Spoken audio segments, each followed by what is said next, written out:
Good morning and welcome. Positioned at the vital intersection of education and art since its inception in 2020, the Global Tipping Point Summit aims to rediscover the all but forgotten joy of learning and thereby to help transform our world. Does this sound idealistic? Admittedly, yes, it does. Does it sound impossible? How could it possibly be when every single person in this room is evidence to the possibility of this dream? Friends, fellow dreamers, a very warm welcome to the Global Tipping Point Summit 2025. It is our pleasure to have with us today Ms. Vanashri Ghate, our guest of honor, our esteemed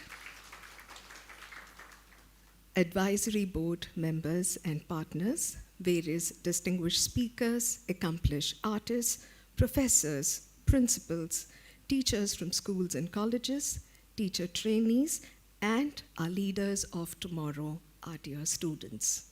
Unfortunately, our chief guest had a last-minute assignment, and also Dr. Mazda Turel had an emergency surgery which couldn't be avoided. While we will miss them terribly and the loss is entirely ours, we proceed with our session. Before we begin, a few house rules. Needless to say, mobile phones are to be switched off. On the foyer here, we have water dispensers as well as washrooms. And tea and coffee will be served here in the foyer. Lunch will be in the cafeteria.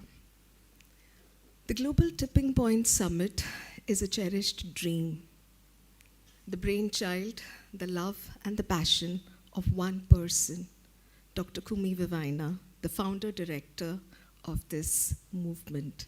May I invite her to introduce and speak about the Global Tipping Point Summit.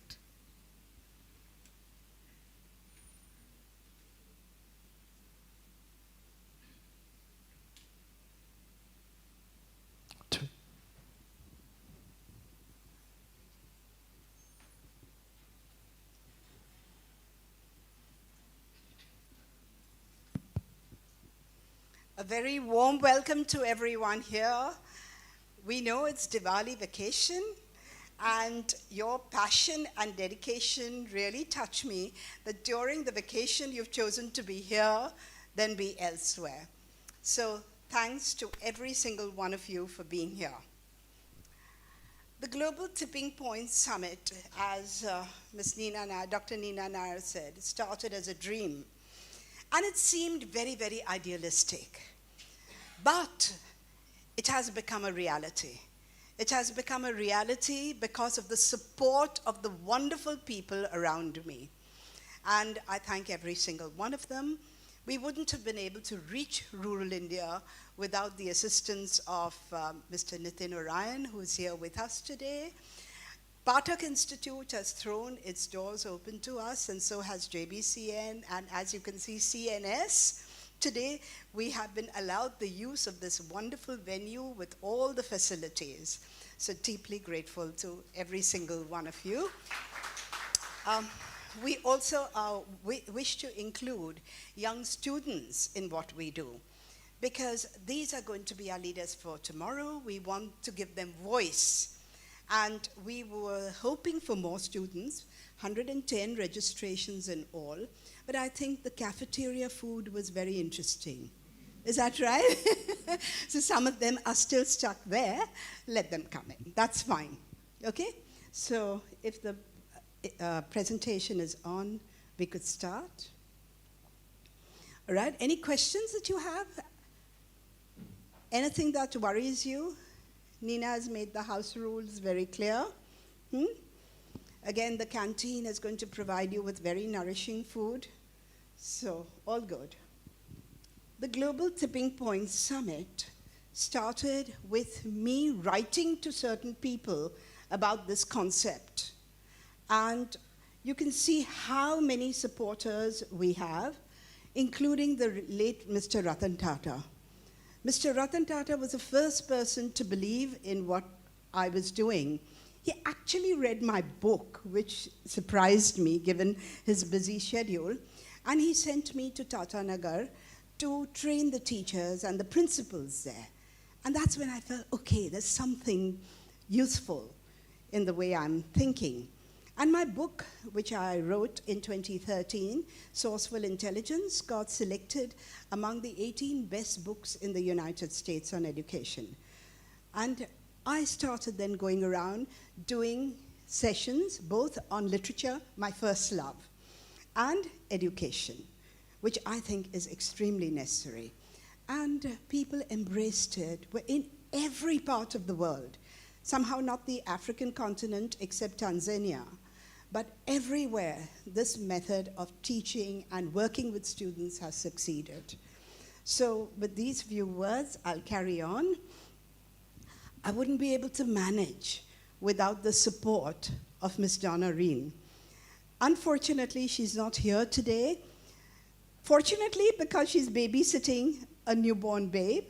Her daughter has just delivered a boy, and she's in Hong Kong. But she's online with us, and Donna, huge thank you. She's available to me 24/7. We message at 3 in the morning if we are awake, and the person answers at 5 because we're usually up at 5. So, huge thank you to you. Huge thank you also to Charlene, who supports me with every single thing. She's a creative director of GTPS. And of course, my lovely lady, Nina, Professor Nina Nair, who works in Valia College and who believes completely in what we do. So big thank you to all of you. Yes, next. Now, let's start with something very, very basic. We're talking about Global Tipping Point Summit, global education. So what is this? What makes a person a global citizen? Give me 5 adjectives, people. Anyone, come on, quick. 5 adjectives. Inclusive, okay, thank you, Janvi. Empathy, empathetic, yes? Okay, anything more? Responsible, thank you. Anyone? Yes? Aware, okay. Yeah, well-informed and aware. Connected, yeah. Basically, it's all about forming connection cultures. Michael Lee Stallard, the management guru, has an amazing book on it with this title, Connection Cultures. It has nothing to do with education, but it applies beautifully to education. So any more adjectives? Any more? Teachers, you're not here to absorb anything, okay? There should be no division here. You should really interact freely, okay? We'll proceed anyway. Do you endorse all these and do you live them out in your lives? That is my question. I mean, I just like to prompt a little bit of critical thinking. Let's carry on. Next slide. Milton, sorry, this is an occupational hazard. I can't ever deliver a talk or anything without including a bit of literature. Thankfully, there's no Shakespeare today. But untried virtue is no virtue at all. It's very, very easy for us to say, oh, I wouldn't do it. Have you faced the temptation and then not done it? Or are you acting scandalous and saying, oh, of course, that's wrong. I wouldn't ever do it. Have you been offered a bribe of 20 million, 10 million, 2 million, 1 million, 1 lakh, and then said no to it? Or have you found a reason to say yes to it? This is my only question. So, untried virtue is no virtue at all. The tagline of GTPS is moving from words to action. And we know GTPS has done just that in the past 5 years. Let's carry on. Now, can you act in accordance with what you have espoused and make the right choices in the face of temptation? We've already discussed this. Next. We constantly talk about these things. Inclusivity, prosperity for all, Ubuntu. non-violent conflict resolutions, genuine partnership, sustainability, lovely sounding words. And we have 5 verticals given to us by United Nations: people, prosperity, peace, partnership, planet. Now, today, in this very, very short introduction, I'm not going to sit and make you think critically about each one of them, but I would urge you to do that on your own, okay? Because these are wonderful on paper, sound good, but can we live them out? That is the question, right? Let's continue. At GTPS, we focus on 3 things. When we are working with educationists, we focus on 3 C's. Content mastery in learner-centric ways. There's no compromise here. One of the stand-up comedians recently said that when she asked her daughter, what is 3 multiplied by 3? She said, empathy. All right? So the balance doesn't have to tip in one direction or the other. So, but we can't compromise on content mastery. Let me give you a very quick example here. Recently, I did a poetry workshop, and one of the teachers came up with a bizarre interpretation of a poem. And I said, where did she get this idea from? And someone nudged me and said, ChatGPT. And I went on ChatGPT, I found it there, and then I wrote there, ChatGPT, buddy, you've got it wrong. And ChatGPT said, can you correct me? How could I do that? Because I had content mastery. If I did not, I would naively believe in what ChatGPT told me. So again, to cut a long story short, content mastery, no compromise there. Second, competencies, 2 kinds: academic competencies and personal. Personal wellness, hugely important. And lastly, a consciousness change. Next slide. We attempt this kind of consciousness change from individualistic consciousness to expanded unity consciousness through the technique of technopoiesis. Next. Technopoiesis, this is a process I innovated in 2013 and which has undergone a lot of changes. We've tweaked it based on the needs of different schools in different places. I recently did one for France where I had a translator translating every word I said. But technopoiesis has just 5 stages, 5 important aspects to it: relate, stimulate, collaborate, act, and unify. It's a very simple process. Nitin had one of his 5th standard kids come to GTPS 2023 in JBCN school and explain it to teachers. We wanted to show it's literally child's play. 5 simple questions. I won't get into that today. We'll move on quickly. So our first Global Tipping Point Summit was planned as a physical event, but then the pandemic struck, and all of us sat discussing, and we felt, no, the work should go on. It went online, and instead of 200 participants at World Trade Center in person, we had 6,000. So I think it was a huge win there. And people have been progressively getting more and more interested because every GTPS project ends, every GTPS summit, beg your pardon, ends in project, 1 or more. So let's continue. We have involved 11,000 people offline and online, and we've had 220 high-profile speakers from India and abroad. Next, we have concluded 21 action projects. And those action projects have been extremely important and in diverse areas, even areas like codependence, substance abuse. We've had the best people, Father Joe Pereira and all, from different parts of the world conducting this, everything free. So we've done 21 action projects. Next. And for an overview, you can go to our website and check that out. This year, next, GTPS we are launching a new program that I have come up with called Sourcefully Intelligent Educational Leadership, SIEL. You don't have to bother about the details here. It is for anyone who aspires to be a leader or who is already a leader. I initiated that yesterday with the ICSE school principals. So you're welcome to join next.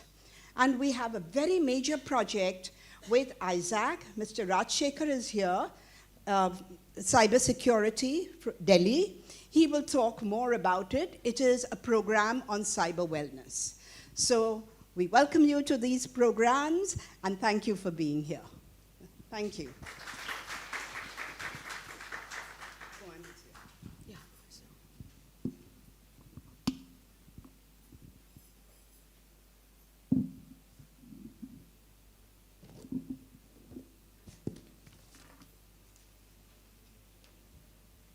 Thank you so very much, ma'am.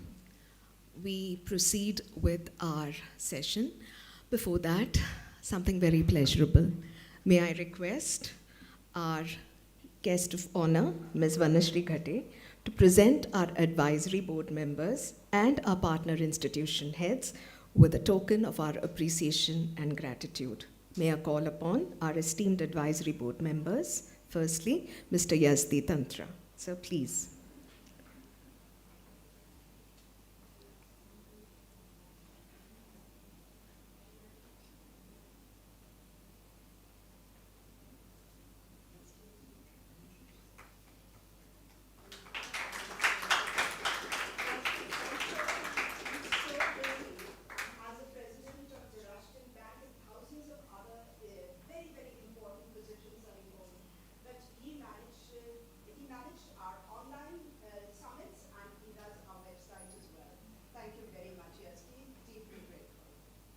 Thank you, sir. May I call upon Ms. Debika Chatterjee, friend, supporter, GTPS believer.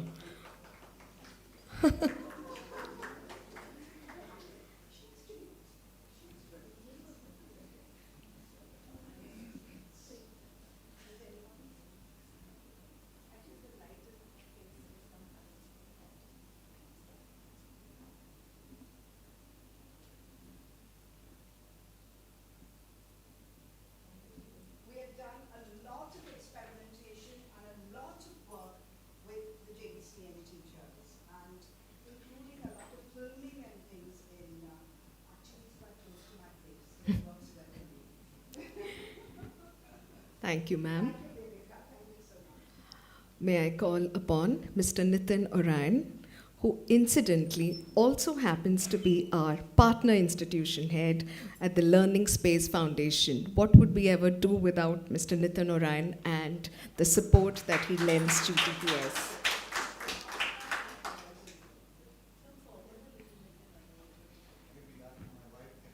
Oh.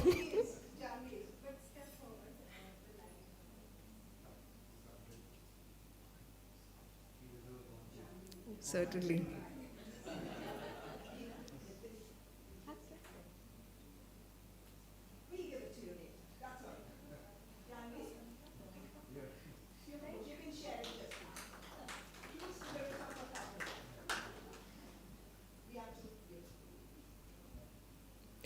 May I now call upon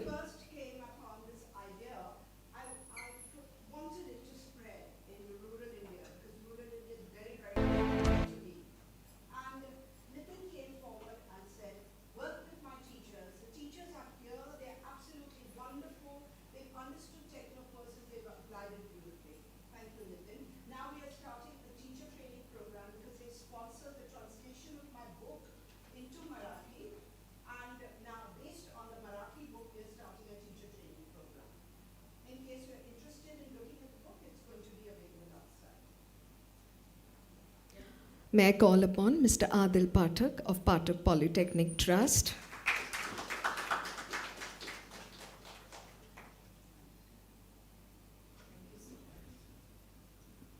Again, Pathak does some amazing work with the underprivileged sector.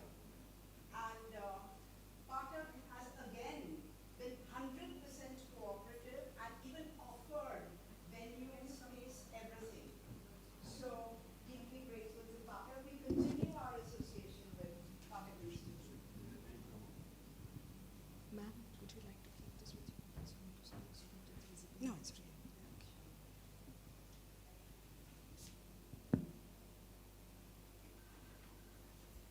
Thank you, sir. May I call upon Mr. Raj Shekhar of Information Sharing and Analysis Center, ISAC.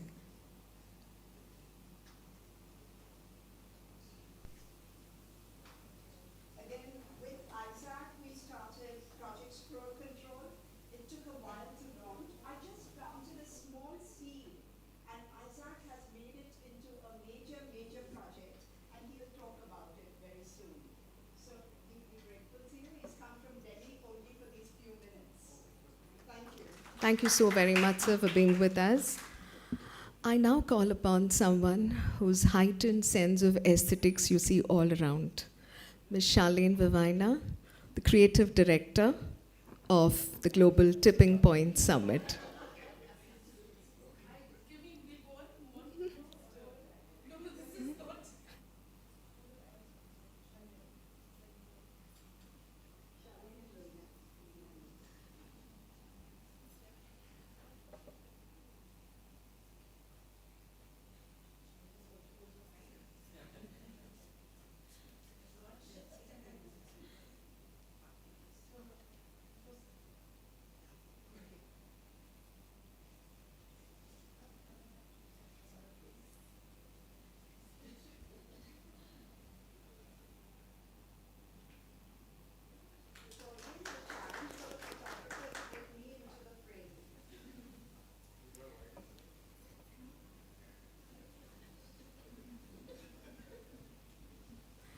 The place where dreams are made possible. A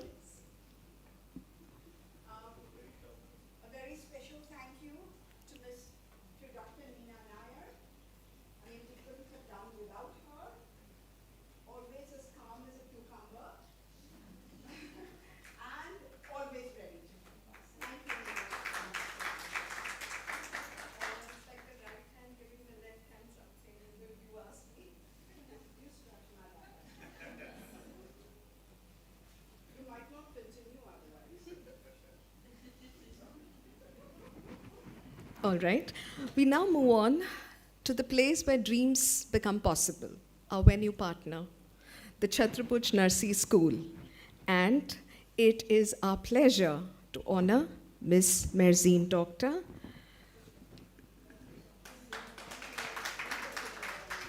May I also request you to kindly accept this token on behalf of the trustee, Mrs. Meenal Thakkar, who couldn't be here, and Mr. Sujay, chairperson. Thank you so much. Thank you, ma'am.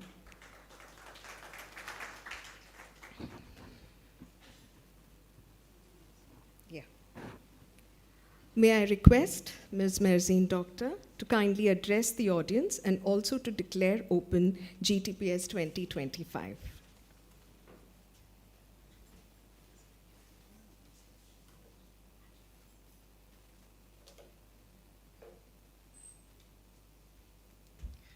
Good morning, and what a lovely morning it is. To our esteemed guests, fellow advocates of change, I am honored to stand before you today to celebrate this remarkable achievement of the GTPS.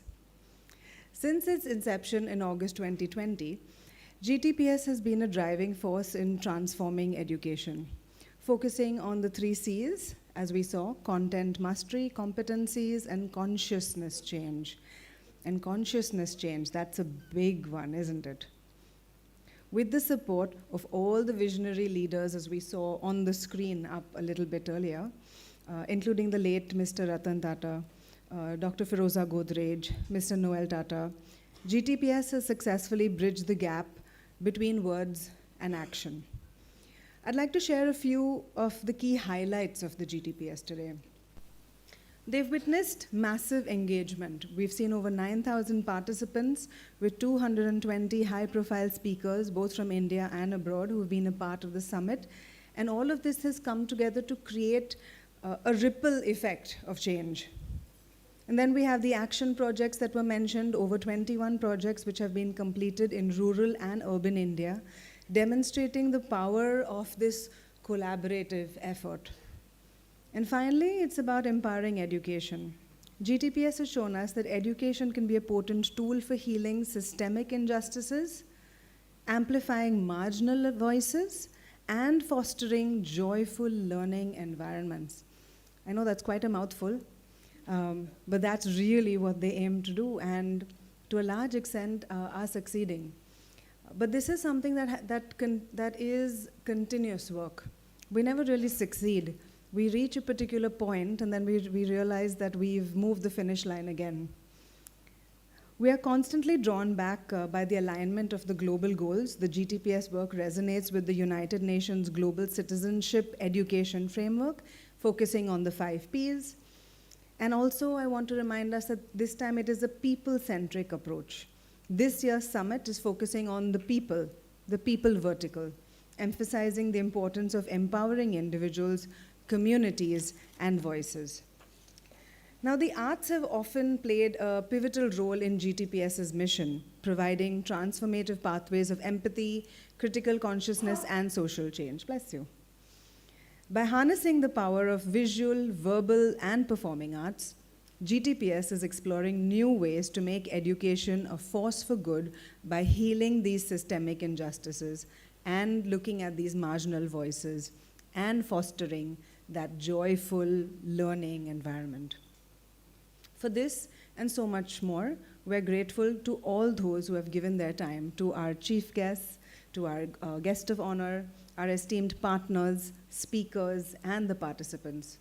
Yes, we're also thankful to our chairperson of the school, Mr. Sujay Jairaj, and our very benevolent trustee, Mrs. Meenal Thakkar, for their unconditional support to the GTPS over these next 3 days. As we gather for the 6th Global Tipping Point Summit, we're reminded that education has the power to change the world. With the dynamic group of artists, educators, students, and industry leaders coming together, we're poised to create a brighter future for all. Let's harness this momentum and continue to push the boundaries of what's possible in education. This would not have been possible without the passionate fervor that our founder director, Dr. Vivaina, carries with her. You know, each time I meet her, she has yet another new idea, another lead, a direction, and now she wants to work towards it. There are days when I'm exhausted, and she walks into my office with this spark in her eye, and I don't know where she gets the energy to take on something new. As I look at her passionately narrate what she is now researching, I'm struck by the intensity of her conviction. And anyone who has interacted with Dr. Vivaina knows this. I hope that each of us sitting here has been able to find whatever it is that sparks our enthusiasm and keeps us going. So thank you, Dr. Vivaina, not just for what GTPS brings us, but for your time, your effort, and your dedication towards education. Dr. Vivaina was also my professor at the Mumbai University, and her excitement is infectious. By the time we left her classroom, we were determined to become English teachers ourselves. So thank you on behalf of all of us. Also, thanks are due to the summit coordinator, Ms. Donna Reen, and our creative director, Ms. Charlene Vivaina, for all your efforts in supporting the GTPS since its inception. I wish you all a meaningful 6th summit as we delve into the celebration of our common human heritage through the arts, and I have the honor of declaring the summit open. Thank you.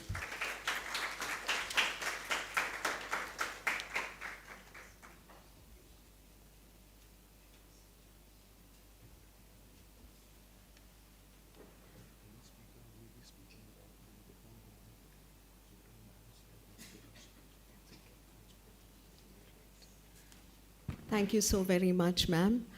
Inspiring words, encouraging words, just the right kind of energy that GTPS needs. If hope is the engine of change, then nothing and nobody symbolizes hope as much as the young do.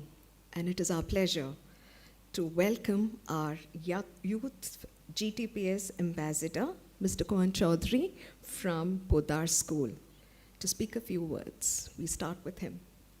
He's here, right, ma'am?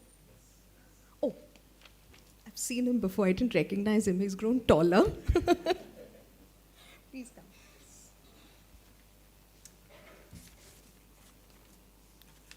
Wait, this is way too tall. Okay, we'll do things this way. So, hi, a very good morning to the respected dignitaries, esteemed Madam Kumi, Ms. Donna, esteemed teachers, and of course, fellow students. My name is Koan Chaudhary, a student from Leelavati Bai Podar School. I stand before you today in front of a microphone that should be in the hands of someone who's far more qualified than I am, but that's for a very important reason, and that is to provide perspective. A perspective as a fellow student who's had the privilege to interact with GTPS previously, which I hope will be carried with you to the upcoming 3 days of our sessions. In today's world, I personally believe that without money, influence, or power, it is nigh on impossible for a person such as our students to have any kind of impactful change in our own individual capacity. It is a sobering reality that despite being the generation with the greatest stake in our future, we frequently possess the least agency to shape it. However, there is a silver lining to this rather depressing cloud, which I personally found out in November of last year when I attended my first GTPS conference. Through my subsequent interactions during and after the event with the speakers, especially Kumi ma'am, I realized that it does not necessarily have to remain that way. These upcoming sessions offer us something truly profound. Not only are our thoughts, opinions, and conjectures across countless verticals, ranging from education to technology, heard by people who genuinely hold the power to act upon the same, but we also engage in two-way communication. Essentially, we get to learn from them, correct? But we also ensure that our voices, ideas, and concerns are represented meaningfully. I'll leave you with this. With the digression of our attention spans over the years, albeit much to the disgrace of our elders, there is absolutely no shame in being intimidated by the very prospect of being part of multiple seminars and presentations without any kind of stimulus in the background or breaks in between. But even if you don't aspire to be the next Greta Thunberg or Albert Einstein, I urge you, listen with focus and intent. The insights you'll gain from the sessions ahead will deepen your understanding of the world around us in ways you just might not expect. And I'll wager all the cash in my wallet against that bet. And with that, I'd like to thank Kumi ma'am for giving me this wonderful opportunity to speak on this dais. I'd like to thank you all for being such a wonderful audience. And here's to a wonderful and insightful session ahead. Thank you.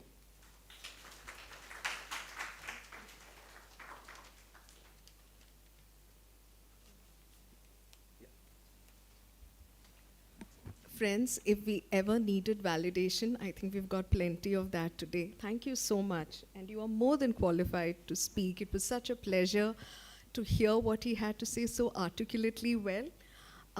May I request Kumi ma'am to kindly present a token of our appreciation to Koan, our young ambassador, and also to Podar School that he so proudly represents.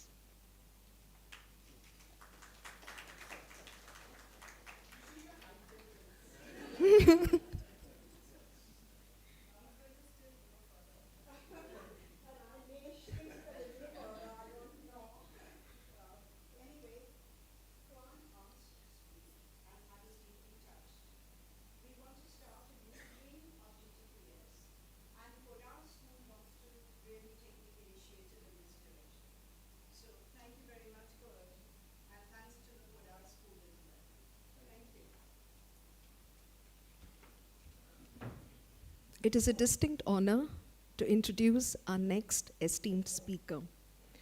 Founder and trustee of the Learning Space Foundation, he transitioned from a career in multimedia and advertising to devotion in rural education and spiritual service, inspired by an impromptu riverside classroom, quote unquote, encounter with village children, and he formally established the Learning Space Foundation in 2006 to nurture early learning, teacher capacity building, and infrastructure development across Thane-Palghar areas. Over nearly 2 decades, he has pioneered research-based educational programs, including the Early Learners Development Program for early learners, and integrated spiritual values of seva into his work. He is also a prolific author of secular and spiritual writings like Integrate the Self, The Princely Gift, Mysterious One, and several others which have also been translated into French. His transformative contributions have been recognized through awards like LSF's Best Women's Hygiene Project, Indian CSR Awards of 2023, and he ranks among India's top 10 NGOs of 2024.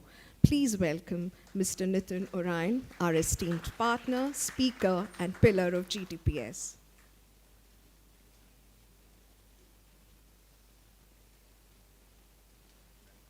I'm not tall, very tall for this. Good morning to everyone. Such a pleasure coming here. Mazin Dr. Ma'am, thank you for hosting this GTPS.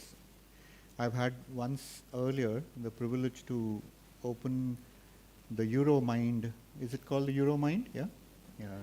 UMind. The UMind program with Mrs. Vaz. And it's such a honor and a pleasure to be here once again and address all of you. I thought I will speak extempore, just from my heart, but there are a few points that I don't want to miss today because Kumi wanted me to really speak on how the GTPS has shaped our thinking and the way we have led our rural teachers ahead, in working with rural children and really brought about so much difference. So I'd really like to extend my heartfelt congratulations to Dr. Kumi and her incredible, small, mighty team, and of course the Chhatrabhuj Nursery School. I'm also very closely associated with the Chhatrabhuj Nursery School, and Mr. Sujay Jayarajan, they have supported some wonderful programs in the rural areas. So thank you for hosting this. Let me come to since 2020, when this initiative first began in the midst of the COVID. This team seems to be working tirelessly, and not for fame, not for recognition. And Kumi and I have had many discussions, and it feels like this could remain small as a little magical drop in the ocean, because that magical drop falls into that large ocean and it does something, it causes certain kind of ripples. And I think that's the way this GTPS has been, and it continues to have that spark and the magic around it. I'd really like to say that in an age where the world measures success today, social media, I've got so many likes, and so many followers. In many industries now, you go and they say, how many followers do you have on Instagram? And you're rated that way. And I wonder sometimes, what is this going on? Because, the so-called influencers that compete fiercely on social media, and here is an influencer that doesn't need to call herself an influencer. I mean, you influence just by the way you live, by the way you think, by the way you breathe. And that influence, nobody can miss that influence.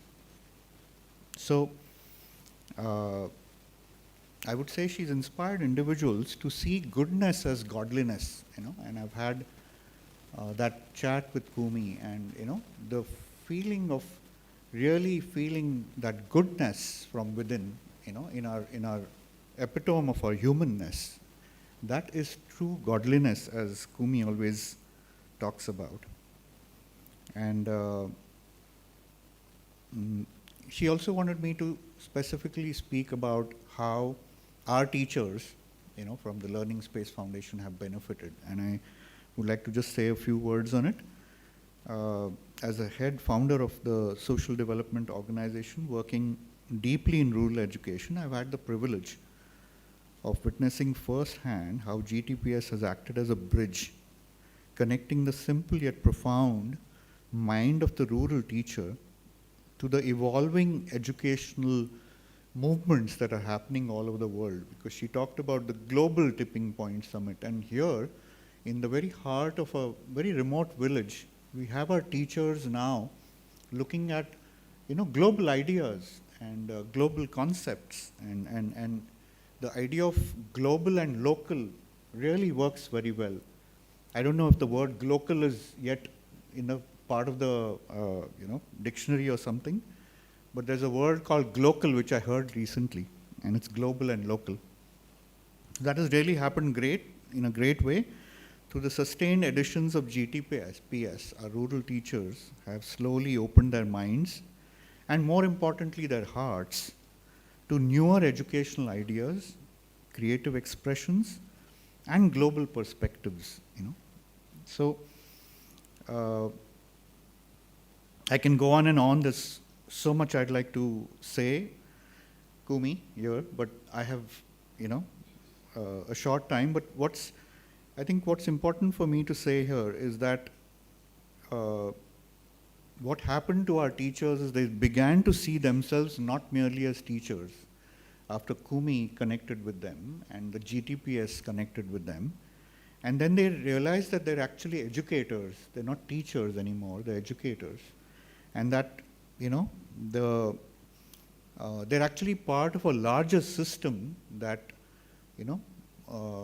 fosters that humanness, and then we've had many discussions, some of our teachers are here, and we've had many discussions that how they influence the child at the Anganwadi level, at the Zilla Parishad primary school, in a very remote area. And it's wonderful to see that all the children start jumping and running when they see a learning space teacher walking from a distance towards them, and there's joy and they're jumping. And I think, that is what we need to, really bring into education, that deep feeling of joy, and this is, I think, for me, is the true spirit of this celebrating our common human heritage through the arts. Because the arts, whether verbal, performance, or visual, have always been the most universal language of human connection. It's the arts through which we actually connect, in different ways. So when a rural teacher in a small village uses a recycled material, we actually, through Kumi's support, we also discovered that we could bring out a lot of waste, and convert it into beautiful learning tools, which we've had a chance to actually also come to the CNS and present. So, if you all heard the word alchemy, then this is the alchemy here that GTPS creates, and that's that magic that happens when, Kumi starts spreading her, the glow of light that she is. So, going forth, I'd like to say that as we stand here at the GTPS 2025, celebrating our common human heritage through the arts, I'm reminded of a timeless Sanskrit prayer, Sarve Bhavantu Sukhina, Sarve Santu Niramaya, which means may all of us be happy, may all of us, be free from suffering. And this is really truly embodied in the GTPS, in the way that we want to connect with humans and, have, happiness for everyone, free from suffering for everyone. So, here's to every participant gathered here. May this year's summit once again light a spark of inspiration that reaches far and wide, from urban classrooms to the remotest rural schools, reminding us that we are co-travelers, on this beautiful journey of education, art, and humanity. Thank you so much for listening to me. Thank you. Then I need to make one correction. He said the teachers slowly got to understand this. They didn't. They picked it up so quickly that Sudarshan and his team have done wonders with technopolises and within months of training. I think 75, 80 learning programs that we created, learning plans that we created. We did a lot of hand-holding, but they learned ever so quickly that it encouraged us. Thank you to all the teachers here, and thank you, Nitin. We continue. We found your second bag.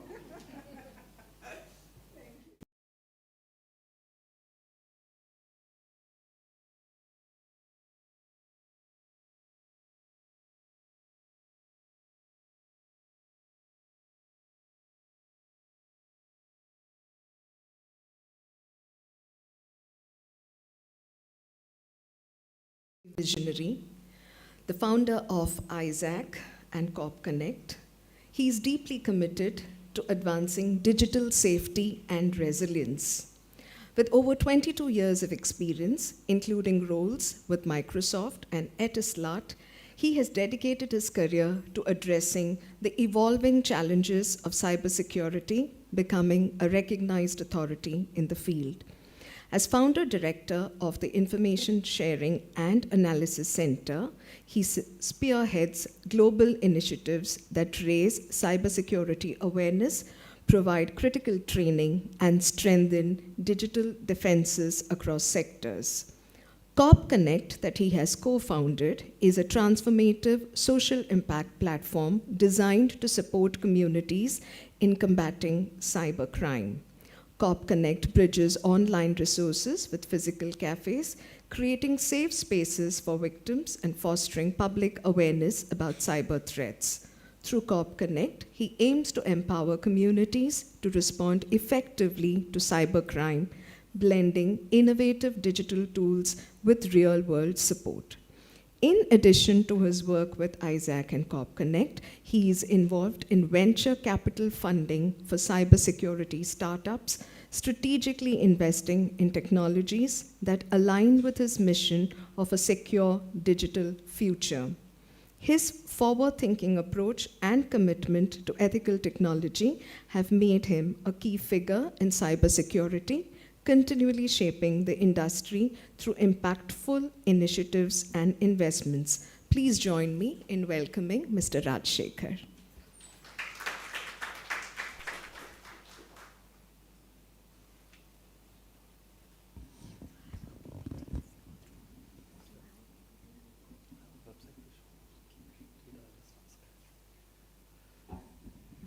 So good morning all. I think I'm a bit overdressed for this event today. But thank you so much for giving me the opportunity to be here, ma'am. And one thing I would like to mention is that when I first heard about GTPS, I was awestruck with the vision that Kumi ma'am had. And I was lucky enough to be invited at the event last year, where we discussed a lot of ideas, and I'll just speak about it today on this. Now, earlier I was just watching about the global virtues of the virtues of a global citizen, right? So I could remember one incident. What happened was that during my early times when I started my entrepreneurship journey, so there was an incident which happened where I had to pay someone some money, right? And I was always, thinking I should be always ethical in all my work. I should always be, empathetic towards all situations.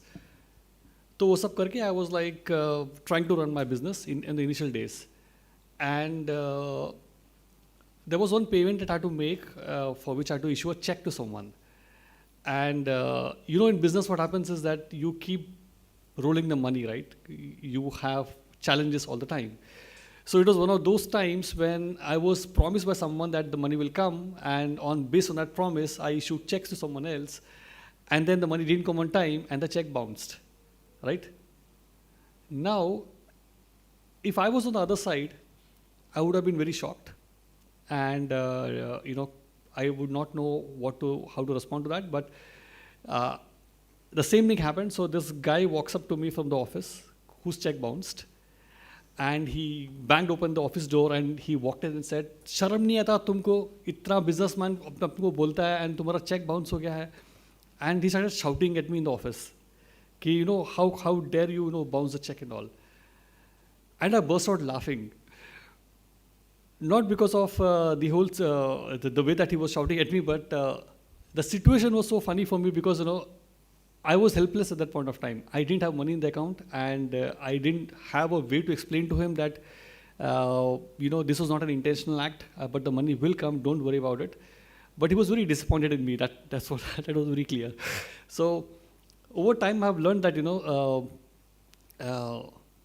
as ma'am said, as the speakers were saying that unless and until you don't face that particular issue in your life, you will not know how to deal with it, right? So if someone gives me a bribe of $20 million, heck, I would take it, right? Because that's a lot of money. But it depends on what kind of work they would expect us to do in return of that. So it's a journey. So the point is that in one of these activities when I was doing my work, I was bad in everything else I was doing, so I ended up in cybersecurity. And one of the things that we were doing as part of our work in cybersecurity was to actually work on some investigative cases. And in India, you would have seen a lot of movies, and there was one particular movie which came recently. It talked about people joining ISIS, right? Have you heard of it? Now, one question that baffled me at that point of time was that why would someone join such an organization, right? What's the reason? What's the motivation for young people to join that? Sab chhod ke, college chhod ke, school chhod ke, they are joining, girls and boys, right? And then as I started going deeper into my own domain of cybersecurity, I was also baffled with the amount of offers I was receiving from people. Like, we used to get offers like, if you hack into so-and-so bank, we'll pay you so much money as a commission. If you break into the passwords of so-and-so accounts, you'll get so much money.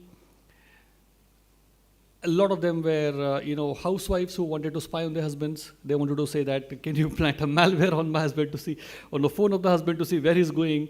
There were husbands who were doubting their wives. All kinds of people who used to walk up and talk about how their problems can be resolved with hacking or things like that, right? But one of the most striking things that impacted my work during this journey was the fact that missing children or people who just run away from homes and they join causes that you just can't explain rationally, right? So it was one of the such cases where, there were people who joined organizations, and we were trying to understand why would this person run away from home and do it. So that reminded me of another popular story that we heard as kids, right? I gave this example last time also, but for people who have not heard it, I'll reiterate again. The story of the Pied Piper. Have you heard of it? Right? What's the story all about? The Pied Piper story? So there is this guy who is called by the king कि बहुत mice hai, चूहे बहुत सारे हो गए, can you kill all of them? So he uses a magic flute and he leads all of them to the death on a mountain. And when the king refuses to pay money for that service, he changes something on the flute, and then he starts luring away all the children from that city to the mountains to kill them all. And then there are many versions of the story which end in the king saying sorry, and then he's paid, and then it goes. There are some versions where he kills all the children and he leaves the town. But is it possible? Such a story is possible in reality? Not possible, right? ऐसा हो सकता है क्या कि कोई ऐसा बजाएगा तो people will start following that? So that is called YouTube.com today in today's world, right? Why I say this is because, and also ChatGPT in some ways. I see countless people, especially young people from school and college, they take counseling from ChatGPT. Can you believe it? Now, I'm a cybersecurity guy. I look at this like it's a large language model. It's a text-based software it's garbage in, garbage out for it, right?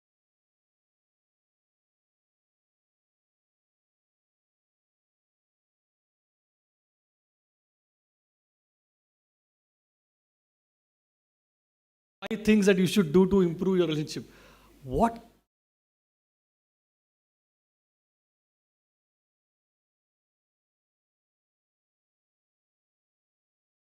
ChatGPT of all the life problems, and they'll also try to get advice on various things, especially medical problems, right?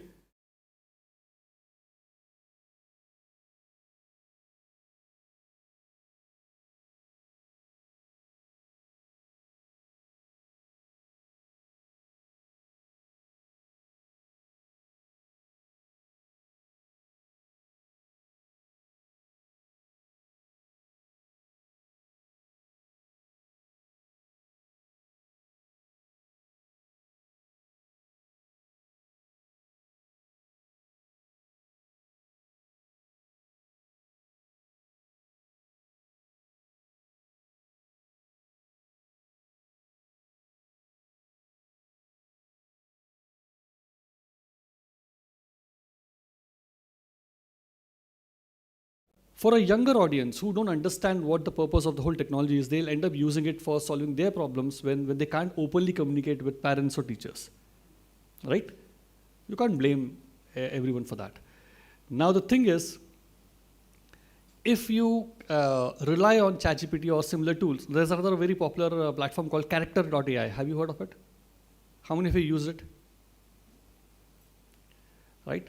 So there have been cases of people committing suicide after speaking to Character.ai because they kind of believed that the character has become their life partner in some ways, and the Character.ai has motivated them to take their life and meet in afterlife. And people as old as 25 years, 26 years have committed suicide after talking to it, because they actually believe that yes, if I kill myself, I'll go back and I'll meet that person with whom I'm talking. Dude, it's again a language model. What are you doing? You're talking, it's like talking to a printout and a printer and thinking that, okay, whatever it's printing, it's actually true. Come on, it will do what you tell it, right? So the issue here is that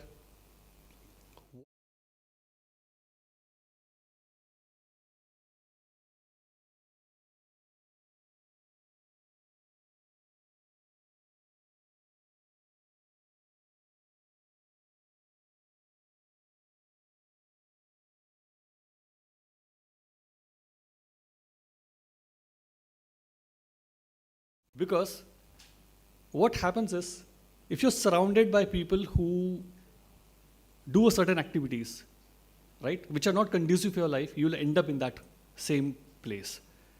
Why I'm saying this is because the mind is a very powerful thing, and the way you get influenced, it matters a lot. Now, let me give you an example for this. If you look at a child who is watching cartoons, right? There's a very popular cartoon called Masha and the Bear. Have you seen?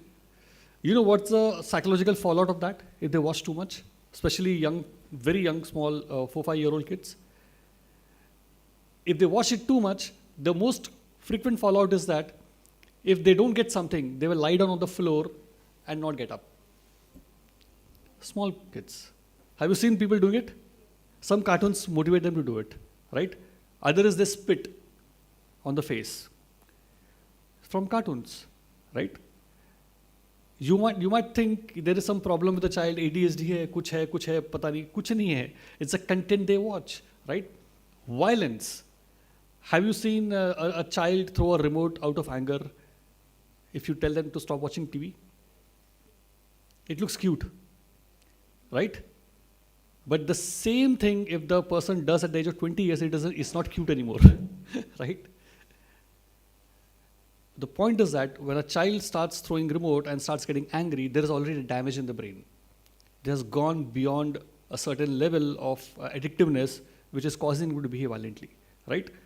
So, if you are one of those people who will give an iPad to a child and say that, okay, spend some time, I'm busy on my laptop, I have to do work, or you give them a television screen and tell them, okay, watch TV while I'm doing work in the kitchen or laptop, you're doing one of the biggest mistakes. They need time from you, right? You have to give it. There is no shortcut for it. You wish that iPad could solve it, but it cannot solve it, unfortunately, right? And then they watch something on iPads which you don't know what they're doing, and they see and consume content which can later behave, change their personalities and the way that they do things, right? Now, on these topics, how many of you watch movies regularly? India loves movies, right? Do all of you watch movies? TV shows? TV shows, yes? Right? And now, I'm not referring to the Saas Bahu and Nagin TV shows. I'm generally referring to the kind of TV shows that like a lot of people would watch frequently or regularly. The content that you see in this, right? You enjoy them for entertainment. You have to remember that it's for entertainment, not to take it literally in your life and see it. Now, when it comes to content, when I was in my school, I happened to see one video that was shown to me by someone else in my classroom. It was of a beheading video, right? It was a very violent video. I was not given any warning to it, but it was of some video shot in a terrorist camp, and then someone showed it to me. I was still in school. I was first eager to see what happened, kaise isko mara karke. But I'll tell you something, it disturbed me without me knowing about it for years. Years. I had unexplained bad dreams when I saw someone's head being cut off, right? Unexplained bad dreams. I never thought that it was because of that reason. Something else used to come in bad dreams, but then it affected me a lot because I was still a child, right? Then I saw one video of a guy falling down from one building. It was shot somewhere, and he fell down and he died, obviously. But it was very graphic the way that he died. And when I saw that video, it disturbed me a lot, right? Yes, you watch in movies all these things, but what happens is that there's an age to which you get exposed to all these things. Am I right? So when children watch violent content on the screen, it impacts in psychological ways that you may not be able to explain. Like, for example, my son, when I took him to one movie many years back, right? There was one scene where the villain comes and he takes a knife and he pokes it in the stomach of the guy, and then he runs away. The hero does not die, but the blood comes out, right? White shirt became completely red. And for me, it was like, हाँ ठीक है, picture देख रहे सब अच्छा है. We finished the movie, but my son, who was 4.5, 5 years old, he just kept crying throughout. And I asked him what happened. He said, no, he got blood on his stomach. It was blood, it was not ketchup, it was blood. I know it was blood. And he cried. I was trying to explain to him it is not real. But he could not believe it. He said, no, he got hurt. That bad man, pushed him, why did he do it? And he was crying. He was crying so much that I just didn't know how to handle it. And then it hit me that there is no way in which, the content is moderated today. We watch TV shows and trailers and movies today in front of kids, and that is something that, is impacting them, but nobody knows about it. So then there was one other movie, Bahubali. Have you seen this? Right? Right? So in that movie, there's a head cut scene, right? Very artistically shot, right? But believe me, that is art at some level, right? Even psychopaths are there who will say, the way the blood is on the road, it's an art.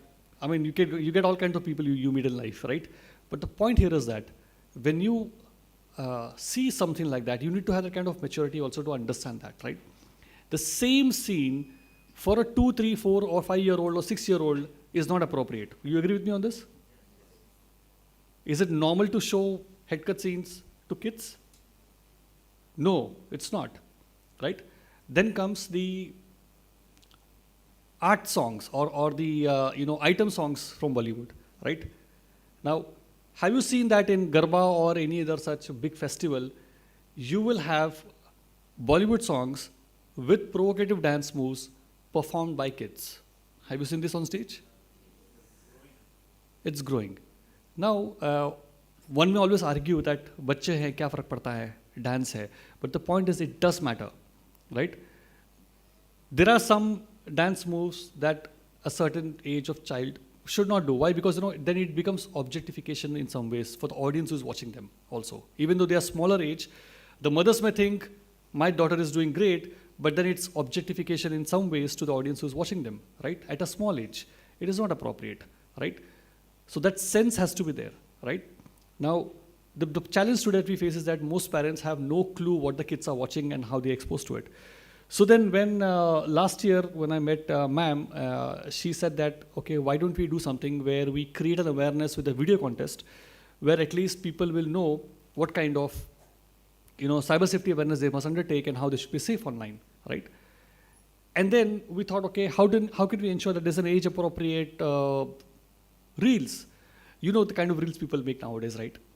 Like when there was one, I keep repeating this example every time I speak, but this is very crucial because this was one school in Bangalore I went, where I walked in to give a workshop in a school, and I saw a girl completely topless in the classroom taking pictures from the boys around it.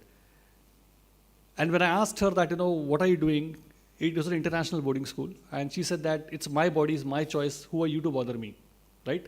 And when I went to the principal and I spoke, the principal said that the fathers and mothers, they send BMWs and helicopters when we say something that, how dare you touch my child, we can't stop them from doing this and we don't know how to stop it, right?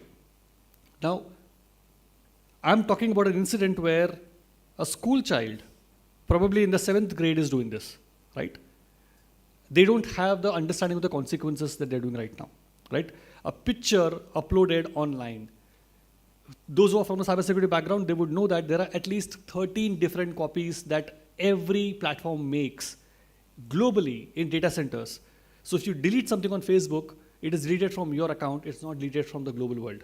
It's always there. What you upload once stays forever online. You can never remove it, right? So what happens is that, when you start getting the age of marriage and you start, looking at, getting a better job, today there are platforms which will look at your behavior. Like, for example, Deepika Padukone had a movie where she wore some orange colored dress with some song, and then there were rape threats to her online saying that, you insulted the Hindu dharma and you wore this kind of dress with this color and all. Do you know that there were around, 4,000 or 5,000 comments from various people across India on that, bad comments. And every tweet from every person which went over there was monitored and picked up by all recruitment firms globally. What it means is, essentially, every student who has commented online negatively will probably not get a job in large companies in the future. Never. Not even after 20 years, they'll never get jobs. They will not know that I'm applying for jobs and I'm not getting recruitment calls because, companies will block you from applying for jobs because of your behavior online. Do you know that? Bad behavior in real life has consequences. Bad behavior online has consequences, right? So if you think that you can write a comment on someone's Facebook page, call someone bad names, and no one will notice it, maybe not, you will not face the consequence now, but 5 years down the line when you start doing for jobs or looking for career outside, it may just ruin your career and life, right? So when it comes to content, the discussion that we had with ma'am was that how can we ensure that there is a age appropriateness in the content. So we created a platform called Scroll Control. Now this is a platform where we wanted to bring very rapid knowledge to the parents on the latest movies, TV shows, books, apps that are there in the market, and it is rated for age appropriateness so that they know what to buy and what not to buy, right? Now, how many of you are aware that Amazon Prime has started advertisements in the premium subscription? You are aware of that? So yesterday I was trying to watch a movie on Amazon Prime, and then an ad for Bumble showed up. Bumble is a very popular dating app, right? Championed by Priyanka Chopra, that this is for women. It's business at the end of the day. And the ad showed a guy and a girl finding love online, and the ad also showed a girl and a girl finding love online. right? Now, one question to all of you. See, whom you date with, right, or whom you have sex with is your personal choice, right? Does it have to be so explicitly said in the open? It's a private thing, right? Now, for a child who is watching that ad, does the TV know who's sitting in the hall right now? It does not know, right? So when a child sees that it's okay for a girl to date another girl,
Okay, so on the screen, you see a website called scrollcontrol.ai. Now, this is a platform that we created after talking to Kumi ma'am.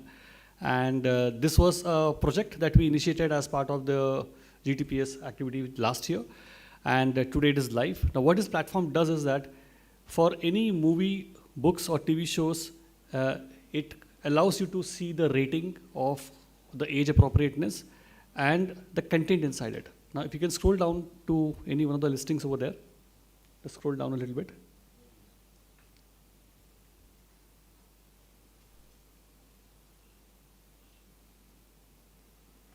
You scroll down to any movie and just click on them.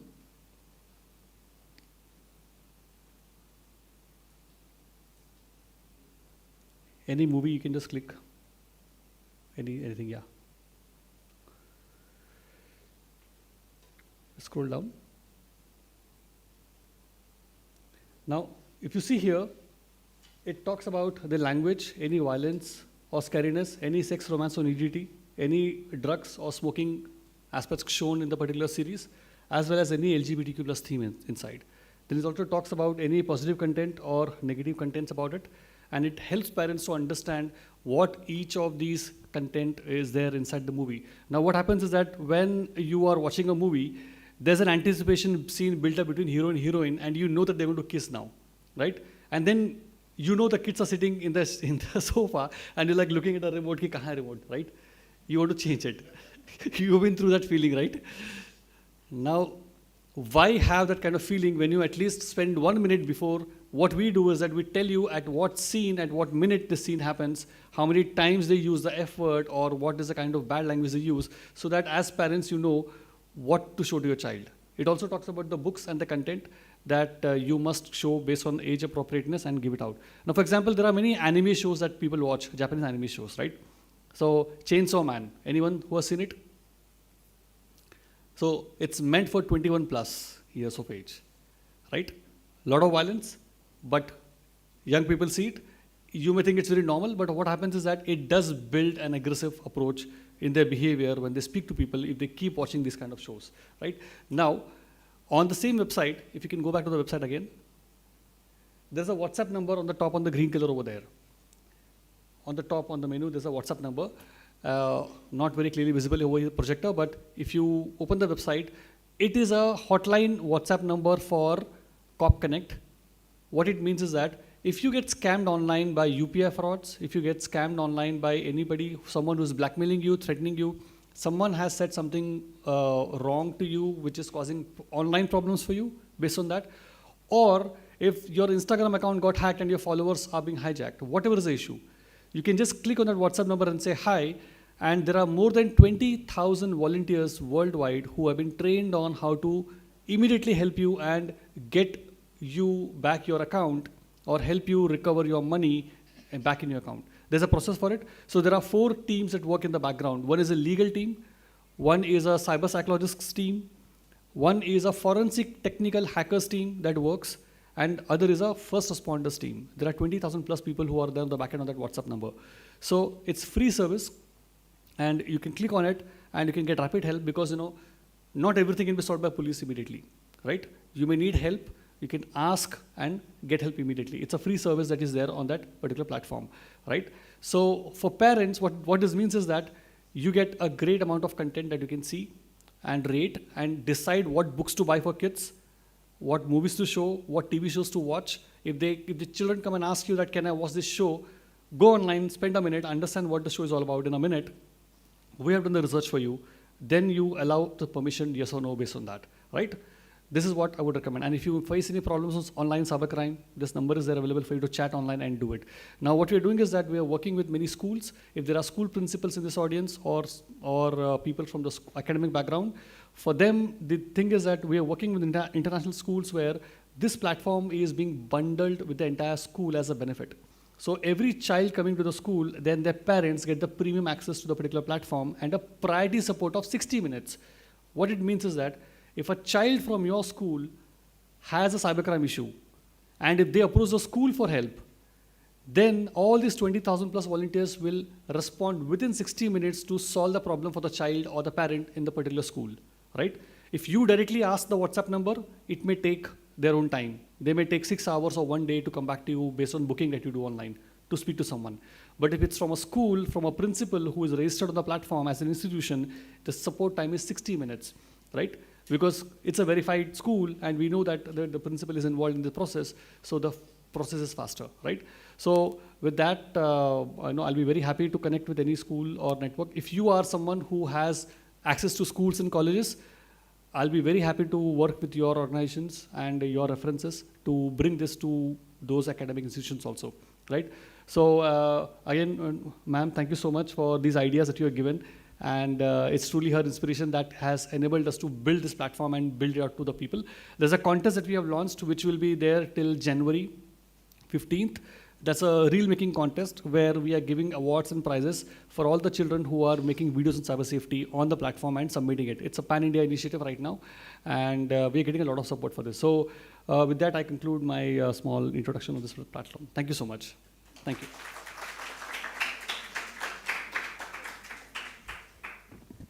Thank you, sir. May I request Dr. Kumi to present a small token of our appreciation.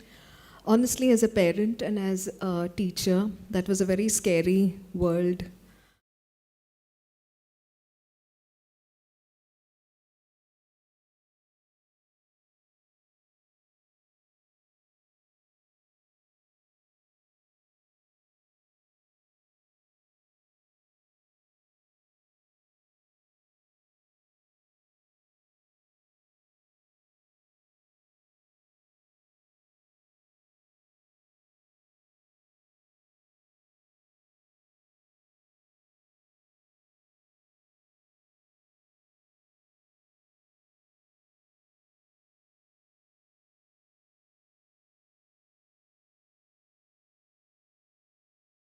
And we are encouraging young children to make videos in which technology for their protagonists, the protagonists they create, moves from being magic to manic to toxic.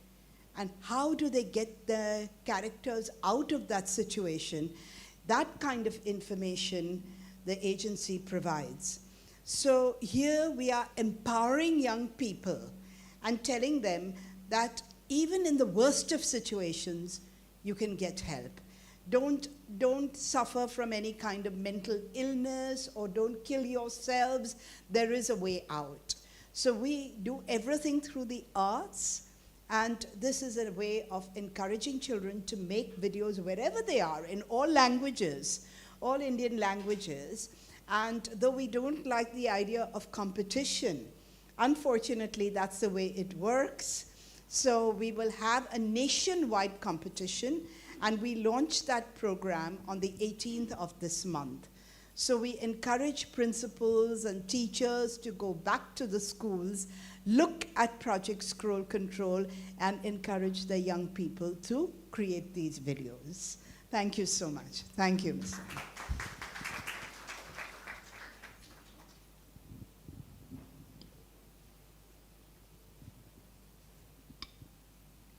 Thank you, ma'am. Thank you, sir. May I now invite our esteemed guest of honor, Ms. Vanashri Ghate, to address the audience.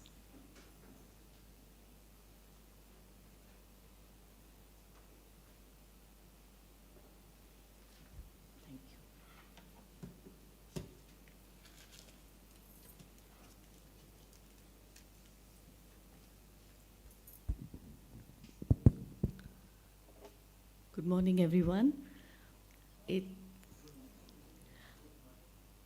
Thank you, Dr. Kumi, for having me here. It's an honor to be here and, to be here among all these dignitaries and the audience here. All of you who are parents, educators, change makers, and influencers, and who hold education very dear to your heart to make a real change in the world. I found Mr. Rajshekhar's talk also very distressing, very necessary, but so distressing. We are all very aware that all of this is today's world.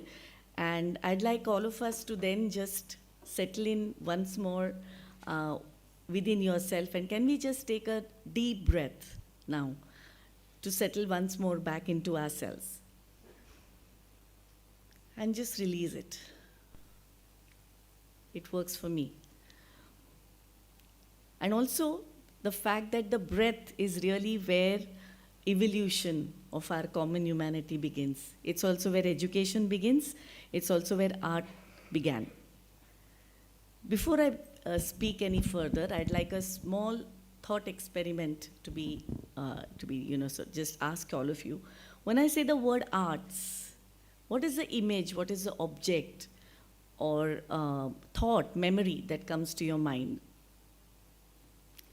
And I imagine that it would be a line, a design, perhaps a sound, some rhythm, movement. This is what we mean by arts. And already, when we do this, when we bring this image to our minds, we are speaking the many dialects of the same language of arts. When I first heard this year's theme, that of celebrating our common human heritage through arts, I found myself thinking how far back that heritage actually goes. Before language, before stories, there was art. Our first vocabulary that humanity used for communication and expression. From the very beginning of time, since humans have roamed the earth, they have marked their presence through rhythm, color, movement. It started with the walls on the caves and also moved on to the beat of drums, the curve of the potter's hand, and we've always reached as common humanity to something that is beyond mere survival, into flourishing through inclusivity and connectivity. When someone long ago in Bhimbetka took a piece of charcoal and drew a line across the stone, they were not only making an image, they were saying, "This is me. This is my world." It's that simple act to meaning making, to leaving a trace, that is the foundation of our shared humanity. This is where culture and education itself began. Here in India, that impulse has never disappeared. Art has always been woven into the rhythm of daily life, in prayer and festival, celebration, and also in grief. Art has never been separate from living our way of life. It's our way of connecting with it. So today I also want to speak about what happens when we have lost that rhythm, that connection to natural way of life and our connection with arts. Because I come from a background of mindfulness and applied arts in education and therapy. And I've seen over the past decade how fast the water has got muddied in daily life. So there is a metaphor in Indian contemplative traditions that if you want to drink honeyed water, you first need clean water. So you need to get rid of the mud. And for that reason, I'd like to address this because I see this in when I work both as a counselor.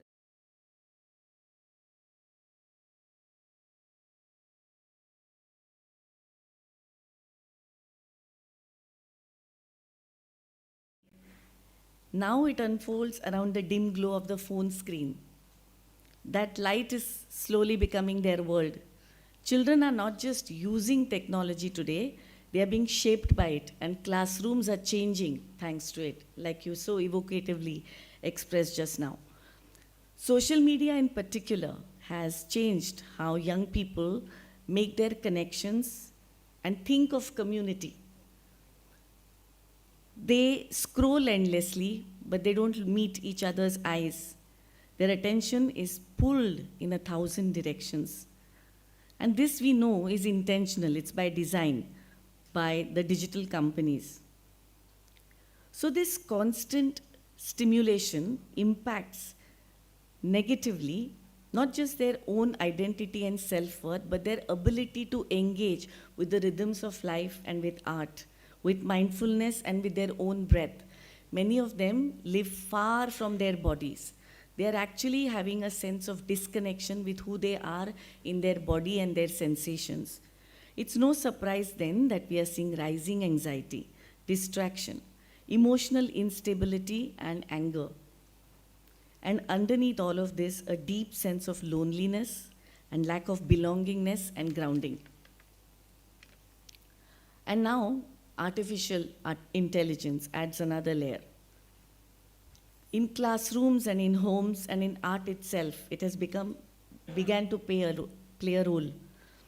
Now, early research has shown that there is a decline in the way our brain processes creativity, uses imagination, and complex thinking among those who rely heavily in AI.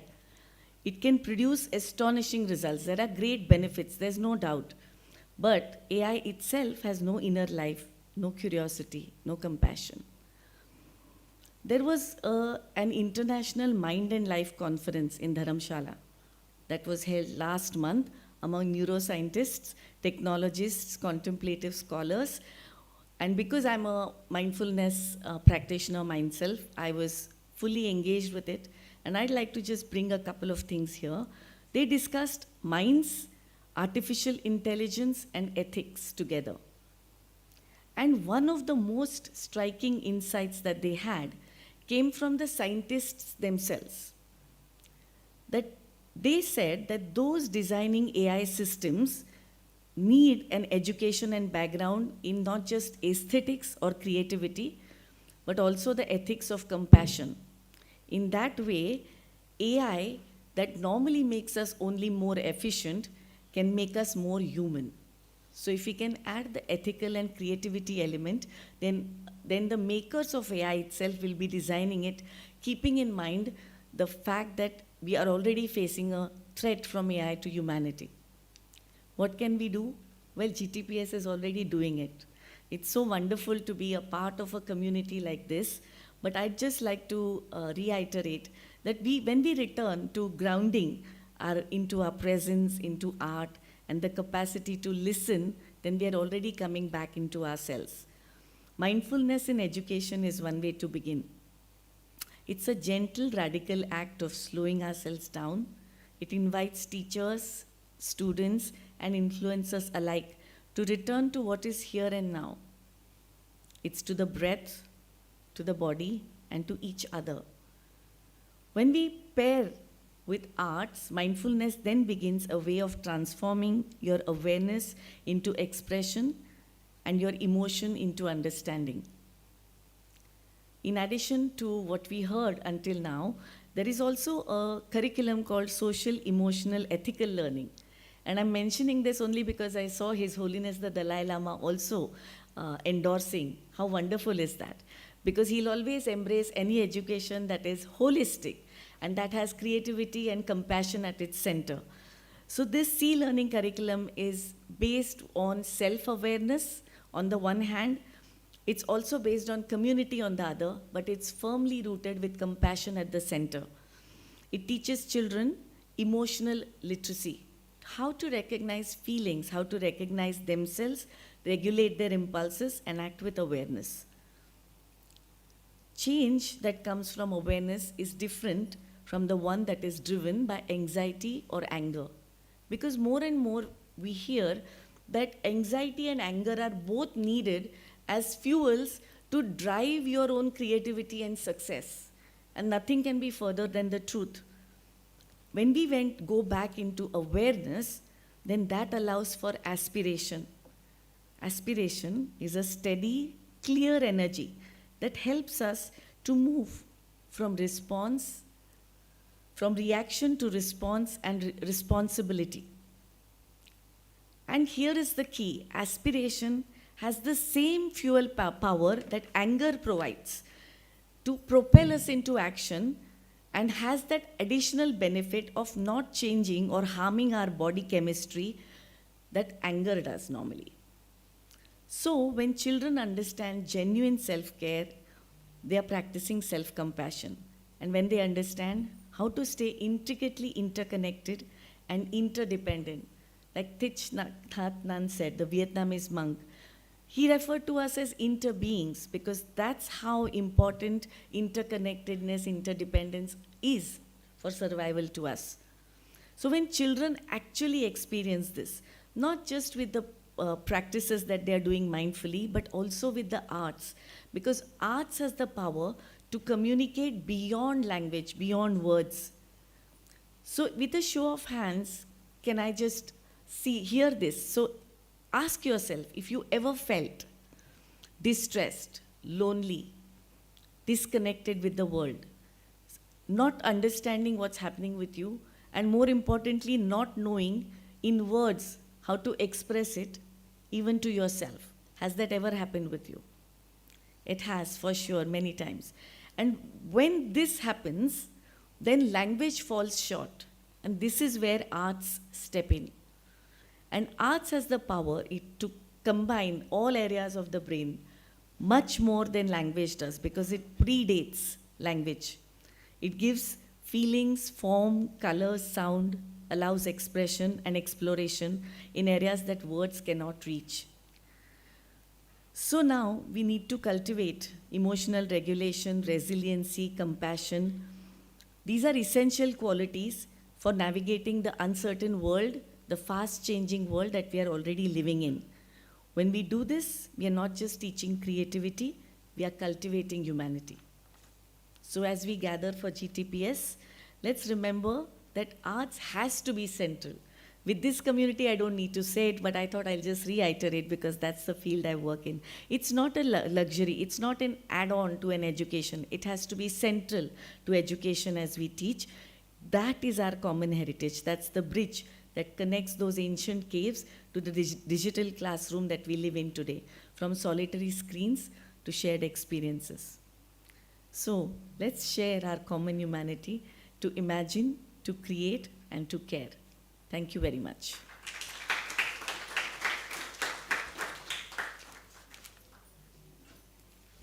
Sorry. No, it's okay. Not at all. Yeah.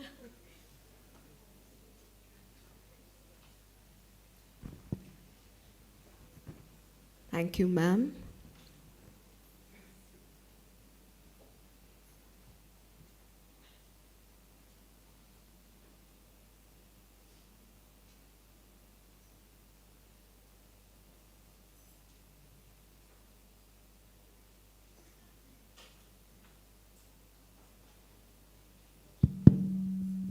Thank you very much, Vaneshri. A small token from us. Every word she said was so important. It's very different from being a consumer of art to being a creator of art.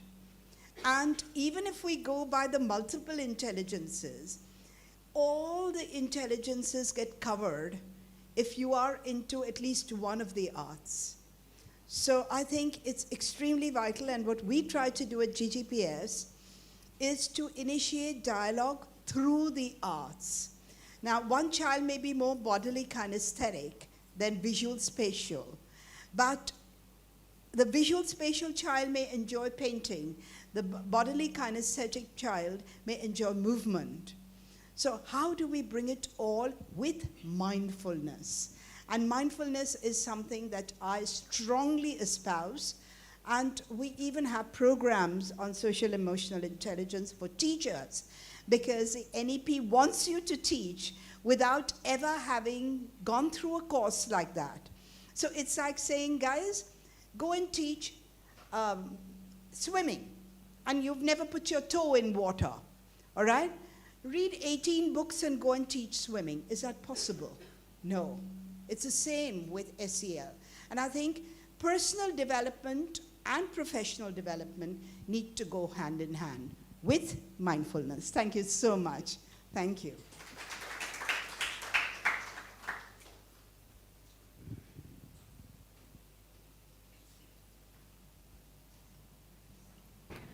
May I now invite Ms. Charlene Vivina to present the vote of thanks for this formal session.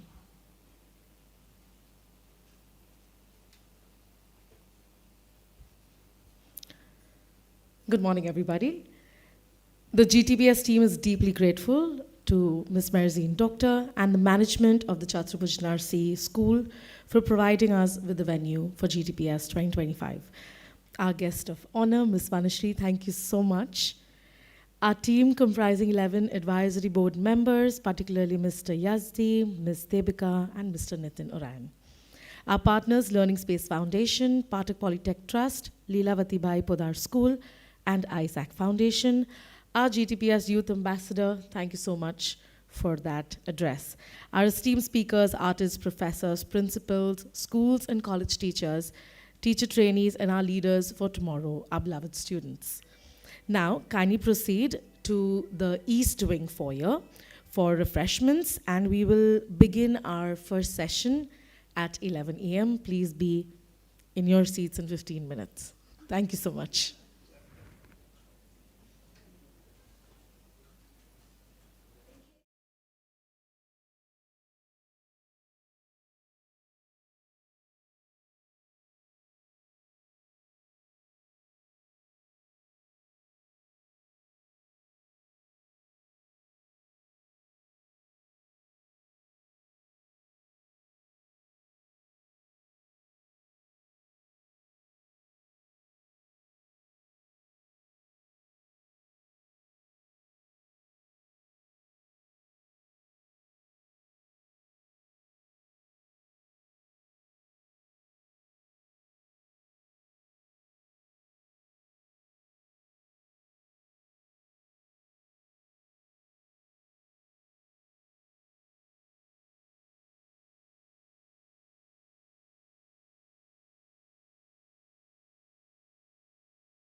Friends, welcome to Celebrating Inclusivity Through the Arts.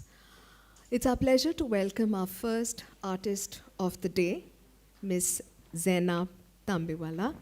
And because images speak louder than words, I request you to look at the screen.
We thought, since we have artists today, it's only fair that we have images to support the words of introduction that their credentials are like.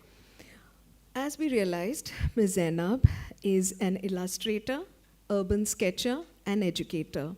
She has a background in applied art and has studied animation film design at the National Institute of Design. In the early part of her career, she was part of the team at Animagic and has worked on their award-winning shorts Raju and I for Asima and Ma for the Children's Film Society of India. A large body of her work consists of illustrations for children's books. As a part of her personal practice, she documents through her sketches the fast-changing landscape of cities, stories of people, their resilience, and anything else that tells a story and catches her eye.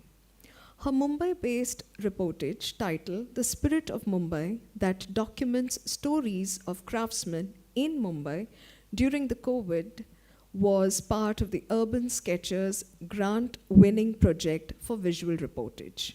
She currently teaches at the Ecole Intuit Lab, Mumbai. A very warm welcome to you, ma'am.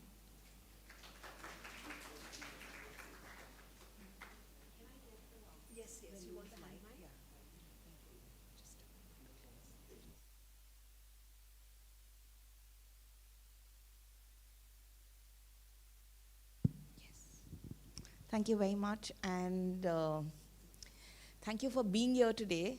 Okay, I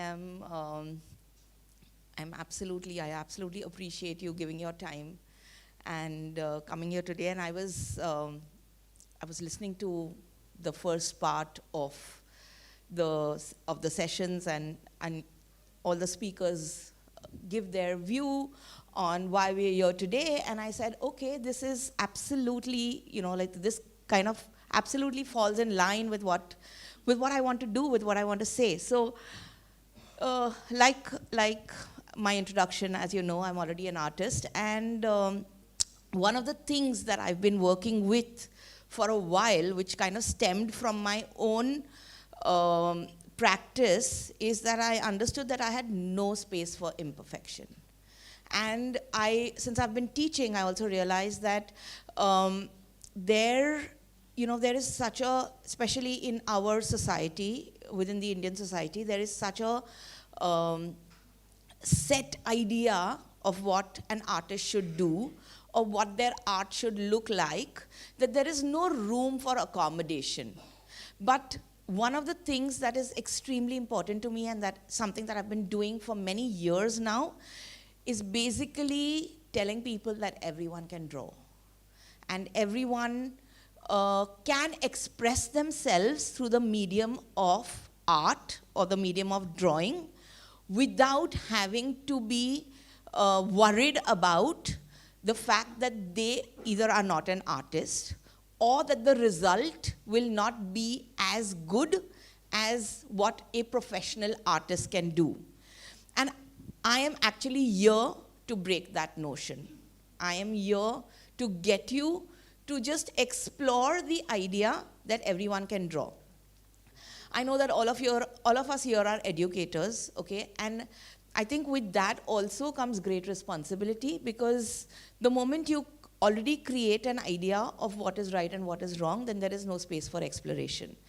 And given the fact that, we are already, our youth is facing so many challenges, art becomes a creative outlet to kind of channelize your energy, your sense of self-expression, and just have that little space to be able to go to when you need a little bit of clarity. At least that's how it works for me, even though it's my profession. So what I need you to do definitely is stay with me today, okay? One of the big things about being able to draw or starting to draw is to, one, lose your sense of judgment, okay, and lose your fear, which is not an easy job, I understand. But I'd like you to just stay with me today, okay, and play by my rules, okay, and give me the opportunity to allow you to explore. I'd also request you not to judge your art, because honestly, we are not judging it. All I need to do is I just need you to be able to have fun, okay, enjoy it, and just think that, yes, maybe I can use this as, I can take this forward in some way, either in my practice of teaching or in my own practice, or see what opens up for me. And there are so many verticals of art that are now available for us to explore. So I just want this to be a starting point.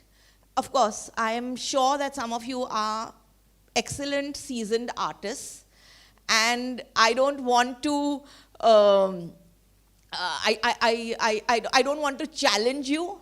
So I would say that even as a seasoned artist, I would say play with the imperfection.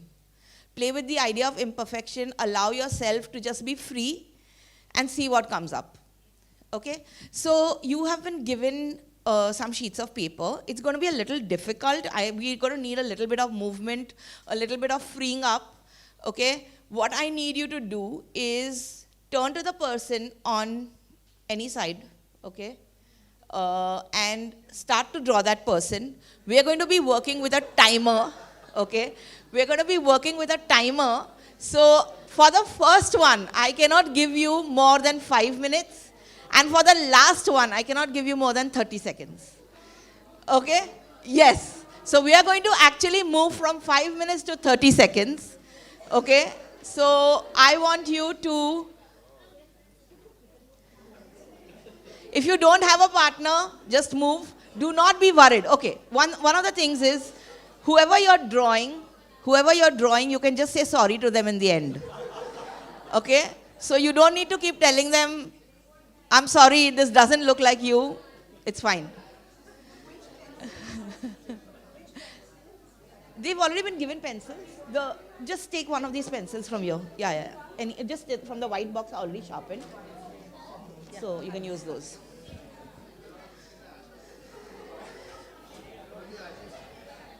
Yeah, sure, you want to draw me, but then I'm going to have to be constantly looking at you. Yeah, we are doing portraits. Okay, so if you don't have a partner, just move to somebody else who doesn't have a partner. There are 3 on that side. There's 1 here, just move. Okay, you need to turn a little bit towards the person you're drawing. So you may want to just turn yourself a little bit. If you think that the setup is a little difficult, we can also move to the outdoors, to the foyer. But we'll have to squat, so I'm not sure how many people are comfortable squatting. No, 5 sheets. Yeah, 5, 6 sheets. Here, there's a whole bunch of them here. Here. Okay, so this is a completely timed activity. So we are moving in with a timer. 2 minutes are already up. You have 3 minutes more.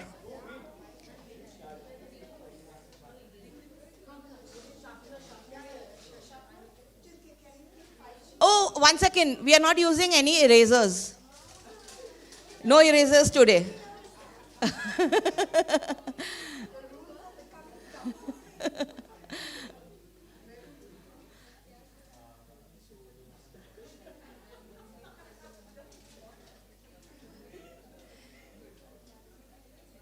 You need to look at him.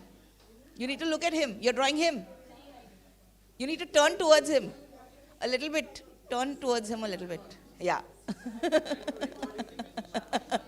That we'll come to that. We'll come to that exercise. Guys, you need to look at each other, okay? You need to look at each other. We are not drawing from memory.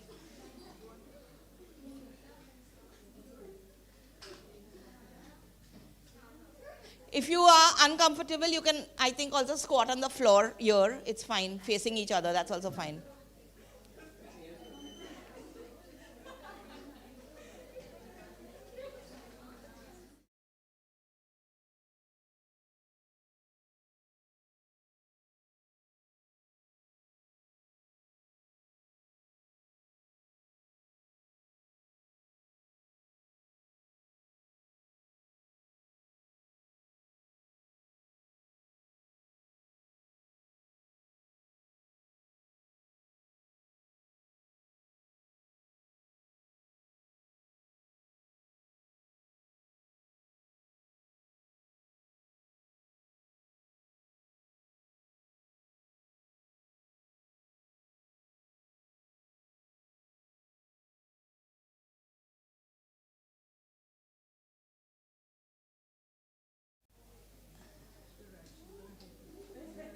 So I'm definitely going to need you to look at your partner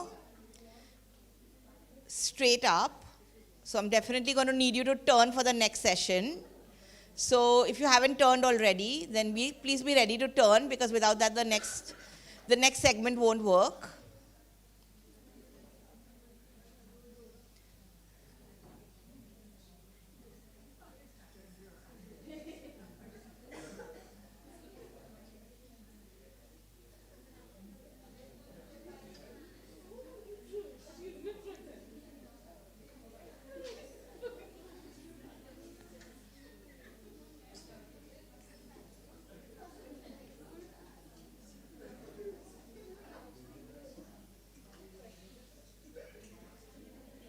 All right.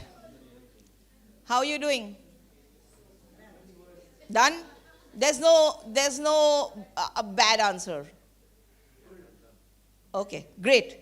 So now, what I need you to do is absolutely take like a proper turn towards your partner, okay? And your next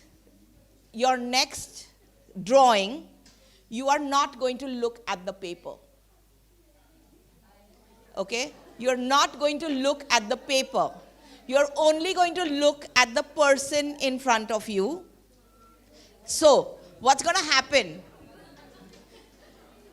What's going to happen when you don't look at the paper is you won't know where to put your pencil, right? So the solution for that is you do not lift your pencil at all. Okay? So everyone clear? We are not going to lift the pencil from the paper. You are not going to look at the paper. You are simply going to draw in one continuous line. So there's a good chance that you start from the eye, and of course you can't move to the next eye without drawing a line in between because you're not lifting up your pencil. That's fine. If you come to the mouth and you can't move to the chin without lifting up your hand, you just draw over it. Remember, you are not looking at your paper, okay? There's no cheating here. So you have to play by my rules. Okay, so I'm going to now give you another maybe 4 minutes. How does 4 minutes sound? So I'm now going to actually set a timer.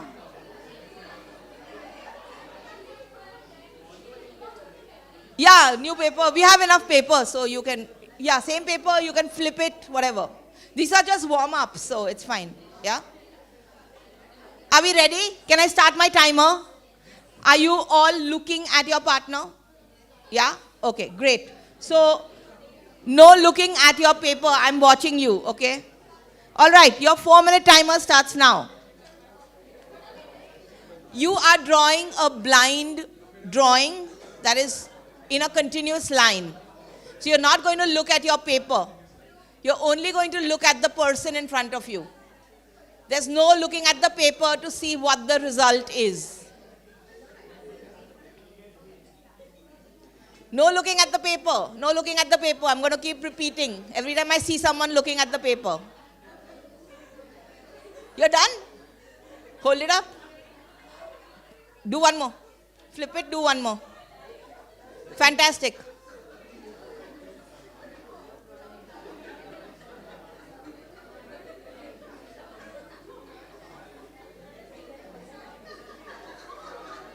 Come on, you ladies there. Come on.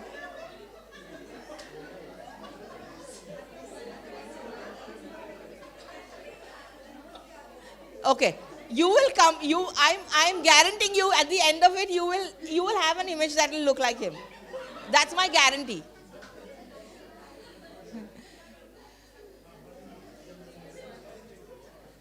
Oh, that's wonderful. That's wonderful. That's great, right? Okay, okay, what I want you to notice, I know that it's funny because it's something that's not what we do regularly. But what I want you to see is, do you find it expressive? It may not be like the person you're drawing, but do you find it expressive? Yeah? Okay, all done? All done? Okay. So the next exercise, you take that pencil in the other hand. Okay? And you now draw with the non-dominant hand. Okay? So there is no room for control. You can look at the paper, but I like you to look more at the person and less at the paper. If you can actually look at the person, but just drop your eyes to look at the paper, that would be great. Because then the person in front of you can also draw you without having to worry. Okay? So look less at the paper, more at the person in front of you, and draw with the non-dominant hand.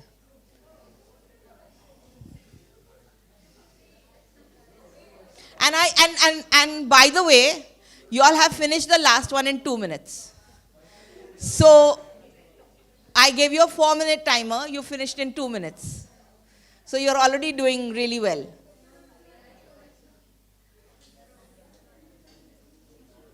Turn. No looking at the paper. No looking more at the paper than the person. Looking more at the person than the paper. Turn towards that person. Turn your full body.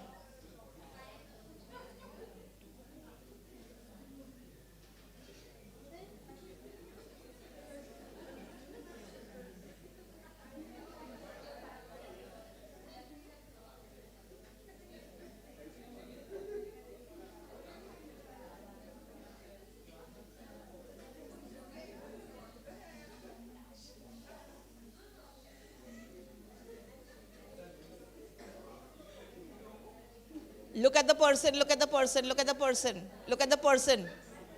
Nothing from memory, look at the person. Keep looking at the person.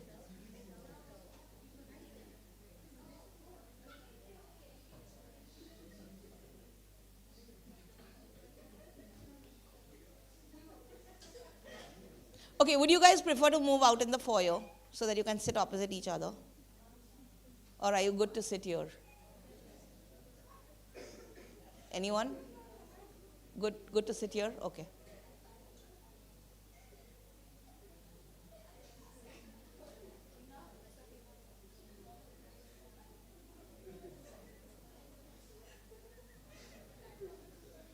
Okay, all done?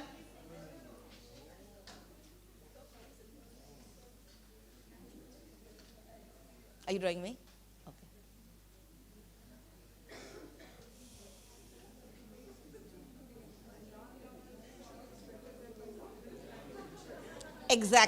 Exactly, because you're not controlling it. And the idea is to observe more versus getting too attached to your drawing, because the more you observe, the observation starts to kind of show in the drawing, versus being so focused on the drawing that you lose out on the idea of the observation. Okay, all done? Okay, now I'm going to set a 3-minute timer, okay, and there's no drawing involved. All you have to do is look at the person, okay, and you have to draw with your eyes. When I say draw with your eyes, it basically means that you are mentally recording the features of that person. You are looking at maybe what is the distance between their two eyes, what is the distance between their eyes and the nose, what is the structure of their face, what does their hairline look like. So all those details are going to get recorded in your mind, okay, for 3 whole minutes. So do not lose the time, okay. So keep staring. Yes, only the face, yeah. So keep looking. Keep looking at the person you are going to draw.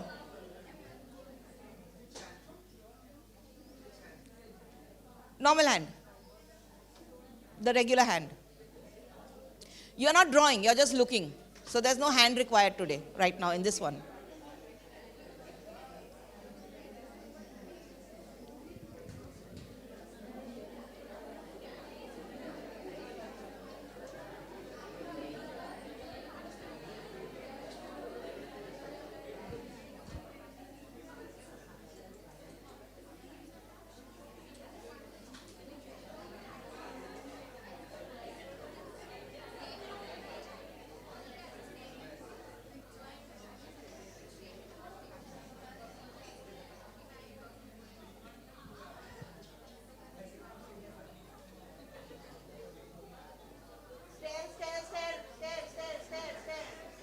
Stare or you lose. You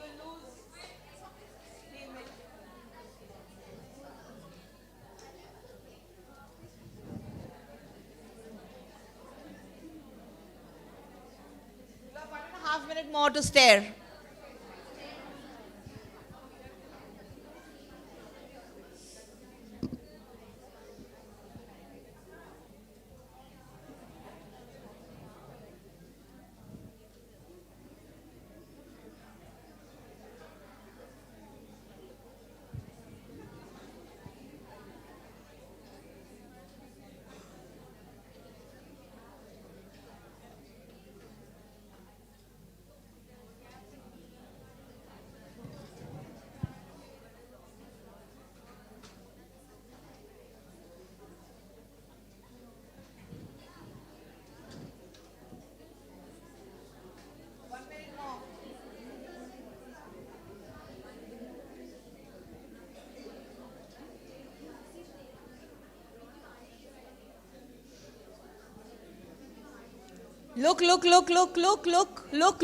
Look.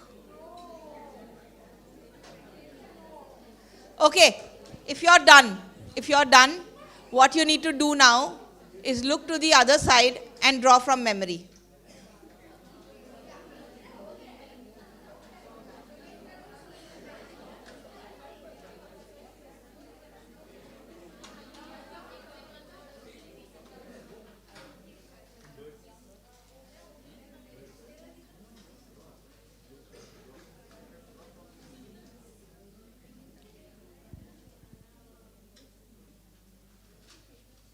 So the last 2 things that we did, which is the continuous line, you can also use that idea. You can also use just the idea of even drawing with your non-dominant hand, because now you've already done 3 versions of the person you're drawing. So you kind of already have a sense.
Guys, time to move.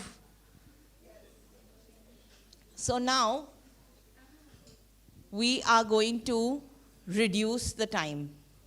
Okay? So we were doing 3 minutes. Now we are going to do 2 minutes. Okay?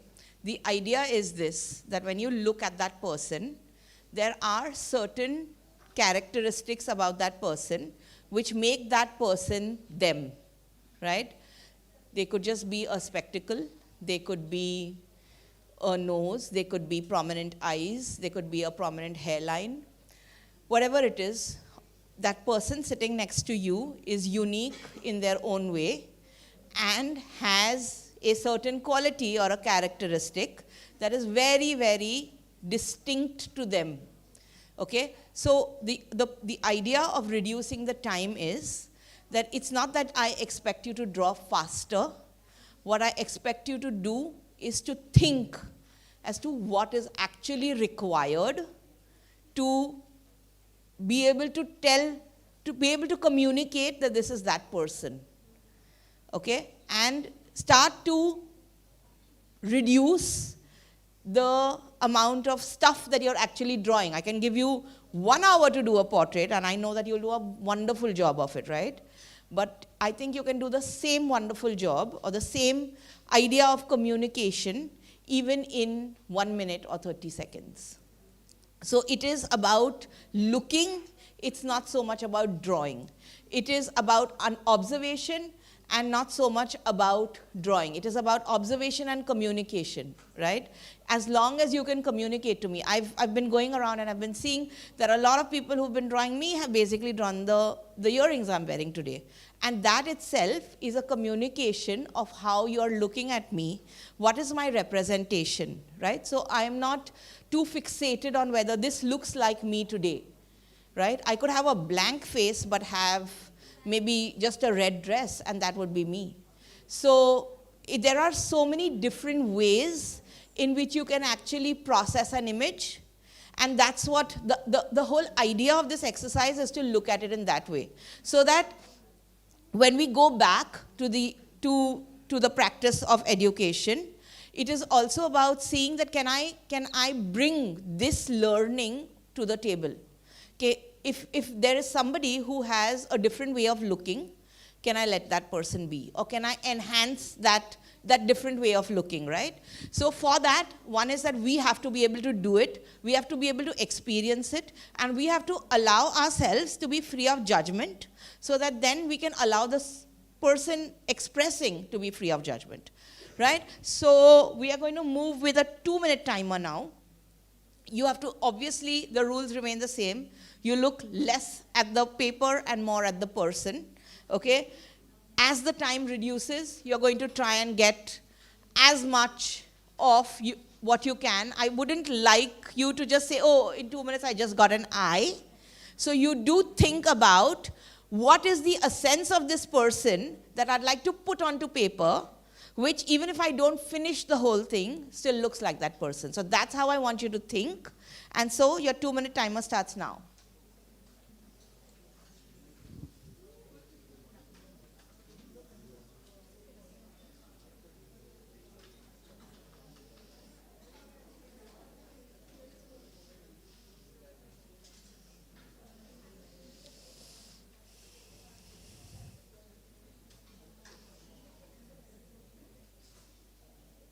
Look at the person, look at the person, look at the person, look at the person, look at the person. Turn towards him.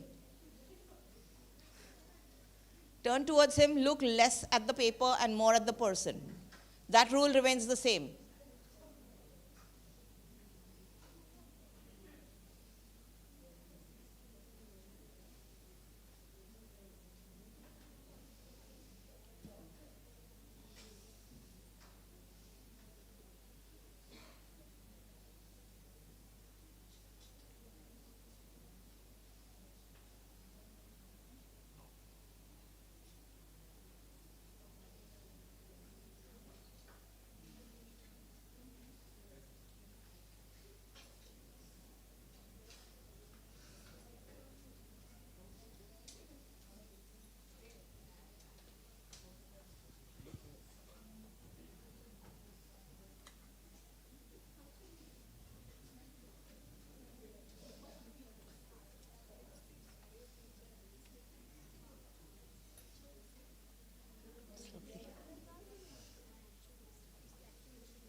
Good.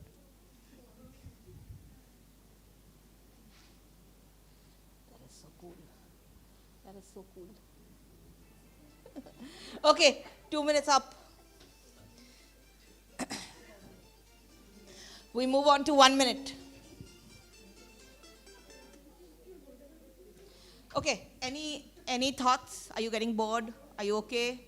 Yeah, good to move to 1 minute? Okay, so 1 minute timer starts now. Please turn, please look less at your paper. Okay, get started. One. Draw in 1 minute. Yes? Look at the person, look at the person. Keep looking at the person. Look less at your paper. Look at your paper only with your eyes and not so much with your head.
Sneha, for the. Yes, ma'am. No worries.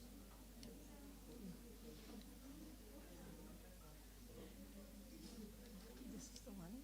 When You I want tell to- you, not right now, but when I tell you, you play this with me. Okay.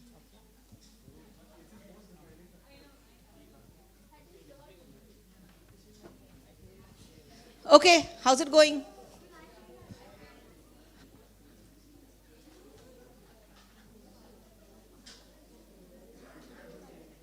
Okay, I guess 1 minute's up. Okay, we are now going to move with a 30-second timer, and then I'm going to give you a slightly larger piece of paper where you and some color to just share.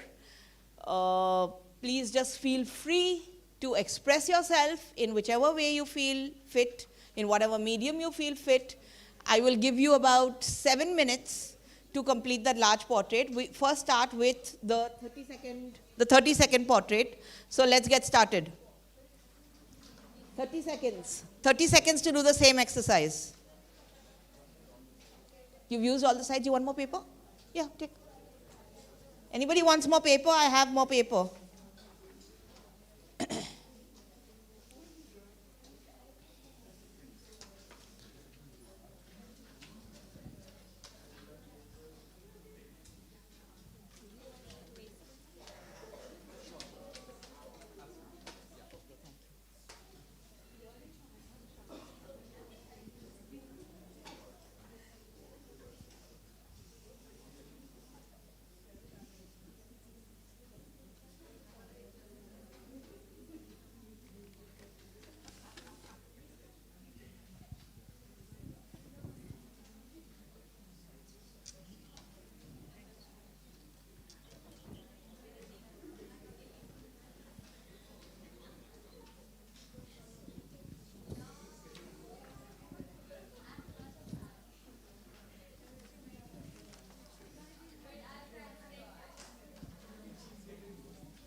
And pass it on. I'll take it out from that side.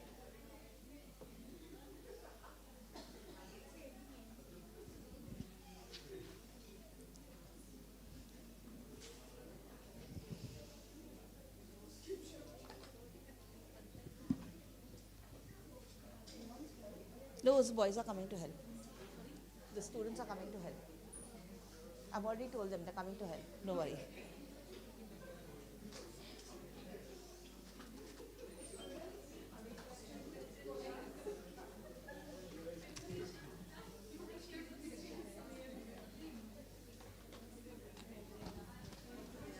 The students are coming to help. Don't worry. I've already told them. Yes, I've passed it around. Absolutely. I've passed that whole bunch around. Just take a couple of sheets from there and start to move. Sorry? A paper, right? Yes, I've passed that whole bunch around. We'll open one more set of the paper. Open one more set. Here. They can take 2 or 3 of a color pencil and 2 or 3 of a felt pen. Should we distribute two among in each? 2 amongst will not be enough. No, two packets in one row. They can Yeah, share. do that. Then let them take whatever they want. Do that. Give them one sketch pen and one color pencil in one row. All right. Yeah? Okay.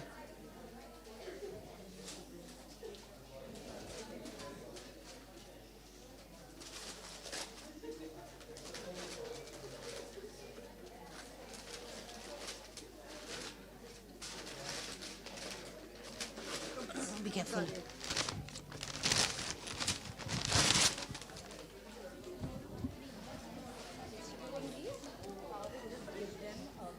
One packet of color pencil and one sketch pen and one.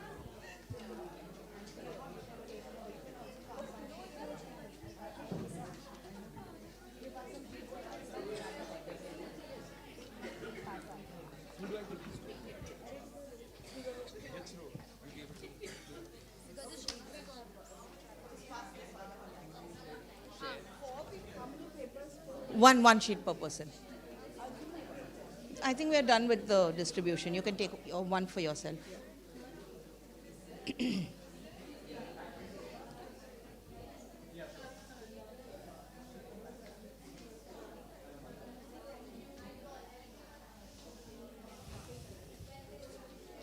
Okay, if you have your art, if you've got your paper and you've got some color, I think the couple of things that I can just, so just 1 second. Can I have your attention for a minute? Okay, so we've given you some very basic material, and I understand that.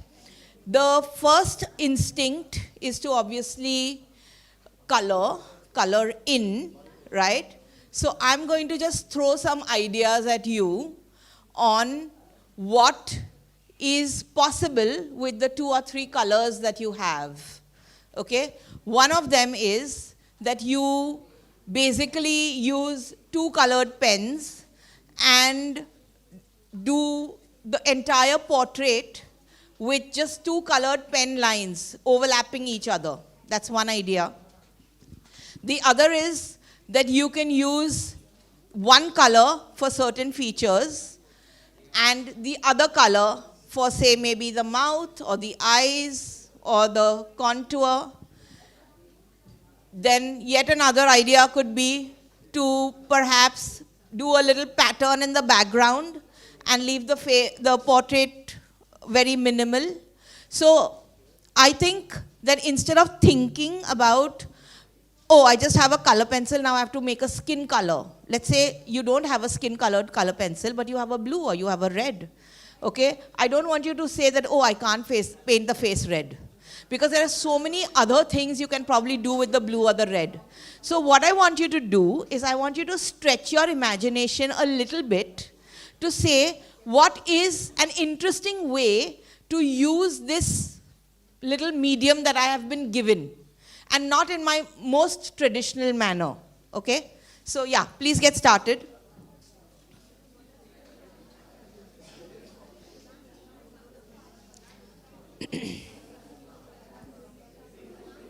Yeah. Hey, guys, do we have any more colors? Because they have, oh yeah, it's coming around. It's coming around.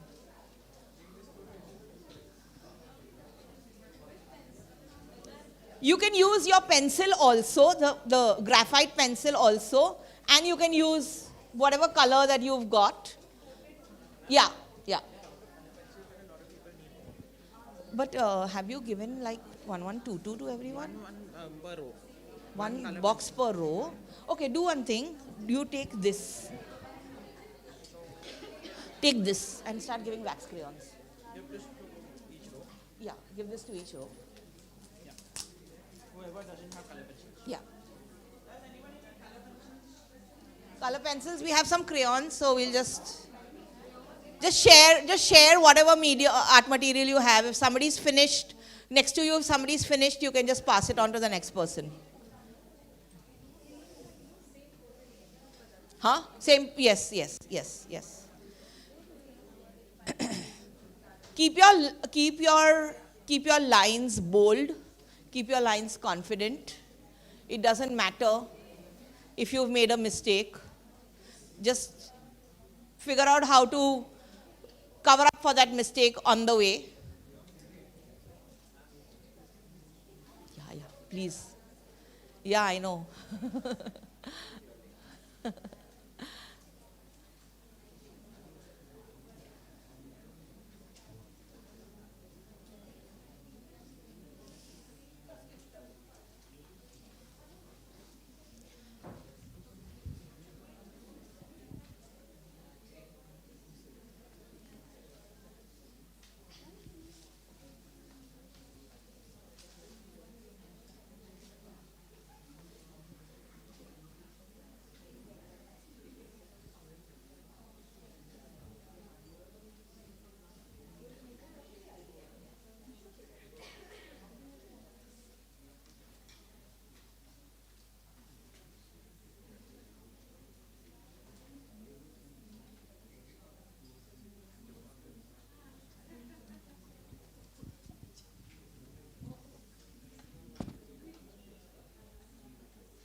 One thing I'd definitely like to say to all of you is thank you for sticking to the end, okay? Because I do understand that sometimes people just really get bored of not seeing the point or not having the perfect drawing and just let it go. So I can see that all of you are engaged, and that itself is a big thing. I never tried. I think it's the best that I've ever drawn. If anybody is done and would like to share a takeaway from today's session, that would be great.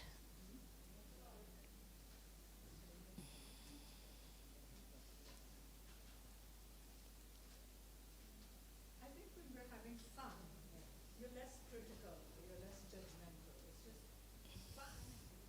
I agree. And I also feel that the purpose of art is to de-stress. So if you're going to stress about the result, it doesn't serve the purpose. I think what your session brought in was this element of play. And I love that because we've been taught that there's always a right way to do art and a wrong way. Whereas you just left us free to be non-judgmental and do what we can. Yeah. So as she says, that just immediately took the pressure away so we can Yeah. play. Yes, absolutely. So I think that one of the very, very important things about honestly expressing yourself through the visual medium is to give yourself the permission to fail. As long as you give yourself the permission to fail, you are not stuck to the end result. And it just so happens that you do not fail when you give yourself the permission to fail. So you're always happy with whatever comes out at the end of it.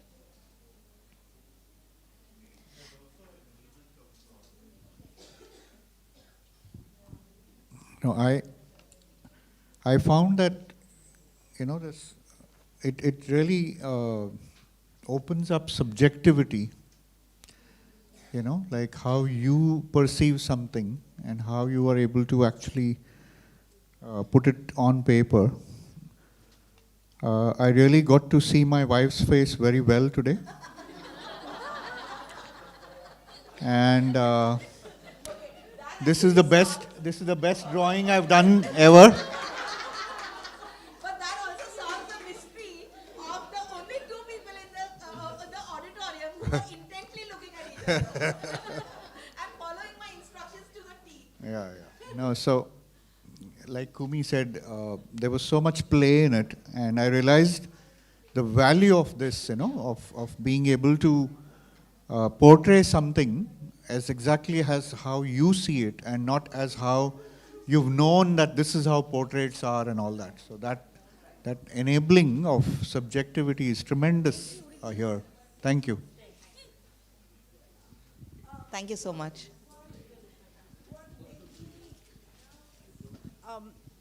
In a traditional drawing class, at least when I learned drawing, there was a bucket kept there and you were told to copy that bucket.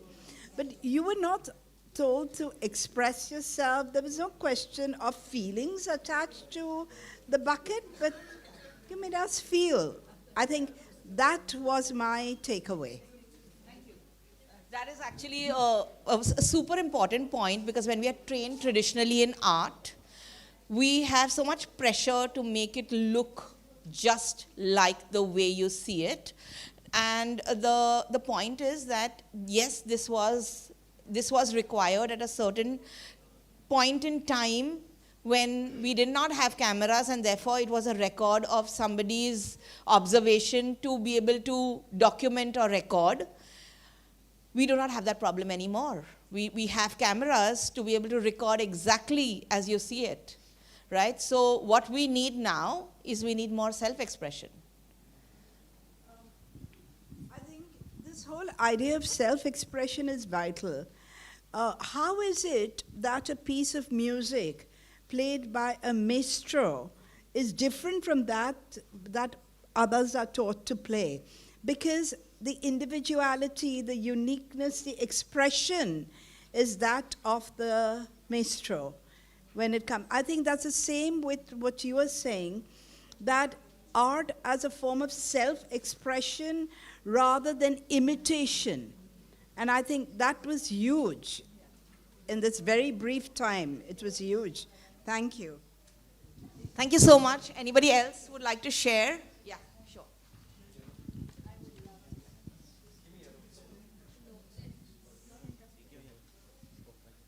So, fun fact, I have failed art in 6th standard, 7th standard, and 8th standard, to the point my art teacher used to call my parents and say, as much as he gets marks and is able to pass, we might not be able to promote him to the next year just because of his artistic abilities. So this, I was very scared when I started this because I'm horrendous at drawing. I am still horrendous at drawing, but it was very fun because I've known Anandita for a while now. But drawing her made me realize I did not know she had such a big forehead. But yes, but it was also a very fun thing because the way we were chatting and laughing at each other's drawings and the chaos that happened in our drawing, I think it was a very nice experience and made you feel a bit better in general. So very similar to Arjun, I had an art teacher in grade 3 who killed any and all passion I had for drawing at that very young age through a lot of quote-unquote constructive criticism. And drawing now, after all this time, and at least not getting cussed out for it, is definitely an eye-opener. And the round where you asked us to draw the most revealing factor about a person, I had this kind of moment of insight or enlightenment, where I realized it doesn't have to be a physical thing about that person. So what I drew is Suvit's Zomato balance last year. He spent 9 lakh rupees on Zomato last year, just on food. And that I think is his most defining factor.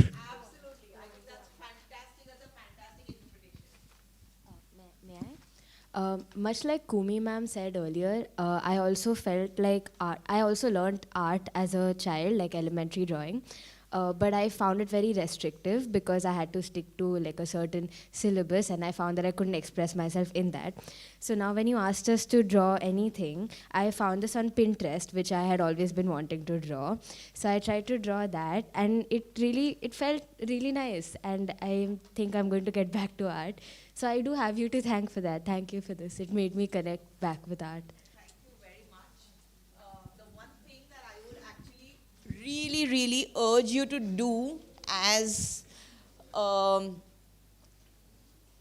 your own practice or inspiring someone else is to sketch from observation or imagination versus it's a very unfortunate, and I know that a lot of people already spoke about AI and all the things that are going up and down with it, but it's extremely unfortunate, and because I've been teaching for 15 years now, that the students' first instinct is to go to Pinterest, okay? And I just feel that when you're copying somebody else's mistakes.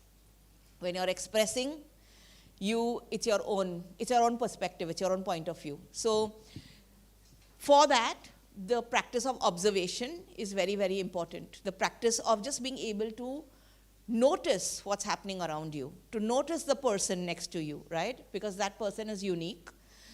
I'm a visual person, right? A lot of people may not be so visual, but there may be other ways of recording. There may be the idea of writing. There may be the idea of music. So many different ways in which personal expression with regards to observation or with regards to the way you feel about something can actually come into play. So that's it from me, but I'm going to leave you with one video, okay? 6-minute long video, which, yes, we will play right now. Thank you. Yes, just 1 minute, please, before you start. In our school, we have incorporated, like I'm an English teacher, we've incorporated art and English. We have tried to integrate the two subjects. So when we do projects, we ask them to do sketch noting and poetry from your memory. It doesn't have to be art, it can be just stick figures. You draw anything, but you depict it on a piece of paper. We give them papers like this, depict the poetry your way. So like if it's a haunted houses, what is there? It's a pleasant way of depicting ghosts. Your typical idea of a ghost is a poltergeist or something. You're depicting it in a different manner. How can a ghost be helpful? How can he be useful in the house? So that already we have started integrating art in our school. So they are talking about that. They were the last ones who didn't do it. Last 2 years, we've integrated that now, art with English. Thank you. We'll play the video.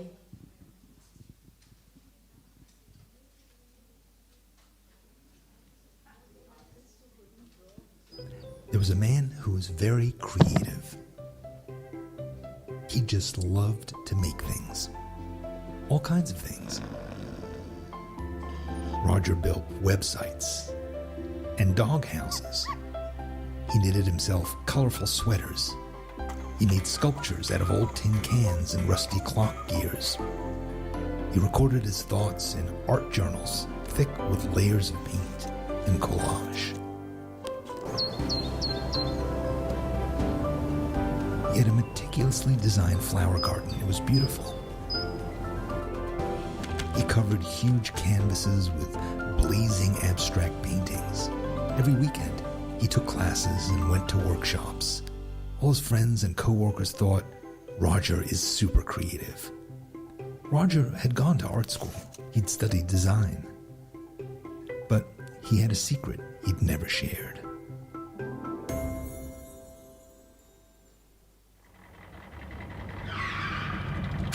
One day, a new family moved into the house next door to Roger. They had a little girl named Zoe. Zoe also loved to make things, all kinds of things. She sang songs and danced, wrote stories and plays. But most of all, Zoe loved to draw. She loved to draw everything. Dogs and planets, airplanes and clowns. One day, Zoe rang Roger's doorbell and asked if she could draw some of the flowers in his beautiful garden. As she drew, Roger brought out some blueberry lemonade and tiny pink cupcakes. He watched Zoe and admired her drawing. "Your turn. Draw a flower." "Oh, no thanks," said Roger. "I couldn't." "Why not?" "I have no drawing talent. I don't draw." "Just try," she said, and held out the pencil. So Roger drew a flower and showed her. "See," he said, "I told you." Zoe smiled and reached into her pocket. "Then you need my magic pen." She handed him a black pen. It looked pretty ordinary, but on the side were the words, "Magic Marker." "Really? Magic?" "You can draw anything you want with this pen, but it only works if you use it every single day till the next full moon." "How does it work?" "Just hold the pen in your hand, look at something you want to make a picture of, and the pen will start to draw." "It works. Even if my drawings are bad?" "Especially then." So Roger took the magic pen, and every morning he sat down with a sketchbook, and he drew something. His shoe, his dog, his piece of toast. At first, the pen didn't seem to work. All the drawings were crooked or lumpy. They didn't look much like his dog or his shoe or his toast. Roger almost gave up. "I just can't draw," he said in frustration. Zoe reminded him, "Just slow down, be patient, and wait for the magic to happen."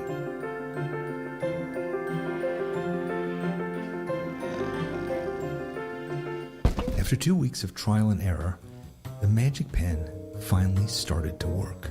One morning, Roger drew his tea kettle, and you know, it looked pretty darn good. So he drew his armchair. Kinda great. Then he drew a pineapple, his toothbrush, a TV set, his corduroy jacket. Magic. One night, the moon rose full and bright over Roger's house. Roger drew it through the kitchen window. It was a really magical drawing. The next morning, there was a knock on the door. It was Zoe. "The magic pen is really working," Roger smiled. "It's amazing." He showed her all the new drawings he'd done. "Magic," Zoe cheered. From that day on, Roger drew and drew. He drew Zoe, her parents, and all his neighbors. He drew the sweaters he planned to knit. He drew his favorite dishes and he published a cookbook. He drew designs for his garden. He drew his mailman, his dentist, and all his co-workers. He went on vacation and he drew all of Rome. He drew and drew until one day the magic pen ran out of ink. "I'm so sorry. I wore it out," he said sadly as he gave Zoe back the lifeless pen. "No problem," she said, and handed Roger a fresh black magic pen. "I have lots of them, and they're all magic."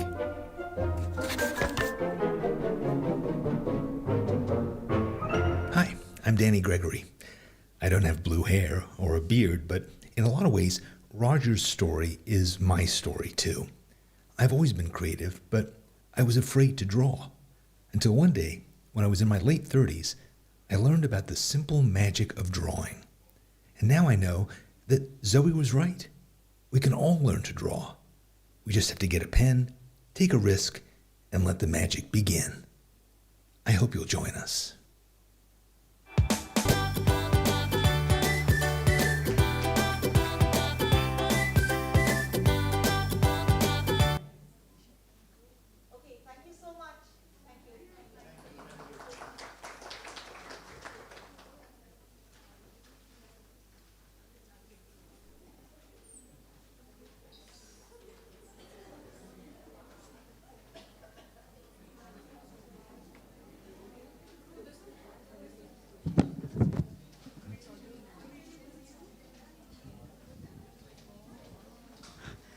I think we all enjoyed ourselves, am I right? Did anyone feel bored? So you're no longer boring. You don't get bored and you don't bore others because you've discovered that you're creative. Great discovery. Thank you so much, Zainab. Thank you. Just please accept a token of appreciation from us. Thank you. Why do we bring in artists at GTPS? Only because we want to create a variety entertainment program for you? No. The arts, as I've said, can be integrated. ABL, art-based learning, is a distinct form of education.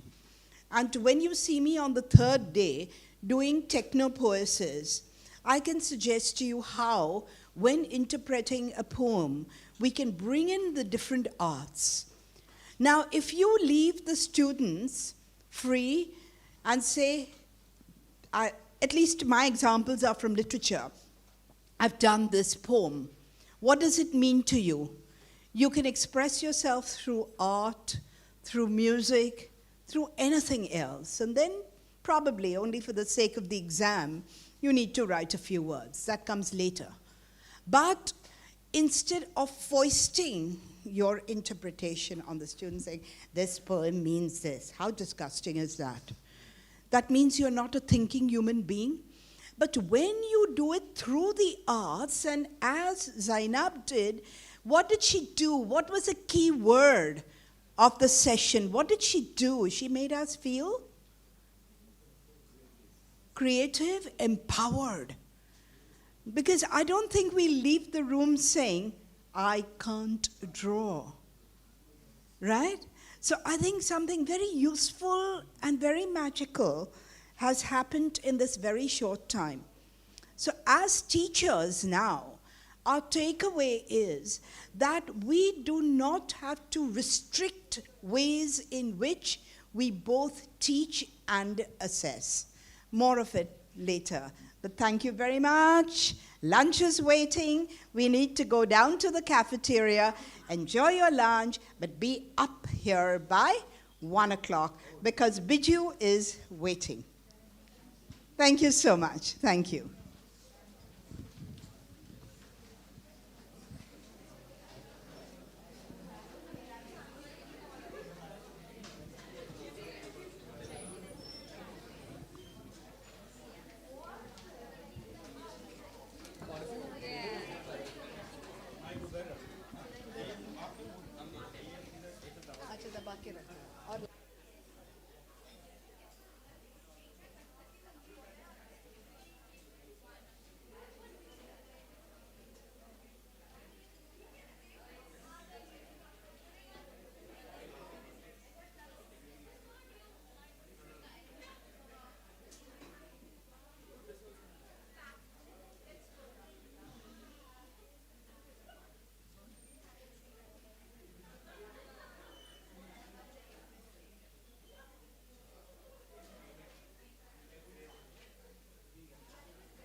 Friends, welcome back. Post-lunch sessions, always the most difficult. All right, so from portrait illustrations, we now move on to the world of images. Our next artist speaks in the language of visuals, and he speaks more eloquently in the language of visuals than most of us do in any language of choice or love. He describes himself in his own words as a rustic geographer, quote unquote, who captures the essence of rustic geographies, the people who are now becoming the archives of the earth, the myth and mystery of spaces and places, of streets once filled with the density of then and before. He is an artist at residence at Uru, founded by Riaz Komu and located in Kochi. He has worked on the project titled Transcendence Kochi, a visual anthropological documentation of 42 communities living in the historic town of Mattancherry. The exhibition of these photographs in a mosque in Mattancherry was the first of its kind in the country. He was a participant artist at the Kochi Murray Biennale, curated by Shubhigi Rao, a participant artist at the RI Archives, The Sea, a Boiling Vessel, curated by Riaz Komu. He has to his credit that impossible blue heritage, memory and mobility, 2224, at NYU AD Research Kitchen. He has worked on Project Qutub Shahi, Kalakriti Foundation, Project Leela, a design foundry curated by Anita Mukund. At the Serendipity Arts Festival, he was one among the 21 artists selected from across South Asia for the Young Subcontinent Project to retrieve shared histories and past. It's My Biennale. He was the official campaign photographer.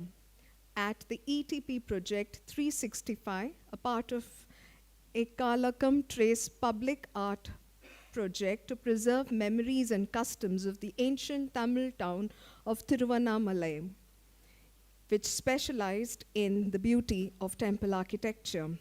Mosque of Kerala, a historical documentation of Kerala's traditional mosque architecture and archaeological inscriptions. The Mohalla Story, a visual ode to the rich spiritual history of 40 mohallas in Hyderabad, mirrored in the eyes of the people, the warmth of their embrace, and the ease of their symbiotic existence. Sufis of Malabar, an ongoing independent photography project that seeks to document the Sufi traditions of northern Kerala towns of Kondoti and Ponnani. At the Lokame Taravadu, which translates as The World is an Ancestral Home, he was one of the 267 artists who traced their roots back to Kerala, curated by artist Bose Krishnamachari. He also has to his credit Elements and Fragments, an exhibition of photographs from Project 365 Tiruvannamalai at the Magnet Gallery, Melbourne. Please join me in welcoming all the way from Kerala, our visual poet, Mr. Biju Ibrahim.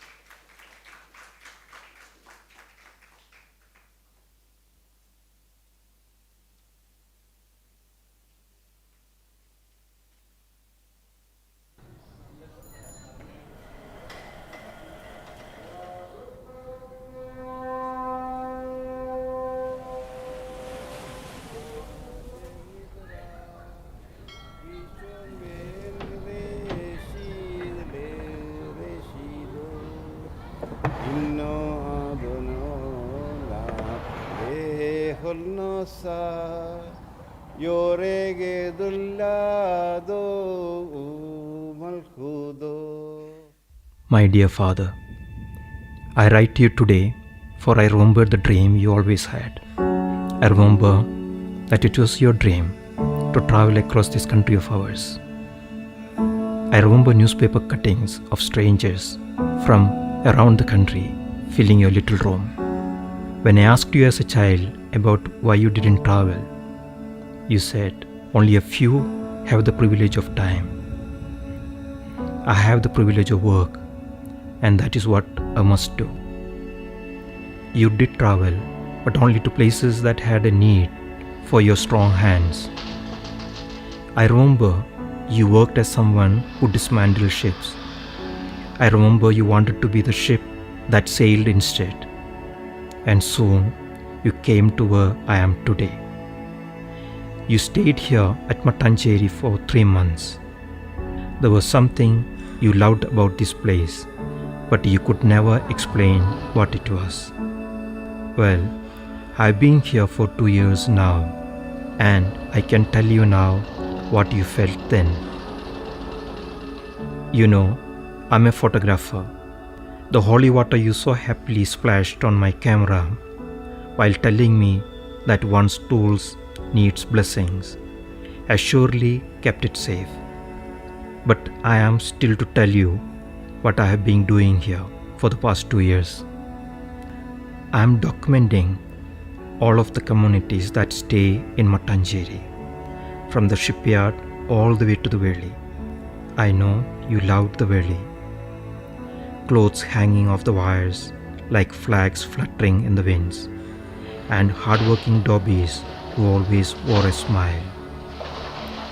You might not have asked them where they came from, but they are Tamil Vannans who have been here for 400 years. I took photos of your best friends that you probably met but never knew who they really were. The makers of the one thing you can't live without, your beloved papadam. The delicacy that would always crumble in your large hands. Now get ready to keep a secret that not many Malayalis know. The papadam was not always ours. It came from the Gauda Saraswat Brahmins. They reached Mattancherry 500 years ago. Do you remember all those monsoon afternoons where we argued about who came to our Kerala first? You told me people who travelled on ships 1,000 years ago. And even my imagination could not believe my ears. Well, you'll be happy to know that I met a community who came here exactly on 1115 AD from Yemen. They have records of all those who first came. A family tree of adventurers who came from the deserts of Yemen to our promised land. My dear father, the people you met here so often in those 3 months, they are from everywhere. They have all come here at one point or the other.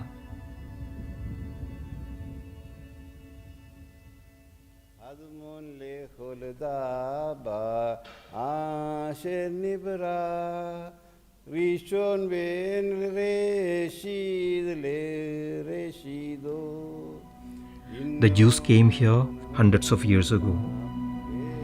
When you were here, there were around 100 of them left, all of them staying near the Paradesi synagogue or some near the Kadavumbagam synagogue. Today, only a few remain. Sarah, the oldest Jew here, as a Muslim caretaker, and Elias has revived the synagogue for the Malabari Jews with the help of contribution from his Hindu, Christian, and Muslim neighbors. And the food. Oh, the food.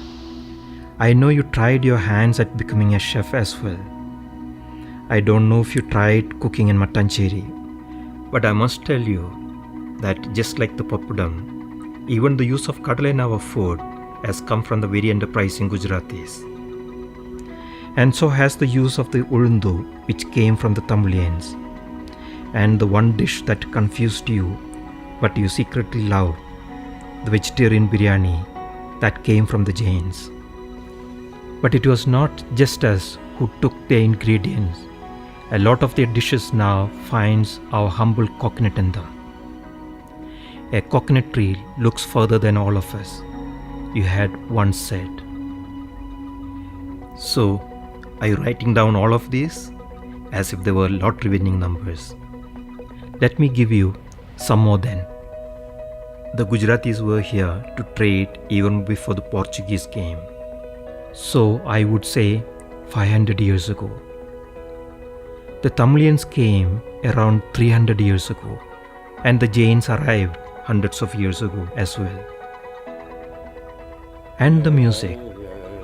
I could sit for hours by the window just listening to it all. I met a man, N.P. Ramaswamy, whose family belongs to the Tamil Brahmin community.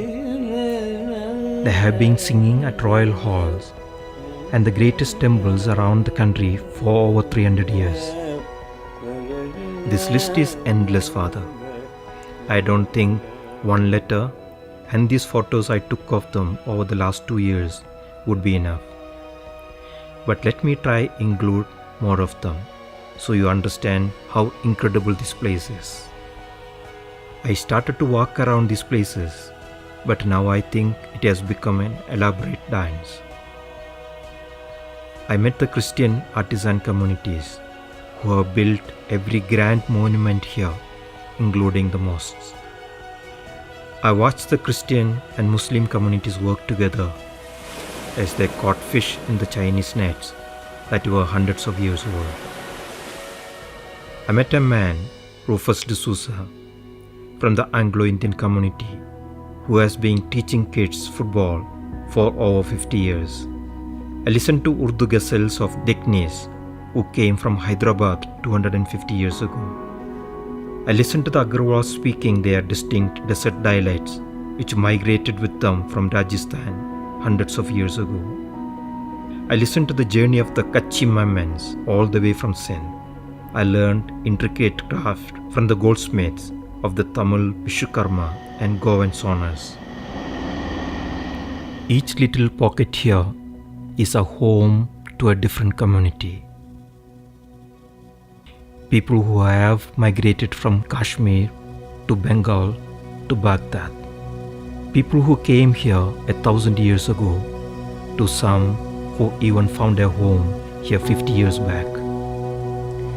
They came here for a dream, but stayed for a collective reality that is far better than any dream could convey. Today, after 2 years of making friendship, of taking photographs, of discovering all of their journeys, and being invited to all of their homes, I can safely tell you that your dream of traveling the country has already come true. You just didn't realize it then. The magic of your dream coming true when you're wide awake is what you felt when you are here. These distinct differences in communities might not be visible anymore to our eyes. Yet, all of these 39 communities that live here, they come together each and every single day. They support each other in their daily lives. I can remove those paper cuttings now and replace them with my photos. My privilege has been one that mixes my work with the time itself. This letter doesn't feel like it is coming from me to you, but from all those people I have met over these 2 years. All of the people who have come here from all across India and have made it their home, side by side. All in the 5 kilometers that has been Mattancheri for over 500 years. This letter is coming to you from all of India herself. The India that you dreamt of. The India that always has been alive and well here.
Thank you.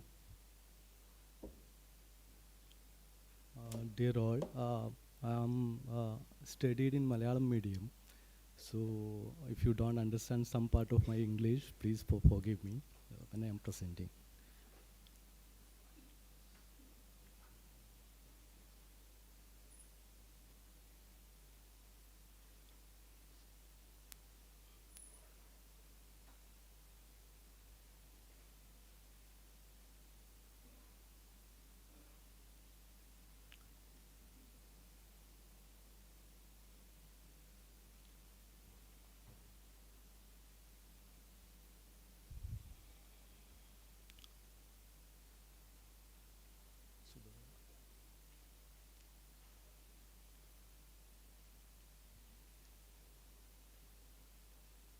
In 2017, I was invited by artist Riaz Kumu, co-founder of the Kochi Musriz Binale, to be a resident artist at Uru Art Harbor. The project titled Transcendence Kochi was later exhibited at the Serendipity Art Festival in Goa and also in the second floor of a mosque in Matancheri, where I remained open to the public for nearly 2 years. In 2018, Transcendence Kochi was also selected as a part of the official campaign of the Kochi Musriz Binale. I have been part of the research documentation team of RE Archives since 2022. RE Archives is a collective of artists, writers, scholars working through research, writing, curating, and art to explore Kerala history, culture and politics, to connect creative and academic work through both physical and digital platforms, fostering conversation on Kerala's cosmopolitan past, pluralist cultures, and political futures. This is the mosque gallery. എല്ലാ വെള്ളിയാഴ്ചയും she will translate some Malayalam. Exhibition നടക്കുന്ന സമയത്ത് എല്ലാ വെള്ളിയാഴ്ചയും അവിടെ ജുമാ നടക്കുമായിരുന്നു. ആ സമയത്ത് വെള്ള തുണി കൊണ്ട് ഈ ഫോട്ടോഗ്രാഫ്സ് എല്ലാം മറച്ചിട്ടാണ് അത് ചെയ്യുന്നത്.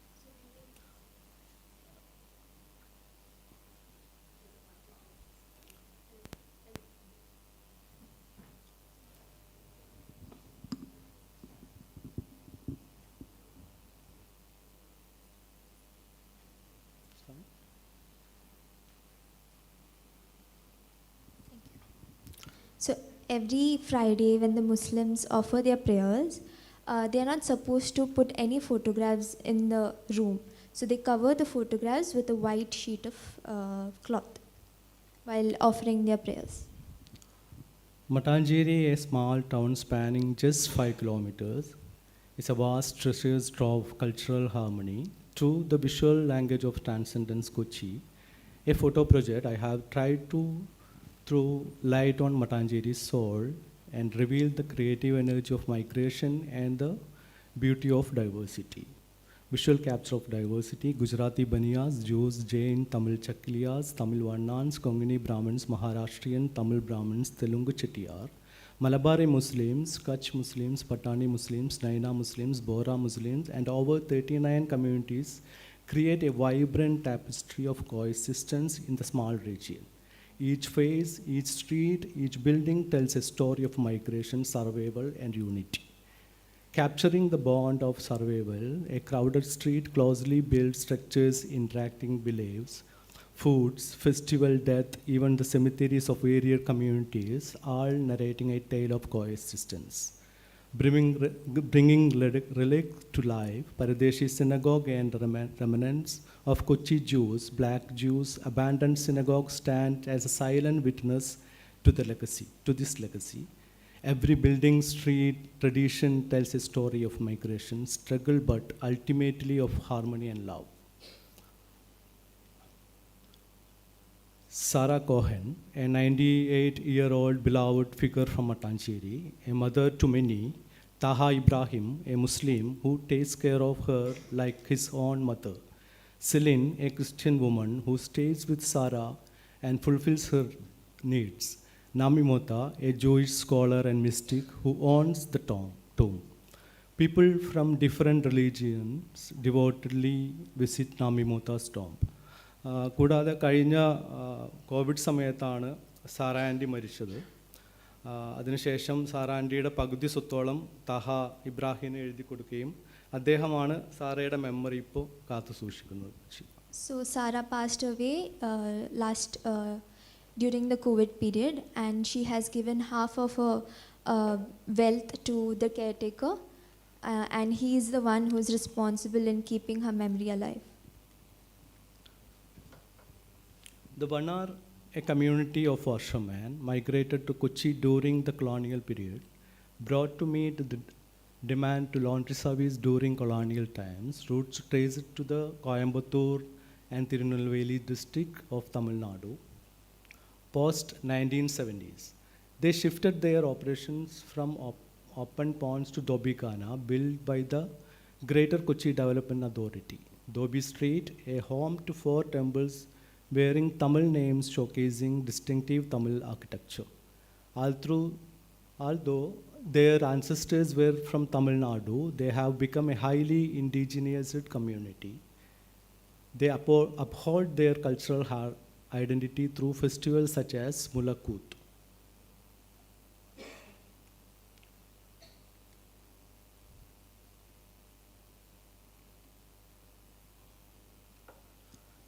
Sakiliyar, also called Chakliyar, a Dalit community of manual scavengers that migrated to Kochi during the middle of 20th century from area bordering Coimbatore. Brought to Kochi when the local manual scavengers rose to protest for an increase in wages in 1950. Presently about 90 families in Rameshwaram colony near Fort Kochi. Stories from elder community members of how they were treated with utmost contempt by the other denizens, lives improved vastly since the advent of septic tanks and other more scientific ways of human waste disposal. Language, a rare blend of Tamil and Telugu. A community preserve their cultural identity and till they celebrate Tamil festival like Mattu Pongal, Krishi Pongal, etc. Janagaparambu colony, located in Amaravati, Matancheri, a settlement of Vaishya community where people from various communities live together harmoniously. Within Janagaparambu colony, in closely situated rented houses, Saraswat non-Brahmins, Vellala Pillays, Yedavas, and Tamil Vishwakarma community members coexist.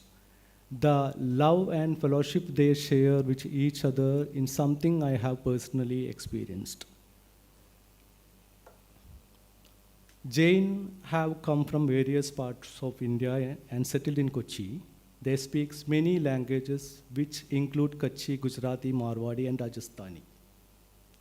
They have traditionally been a business community and most members continue to be so even now. It is believed that the Jains had trade connection with Kochi since 14th century when it was happening port. Port Fort was happening 1381. The Jain temple in Matancheri is over a century old and has now become a tourist attraction. Many visit this place in order to experience the spiritual side of PGN upon receiving a cue and circling the minaret. Lozo Indians community of India Portuguese origin, born when Portuguese men who took the long to unsafe journey to Kochi married local women. Community maintains the traces of their European origin in their culinary habits, dressing and festivals. According to the community members, there were people in Kochi who could fluently speak Portuguese until 1980s. However, English now replaced Portuguese in their mother tongue. After the Portuguese were defeated by the Dutch, Most Lozo Indian families migrated to the outskirts of Kochi. But according to the official data, 250 families still continues to live in the area. Rufus Uncle, a beloved footballer among the people of Fort Kochi and Matancheri. Gauda Sarasat Brahmins, GSPs. The community traces in the lineage back to the Konkan caste. Multiple historical records suggest that the GSPs in Kochi are the generation that followed those who migrated from Goa during 16th to 18th centuries, feeling forceful to religious conversions by the Portuguese.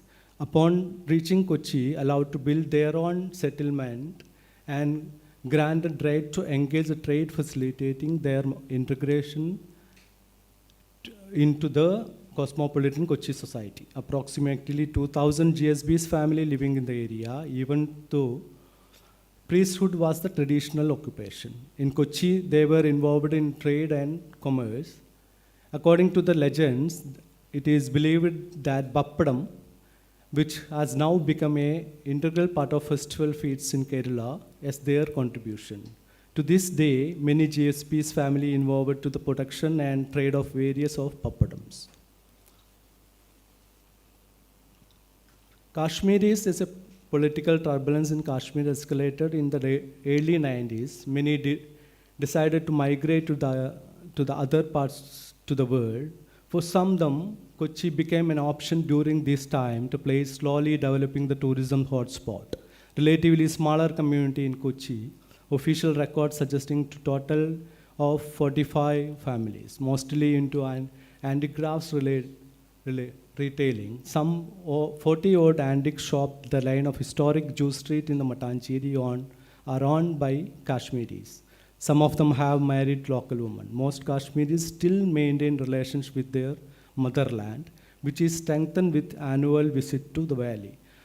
ഈ കാശ്മീരികൾ 90s ഇവിടേക്ക് migrate ചെയ്യുന്ന സമയത്ത് അവർ political refugees ആയിട്ടാണ് ഇവിടെ എത്തുന്നത്. സത്യത്തിൽ Jewish സിനഗോഗിനെ വരവേൽക്കുന്നത് കാശ്മീരികളായിട്ട് നമുക്ക് വായിക്കാൻ പറ്റും.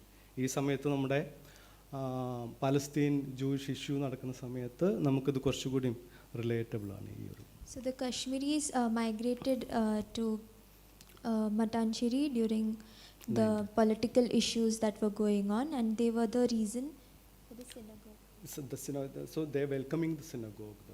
The Kashmiris. Kashmiris. The streets full of Kashmiri shops. So when you enter the synagogue, the Kashmiris are the ones who are occupied there. So they are the ones who are welcoming you while entering the synagogue. So especially now that the Palestine issue is going on, this is a thing that is to be noted. Kannadigas, a small community thus migrated from the Kasaragod district of Kerala, which shares borders with Karnataka. Most of them have the surname Hegde, which literally means leader of the fort, suggesting their ancestor belonging to warrior clan. No written records about their migration. Community members suggest their forefathers came from Kasaragod mostly during the Second World War period in search of livelihood opportunities. Approximately 60 families scattered across 2 different settlements in Matancheri, centered around the temple. Kannada is the home and community language. However, the younger generation can't read or write Kannada but only speaks. In small place called Mahajanawadi, several Kannadiga families live closely alongside Malabari Muslims. During the main festival of Kannadigas, the sacred space with idols to set up a Velichapadu priest invited from Mangalore arrives. The festival is conducted under his leadership.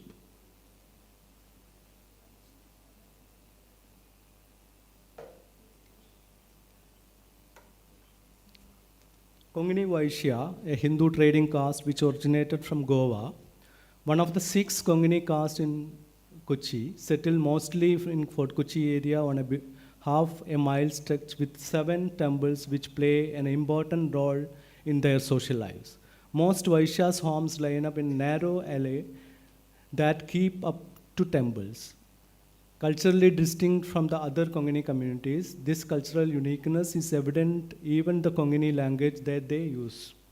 The community members, through their prose and poems, have enriched Kongani literature. Some of them have played a vital role of translating epics epics of Malayalam literature, and they by paving the way of cultural integration between Malayalam and Kongani speaks words. The community celebrates the dignitaries of the archived, the highest civilian honors, including the Padma Awards.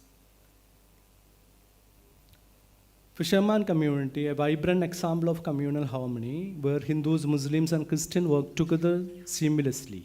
United by their shared livelihood, they collaboratively operate the iconic Chinese fishing nets and engage the traditional fishing practices along with the scenic coastline. Despite diverse religious backgrounds, their mutual respect and cooperation strengthen the community's resilience against challenges like declining fish stock and tourism pressures. The unity not only sustains the ancestral trade but also enriches Fort Kochi's cultural tapestry, making their collective effort of testament and interfaith harmony. Matanjeri Malabari Jews, Kochi also black Jews. Kochi was once home to the thriving Jewish population, but since 1948, they began migrating their promised land Israel, which has led to gradual decrease in their population. The forefathers of Malabari Jews were from Babylon, who initially settled in Musris. Then the happening international port. Once the port was destructed by the flood, a group migrated and settled in Kochi, trading community that played pivotal role of developing Ernakulam into a trading hub. The wholesalers of Ernakulam market till date use Hebrew numerals for business communications. Older generation of Malabari Jews in Kochi also use Aramaic, the language said to have been used by Jesus Christ, evident Aramaic influence in their traditional song. Numerous Malabari Jews synagogues, the pound representatives of bygone era, are now in the state of abandonment and are subjected to encroachments and unscientific renovations. Tangals, who trace their lineage all the way back to Prophet Muhammad. According to the oral tradition, the ancestors of Tangals came from the present-day Yemen. It is believed that the king of Kochi invited Sayyid Abdul Rahman Aidrosi, who, after having embarked on the long and unstable journey, reached Ponnani from Yemen through Surat in Gujarat in 16th century. The king allowed Tangals to build a residency at the bank of the lake of Kochi, which called Takyava. Takyava ഒരു വേറെ തരത്തിൽ meditative place എന്നുള്ള രീതിയിലും കൂടി വായിക്കാവുന്നതാണ് Takyava. Takyava also means a place to meditate. Takyava encapsulates the shrines of the ancestors who were great spiritual leaders. The place has now become a great spiritual center. They are visited by the people of faith in search of spiritual solace. Tamil Brahmins believed to have migrated Kochi 3rd century back, mostly live in gated communities called Agraharas. One of those Agraharas named Karandar Palayam. They are approximately 450 families who have their roots in Kalede Kurichi near Kanyakumari. Karandar Palayam, in fact, is believed to be a name of a community of Brahmin traders who originated from Kalede Kurichi. Kayamkulam is where they initially settled, and King of Kochi invited to them settled in Kochi.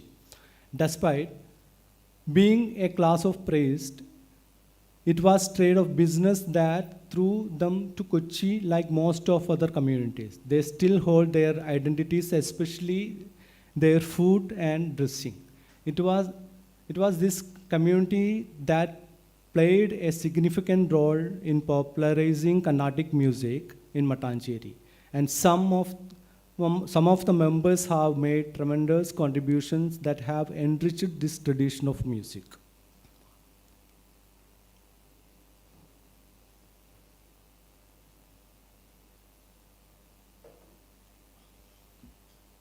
The Kutch Memon community moved to Kochi from Kutch, Gujarat in the early 19th century in 1815. A group of influential Memoni Muslims businessmen settled in Kochi, starting a larger migration. Though they came from Kutch, their roots trade back to Sindh, Pakistan, and community greatly helped make Kochi a major trading hub. They set up many charitable trusts and contributed a lot of Kochi's social and economic growth. They focused on education and women empowerment, making a big impact. The community also adds the Urdu literature with notable contributions. Their legacy continues to shape Kochi's vibrant identity. Malabari Muslims, the community of local Malayalam-speaking Muslims in Kochi, identifies themselves as Malabari Muslims. The reason they have adopted Malabari, people of Malabar, as part of their identity could be either a presence of other Muslim communities from various parts of India or the migration of their forefathers from different regions to the ancient Malabar kingdom. Even before the colonial times, Kochi had a healthy trade relationship with the Arabs who might have played an instrumental role in the spread of Islam. One of the oldest mosques, the area which is built by 1381, suggests the presence of Islam and Muslims from pre-colonial times. The members of this community were various professions historically. Most of them in the recent past have been manual laborers and petty traders. According to the oral accounts of community members, a few owned or were supervised the numerous warehouses in the business district in Matancheri. Sarasad non-Brahmins, Konkani-speaking community, they migrated to Kochi from Goa. They share common history with the other Konkani-speaking communities in Kochi. Their migration is estimated to have happening during the 15th and 16th and 17th century. Approximately 130 Sarasad families currently. Sarasad traditionally were temple artists. Women in the community were not allowed to marry and were forced to dedicate their lives to temple and deity. Due to the influence of the Sarasad Association formed in the year 1993. The Hanian social system was eventually wiped out. The community since then has made tremendous growth. It was given birth to the visionaries of educationists who played a significant role in India's struggle for independence. Sunni Islamic community has its roots of Deccan region includes Hyderabad. Like the most communities in Kochi, they don't have written history that points out of the possible period of reason for their migration into Kochi. Oral account of the community members suggests they could have settled during the Tipu Sultan's multiple invasions of Kerala. Most of them believe their forefathers were soldiers in the Sultan army. The community has 4 sub-communities, which is Sayyids, Mughals, Pathans, and Sheikhs. Deccani dialects of Urdu is the language they use at home and within the community. It was this community that introduced the musical traditions such as ghazals and qawwalis into Kochi. Music, in fact, plays a significant role in the social and religious life of community. Vellala Pillais trace their lineage back to Kumbakonam in Tamil Nadu. It was feud between the Zamorian of Kozhikode and Mudaliar that lead to their migration from Kozhikode to Kochi. Believes that the present day Pillais are the descendants of those who migrated to Kochi with Mudaliar. Historically, farmers and landowners, but in Kochi, there's also Travancore. They were mostly confined the clerical job. The special relationship that they shared with the king landed them in influential posts. Pioneer of printing, Janaki Printing Press, established in 1928, a proud bearer of this legacy. Tamil is no more their mother tongue. They have adopted the culinary habits of the place, and the Tamil roots are slowly but steadily fading off into the oblivion. Naina Muslim community, they claim Arab descent. According to the oral legend, the forefathers of Nainas came from the place named Naina, a small town near Mosul in present-day Iraq. Even though they share the great ideal cultural affinity with the local Muslims who identifying themselves as the Malabari Muslims. They have retained trace of their Arabic origin, especially the social and family lives, culinary habit now similar to other communities in Kochi. However, they prepare certain dishes especially for the special occasions which could possibly have an Arabic origin. Historically, the Nainas were influential bunch sharing a robust relation with the king of Kochi. They were administrators of Chembittapalli, literally a copper thatched mosque, which is one of the oldest mosques in the region.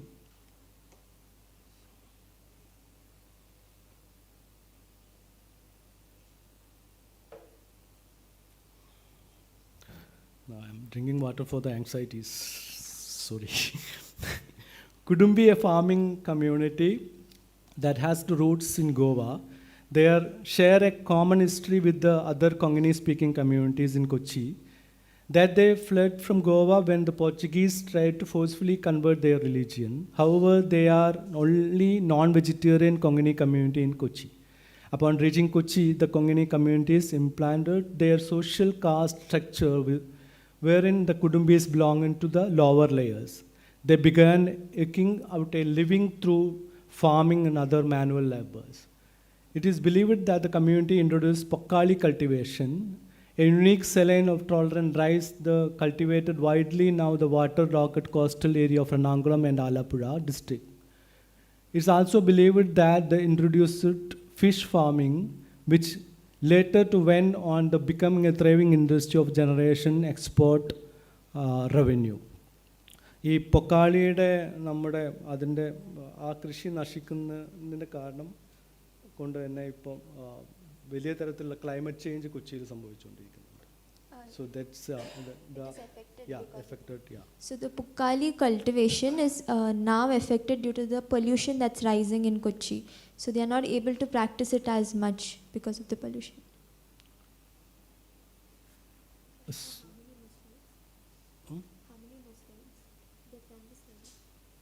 No, they are Kudumbi community. Sonars, also known as Jaivajna Brahmin, is an Hindu caste referring to the people who work as goldsmith. Their forefathers, like other Konkani-speaking communities in Kochi, fled Portuguese. In Kochi, they were granted religious and occupational freedom. This integration was facilitated among their reasons by the demand of exceptionally crafted gold ornaments. They made ornaments for the irrespective of caste and religious differences.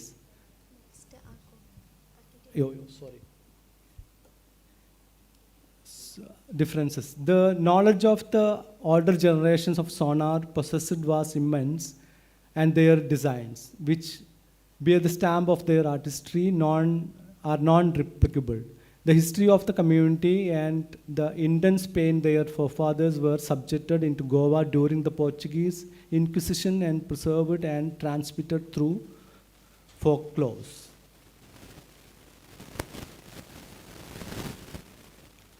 The Maharashtrian Hindu community came to Kochi in 18th century.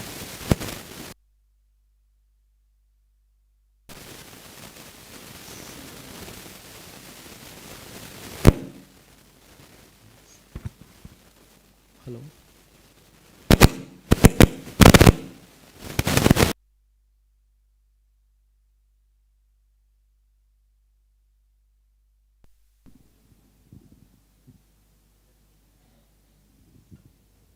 Check.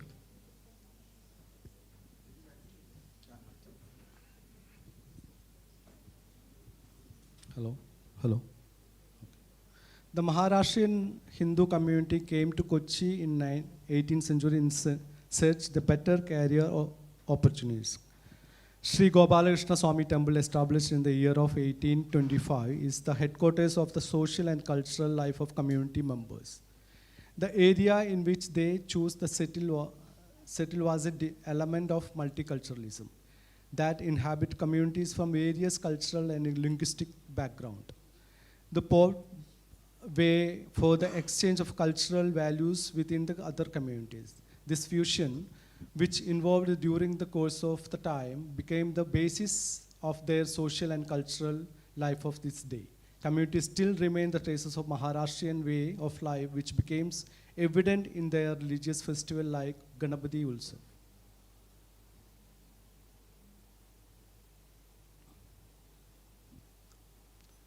In Matanjeri, where varied community living closely within 5 kilometers, a deep harmony exists. Each group celebrates the sacred festival with mutual respect, creating a shared spiritual bond. Some rituals stay personal, held close by the community, yet many are open festivities, warmly inviting others to join. The blending tradition reveals the timeless truth. In closeness and reverence, people view a unity that honors a sacred spirit of life's celebrations.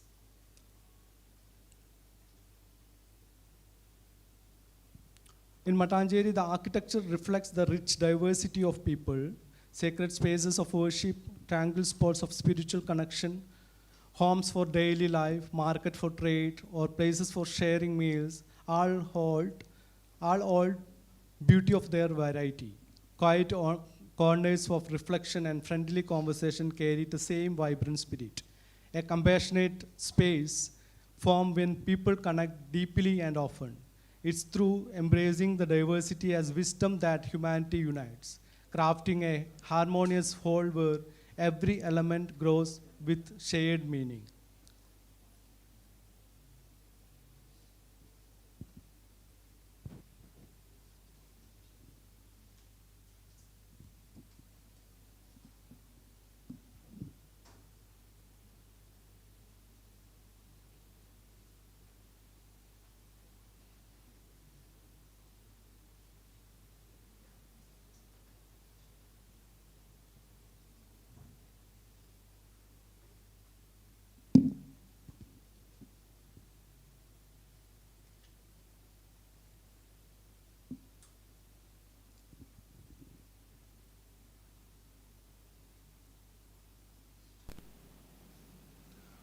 In a country like India, compassionate spaces hold great significance. Through a diverse society, living together, sitting together, sharing food, and respecting each other's beliefs, it's become possible. It is form of awareness of a collective space that light and understanding awaken within an individual. A compassionate human is filled with the light of knowledge within. Thank you.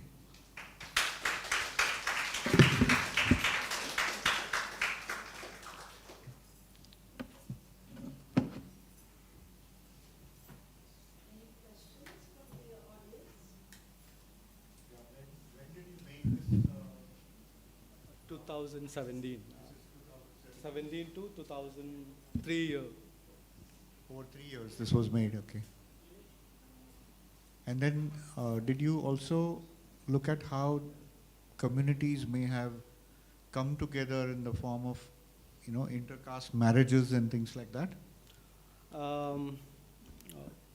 സത്യത്തിൽ കേരളത്തിൻ്റെ ഒരു പശ്ചാത്തലത്തിൽ നമ്മൾ ഏറ്റവും കൂടുതൽ connect ആവുന്നത് Narayana Guru philosophy ആയിട്ടാണ്. അപ്പോൾ അദ്ദേഹം പറഞ്ഞിട്ടുള്ളത് ഇൻ്റർഫെയ്ത്ത് റിലീജിയൻ അത്യാവശ്യമാണ്. അത് ഒരു തരത്തിൽ മറ്റു മതങ്ങളുടെ പ്രാക്ടീസസ് പഠിക്കാനും കൂടി വേണ്ടിയിട്ടാണെന്നാണ്. പക്ഷെ മട്ടാഞ്ചേരിയിൽ ചില വളരെ കുറച്ച് കല്യാണങ്ങൾ മാത്രമേ അങ്ങനെ കണ്ടിട്ടുള്ളൂ. ഞാൻ കൂടുതൽ മനസ്സിലാക്കുന്ന ഇപ്പോൾ കൂടുതൽ ടെൻഷൻ നിൽക്കുന്ന സമയത്ത് അത്തരത്തിലുള്ള കല്യാണങ്ങൾക്ക് ഉപരി മനുഷ്യനെ പരസ്പരം റെസ്പെക്റ്റ് ചെയ്ത് ജീവിക്കാനുള്ള അവസരം ഉണ്ടാക്കുക എന്നുള്ളതാണ്. ഫെയ്ത്തുമായി ബന്ധപ്പെട്ടിട്ടാണല്ലോ ടെൻഷൻസ് നടക്കുന്നത്.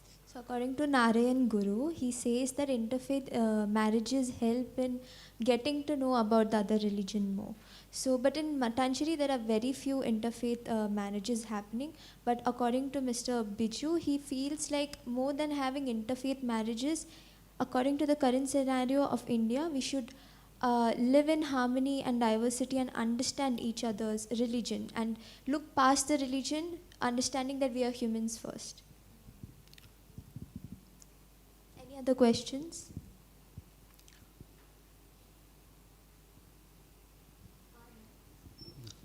Any other question?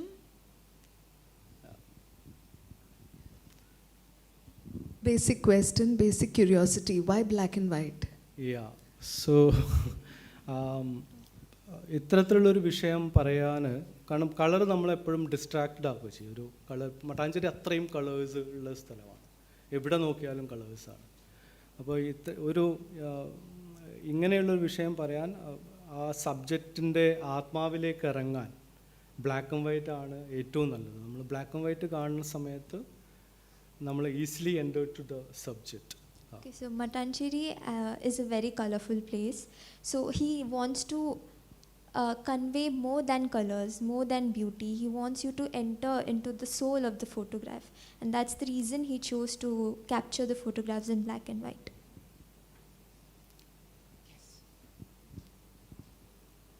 Firstly, I just want to say I am a huge fan of whatever I just saw in terms of your work. And I'm sure it's enriched you also as a person a lot just by looking at all of this.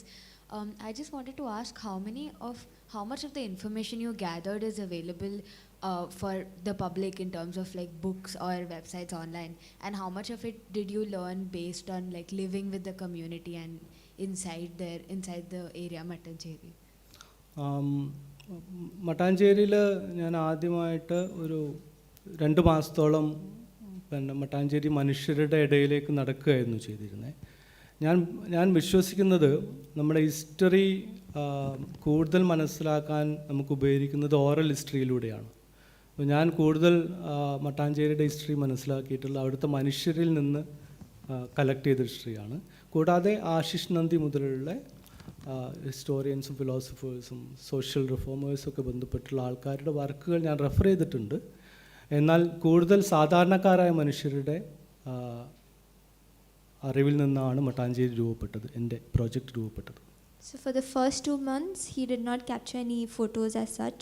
He was communicating with the local people, and he believes that history is understood orally more than written, and getting into the people and understanding the history through them. And he has referred books, but then mostly all the information available is through the work he has done with the people. Anyone else? No? I'd like to make a few comments. I loved the work, as she rightly said. I really became a fan of your work. How many of you can think of a metaphor? I think one of the greatest losses that we've suffered in recent times is a loss of the metaphor. What metaphor can you think of for his work? Anything. Simple. Yeah, but metaphor. A quilt. What he demonstrated was a quilt, a mosaic. It could just be anything. Here, United Nations wants us to teach compassion, empathy, living together. Who taught them?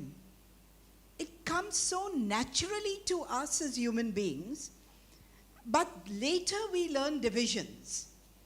Have you ever come across a 2-year-old who will refuse to play with another 2-year-old because the nose is not looking too good, it's too pointy or whatever?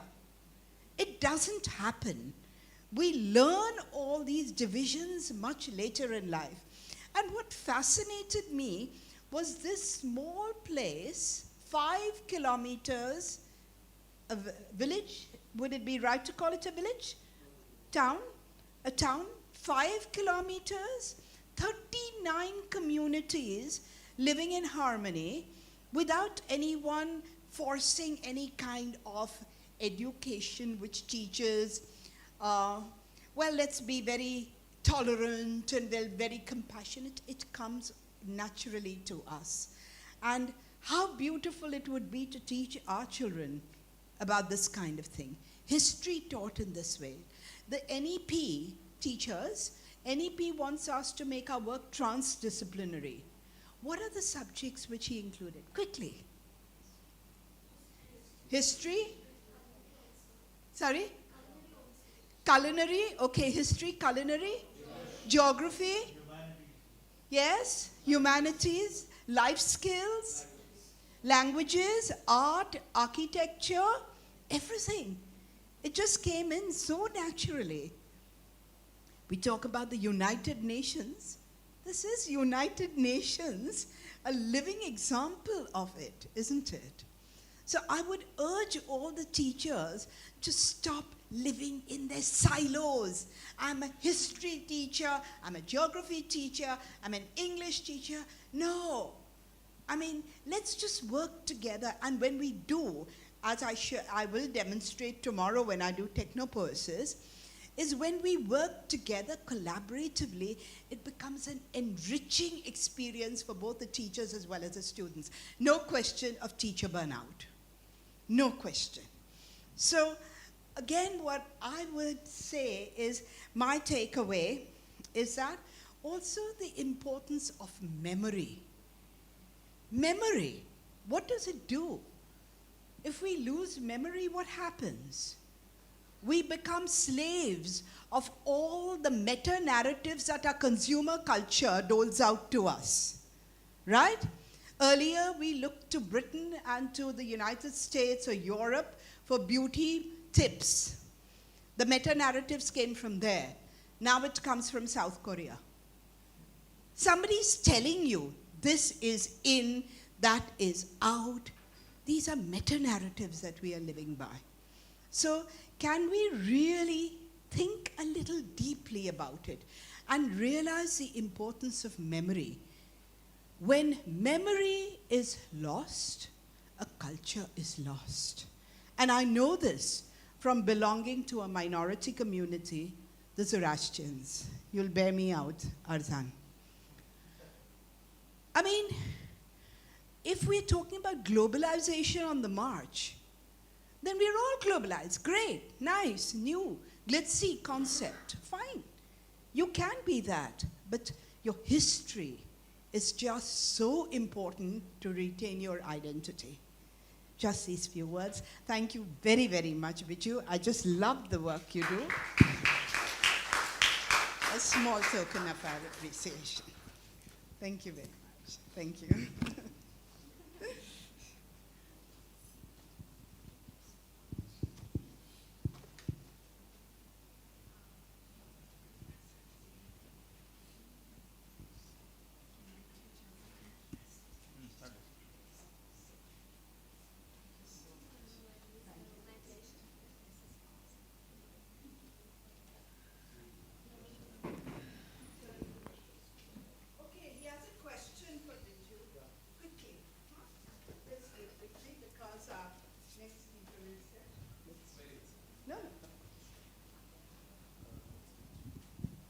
Hi, sir. Firstly, thank you for the viewing of your film. It was really, really inspiring. Sir, so from my maternal side, I am Bihari. And it just occurred to me that there were so many different ethnicities, so many different cultures that were here. Is there any particular reason why there was no, or not mentioned, but why Biharis in particular did not immigrate to this side of India at all, or particularly this town? Anything you could think of?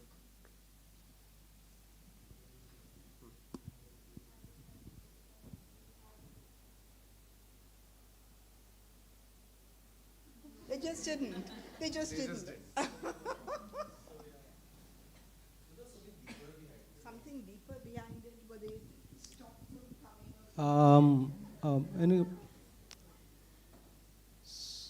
I don't know.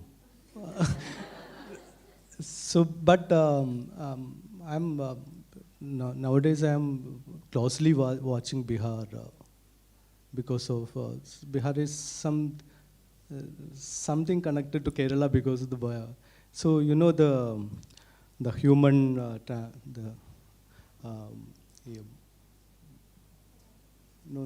it's നമ്മുടെ transplant violence നടക്കുന്ന organs. Yeah, human trafficking is very connected to the Bihar and Kerala the most. So and also the political changes is happening is fastly Bihar. So yeah. But thank you for the question. Yeah. For teachers, I'll just add one bit. We talk about 21st century skills, right? This kind of art in general, involves all 21st century skills. Critical thinking, creativity, collaboration, you name it, all the C's it involves. So please use more of art in the work. Yes, please, yes. The art of storytelling. I think we do so much of storytelling in the movie, and I think Sir is also a brilliant poet because we talk about the epistolary technique in writing. So addressing the letter to his father, I think that had such an emotional connect. Very moving, yeah. Very right, Sushmita, thank you so much. And we give such boring assignments to our students. Why not give these kind of assignments which ChatGPT cannot do for them? Go out, take pictures, create a narrative out of it. And it can be expressed in poetry form, prose form, whatever. Language and all doesn't matter. But give your students the desire to really create art rather than go on consuming art, as I said in the morning. I think that's very important. Thank you so much. Thank you again, Biju. Thank you. Our next speaker is here. Oh, one more question, sorry. They're not going to let you go. Sorry, just it's not specifically related to your assignment, but I'm a mass media student. I've been a student of mass media from grade 9, and one of our biggest units, especially in grade 9 and 10, was on photography. We had assignments where you made photo essays. One was, I think, about the streets of Mumbai, where we used to take photos of auto rickshaws and Gali Pilis. My only question for you, based on that we've tried to do that small bit. Is there any words of advice you have for aspiring mass media students and people who want to go into that field on how to make such amazing projects?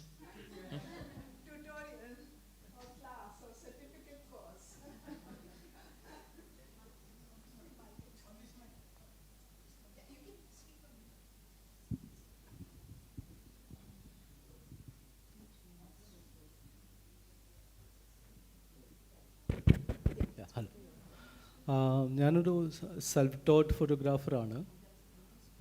എനിക്ക് തോന്നുന്നു പിന്നെ നമ്മൾ observation ആണ് കൂടുതൽ. അത് എന്താണ് വേണ്ടതെന്നല്ലേ ചോദിച്ചത്? Okay. യാ.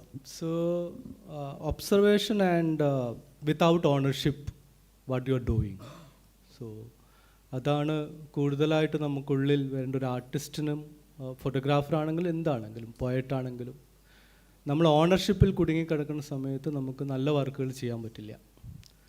അപ്പോൾ എപ്പോഴും ഓണർഷിപ്പിനെ ഡിറ്റാച്ച് ചെയ്തുകൊണ്ട് ഒരു കാര്യത്തെ സമീപിച്ചാൽ it's divinely it's comes. There is one term called the optical consciousness. അത് ഫോട്ടോഗ്രാഫർ ചെയ്ത് ഉണ്ടാക്കുന്ന പ്രവൃത്തിയല്ല, അത് മിസ്റ്റിക്കലി സംഭവിക്കുന്ന ഒന്നാണ്. ആ മിസ്റ്റിക്കലി സംഭവിക്കുന്ന ഇടം വരെ നമ്മൾ വർക്ക് ചെയ്തുകൊണ്ടിരിക്കുക എന്നുള്ളതാണ്. So basically, when you go to capture photos, as we saw in our earlier session, you should always observe. You shouldn't think of what is your opinion on it. You should simply observe, and optical illusion is what he mentioned, which means it does not have any step-by-step process how to achieve it. It just comes naturally to you. And to achieve that, you really need to observe and get into the field and submit yourself to what you're doing.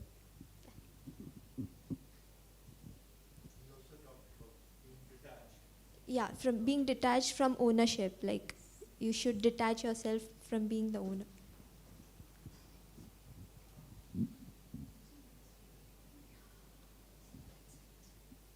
Any other questions? Your photographs speak so powerfully because you took the time to know the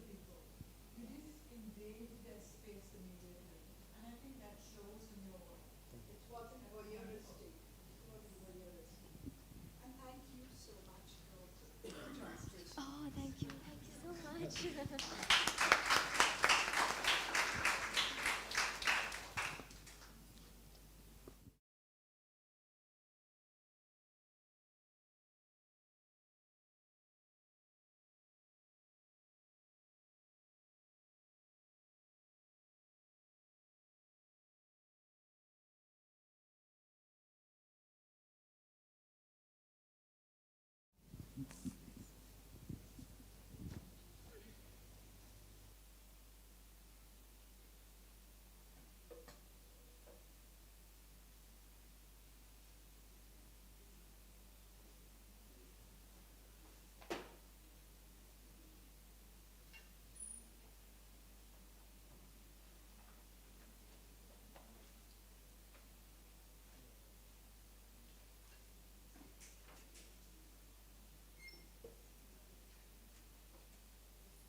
Garages, construction sites for scrap metal, and then welding them into pieces of art he fondly christened as scraptures, a word that has become synonymous with our next speaker.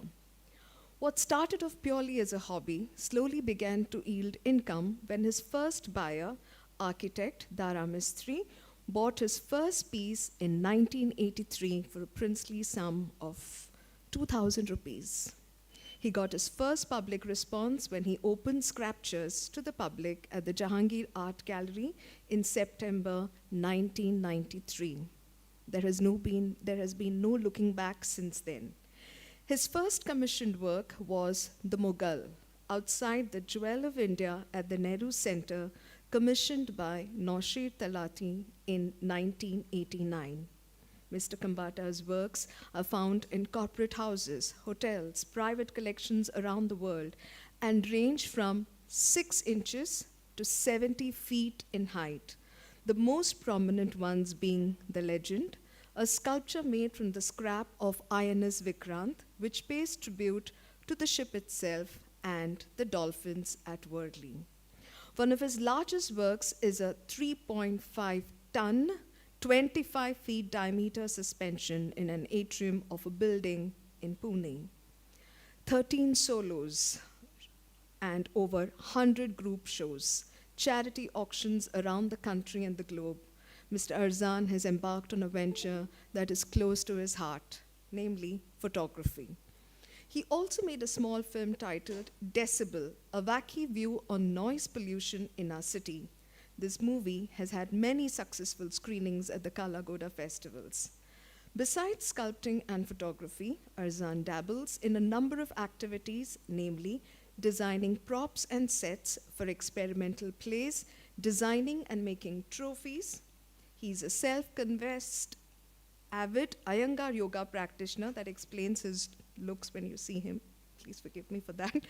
Loves traveling abroad and extensively by road in India. He loves food, friends, and family. He teaches sculpture and creativity to kids at his studio. He cycles extensively and is currently solving a jigsaw puzzle that has 18,000 pieces.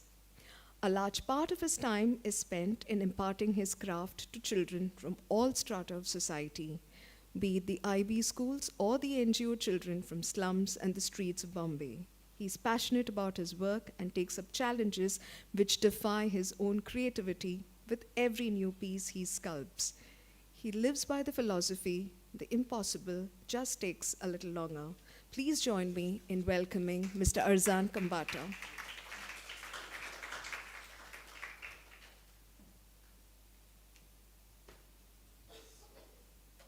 This is the clicker, and this is going forward, and this is going back. Correct? Okay, fine. It's excellent. I can hold this mic, right? Yes. Hello, hello, hello. Whether it's on, sir, please.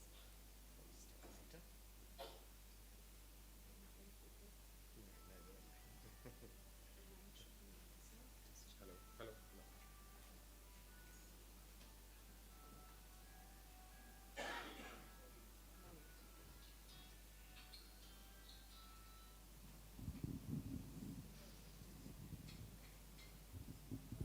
Hi. So good afternoon, everyone. Okay. So basically, just to give you an idea, I've been sculpting since 43 years. I've been teaching since 35 years. I started completely as a hobby. Slowly, you just heard that long introduction.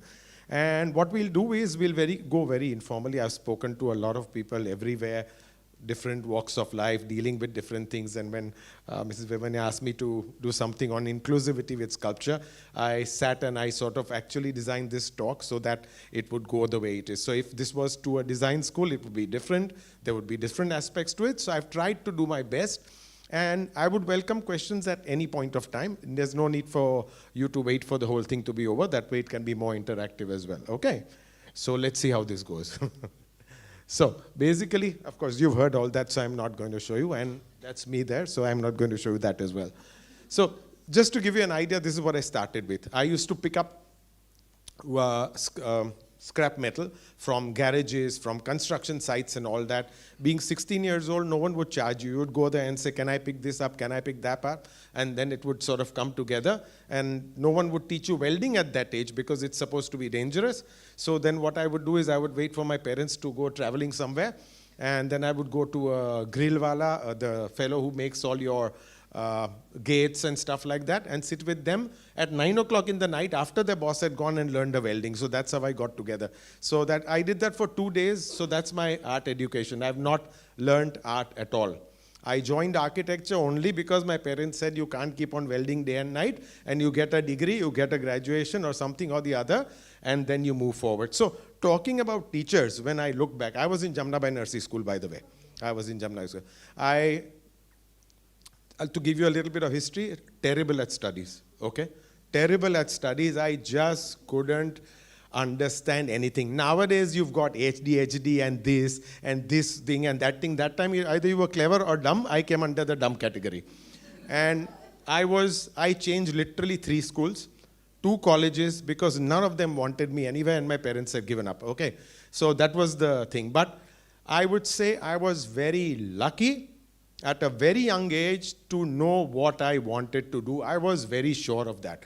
Every textbook of mine had got sketches and drawings. Every notebook of mine had got sketches and drawings. I'll go a little off. Just to give you an idea, there was an exam paper in maths where the first supplement comes with 5 pages. From the 25 sums that were there, I only knew 1. Now I had to make use of the full thing, so I wrote this big numbers on the full thing. I used 3 pages to use 1 sum, and on the last page I drew myself hanging from a noose like that. That's it. So that was what it was. It was always art for me, and I just couldn't understand anything. It was not my fault. Okay, going along. So next one. Can I go back to the slideshow? So these are a couple of pieces that I'd done earlier. This is the chess players. That's the horse. I call the horse Aspasia, from the horse that Zarathustra had woken up from the king. So, according to me, this is what it is. The earth without art is just You know, a lot of people ask me, what is the use of art? I go to sometimes inaugurate my own sculptures, and sometimes you get very smart journalists who say, itna kharcha kiya hai on this, shouldn't they have made the road outside? Of course they should make the road outside, and they should do the art as well.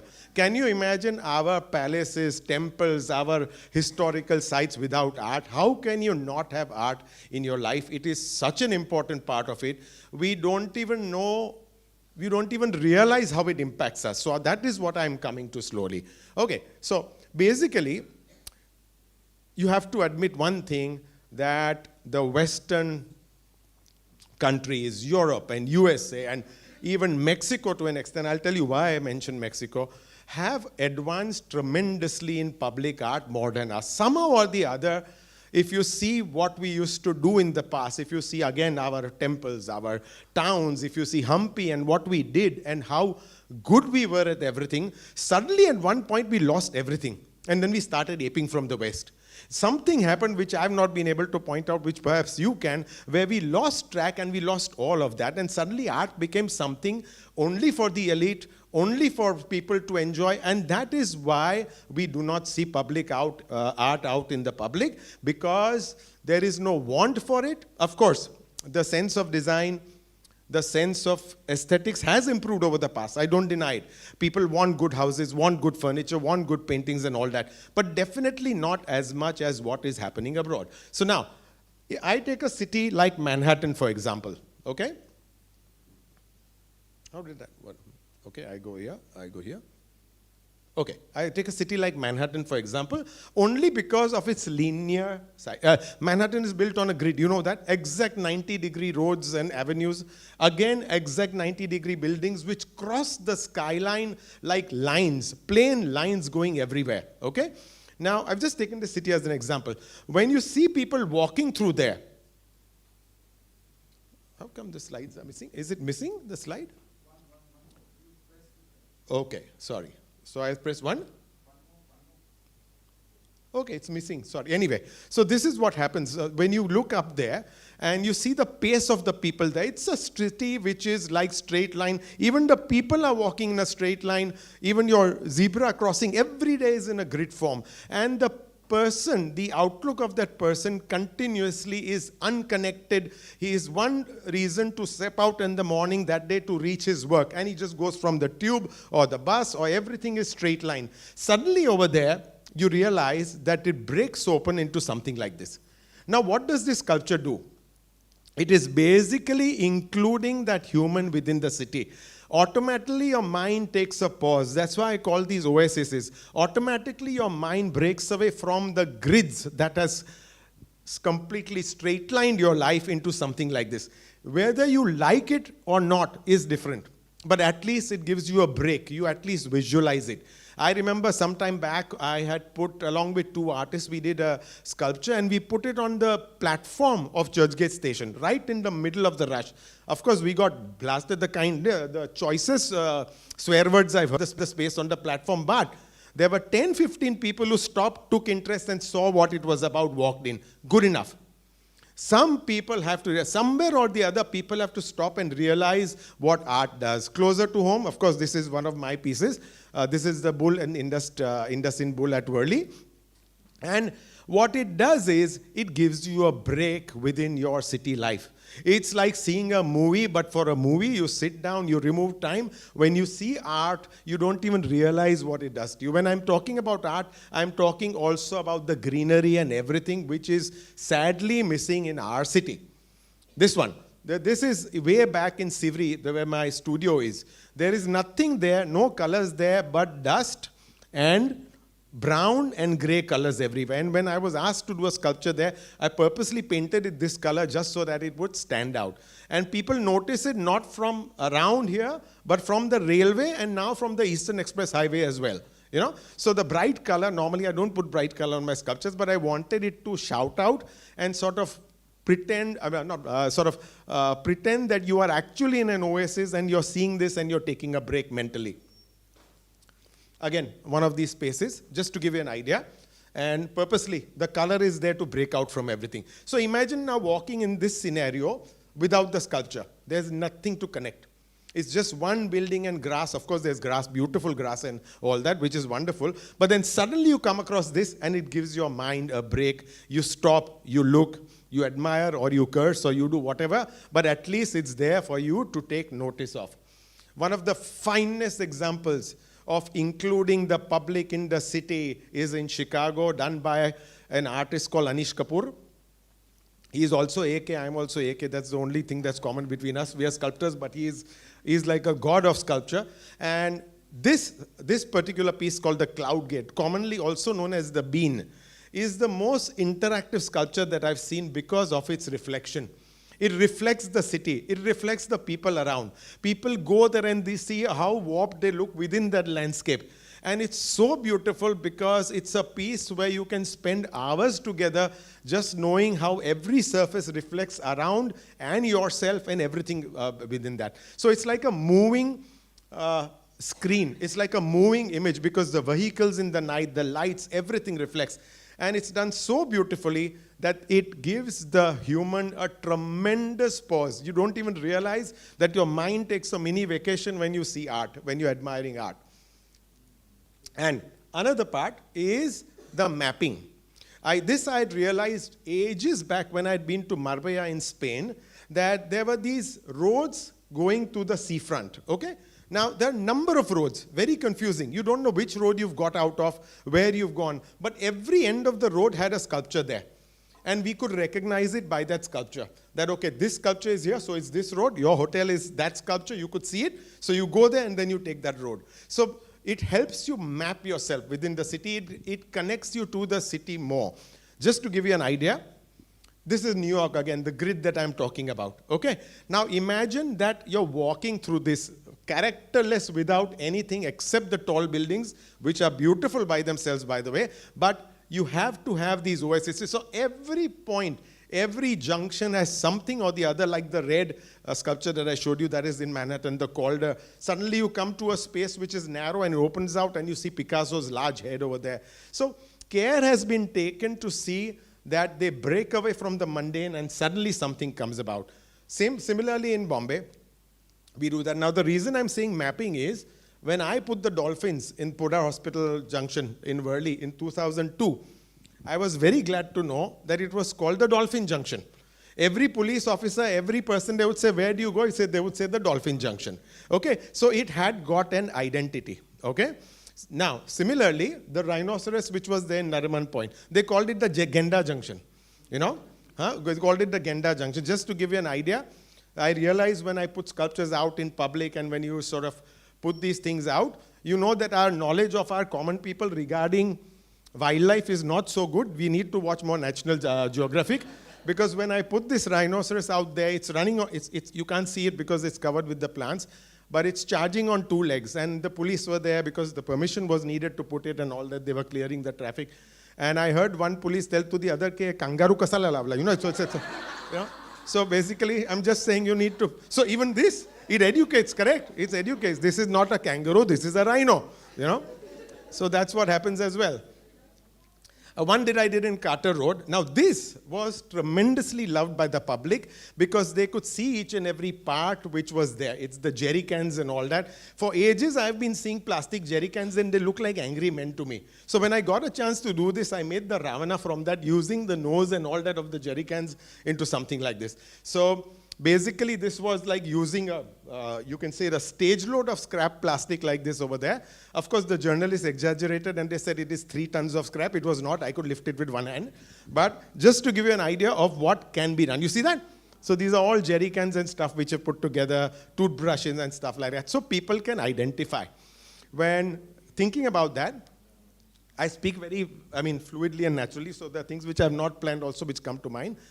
In 96, when I did a sculpture of my scrap, 93, 96, 99, I did 3 shows only with the scrap metal sculptures. And I had one show where there were the king and queen, I remember, made of a lot of truck parts. And every Sunday, the Mumbai Darshan public comes into Jahangir Art Gallery. Okay, it's complete chaos. Okay, but it's wonderful to see it, you know. And I'm not bothered them touching my pieces. There's no way they can break. If they fall, they'll break their leg or hand, whatever, because of the scrap. So anyway, they're there, they're touching everything and all that. the drivers and cleaners were taking more interest because they were pointing out to the automotive parts and saying, "Ye mera us gari mein ye bigar gaya, ye main idhar se leke aaya," and all that. And they were pointing out the parts, which is so wonderful. It's a different way of connecting to the public unknowingly, One of my most favorite pieces out at Kolaba. And every piece has a story, correct? Now the story links you closer. Everything which has a story links you closer. Now, the INS Vikrant, as you know, was our first aircraft carrier, bought from Britain, second hand, we bought it. That time we didn't have the building ability to make it ourselves. It won many wars. It sort of went out there. There were a lot of wars on it. Now, suddenly the government decided that they wanted to scrap it and sell it per kilo of literally iron, Now, imagine something like this being sold, something so legendary, something so historic, being sold on weight for a kilo of iron, literally like you would remove bhangar from your house. So what happened was the fighter pilots got together and they said, "No way." They took me there. They put in their own money. We bought the scrap of the Vikrant from where they were selling it, and we made this monument for the Vikrant. So it was a story which continued, and they were very happy about it. The chain, by the way, is the original anchor chain. That's there. See that? Vikrant. So including this Devanagari script thing, apparently it was in their canteen because the people who got it, they told me where each part has come from, The rivets, very important, the rivets, I love them. So I put a lot of them over there. There was no welding at that time. So if you see our old bridges, they're all connected with rivets. Again, something that makes it inclusive. So I remember seeing a cartoon ages back where this whole family is sitting in a room. The children are playing with the iPod, the iPad, the iMac and everything, and the father is saying, "I paid," So basically it was something like that outside a mall in Surat, where basically, so people identify with it, So now, why didn't I not use the grungy nature of the horse or what you saw earlier in this? Because it required to be childlike. It is a mall where people come and children come and all that, so it required to be like that. Another very interesting thing, I thought of adding this when I was doing my stuff, is that, I'm talking too fast? No? Okay, fine. I'm in a habit of doing that. I normally finish a 1 hour lecture in half hour, that's why I'm asking. So, everything. I cannot sit in one place. So I'm being blamed for that, okay? So I get a lot of complaints. I go to a party or go out, I never sit down. Even if it's 3 hours, 4 hours, I just cannot sit down, Anyway, so that's the way I am. That's why I see none of my sculptures are lying, none of them, they're all alive and jumping out and all that. Okay, this is not mine, but just to give you an idea of how and what a sculpture makes you think when you see a piece, okay? You sometimes don't even realize, but there is another very extended lecture I do called The Language of Aesthetics, where you see something and automatically it churns something in your mind. That is with the visuals. Now I'll give you an idea. Every city in the world has got a warrior on a huge pedestal like this. It could be Shivaji Maharaj, or this one is in Vienna. Everywhere. It could be Napoleon in France. Everywhere there are these victory sculptures. And the pedestal is literally about 15, 20 feet high. What do you do that? He's there, up there, so you look up to him. You're looking up to him, you're respecting him. Then I saw this piece in Vienna.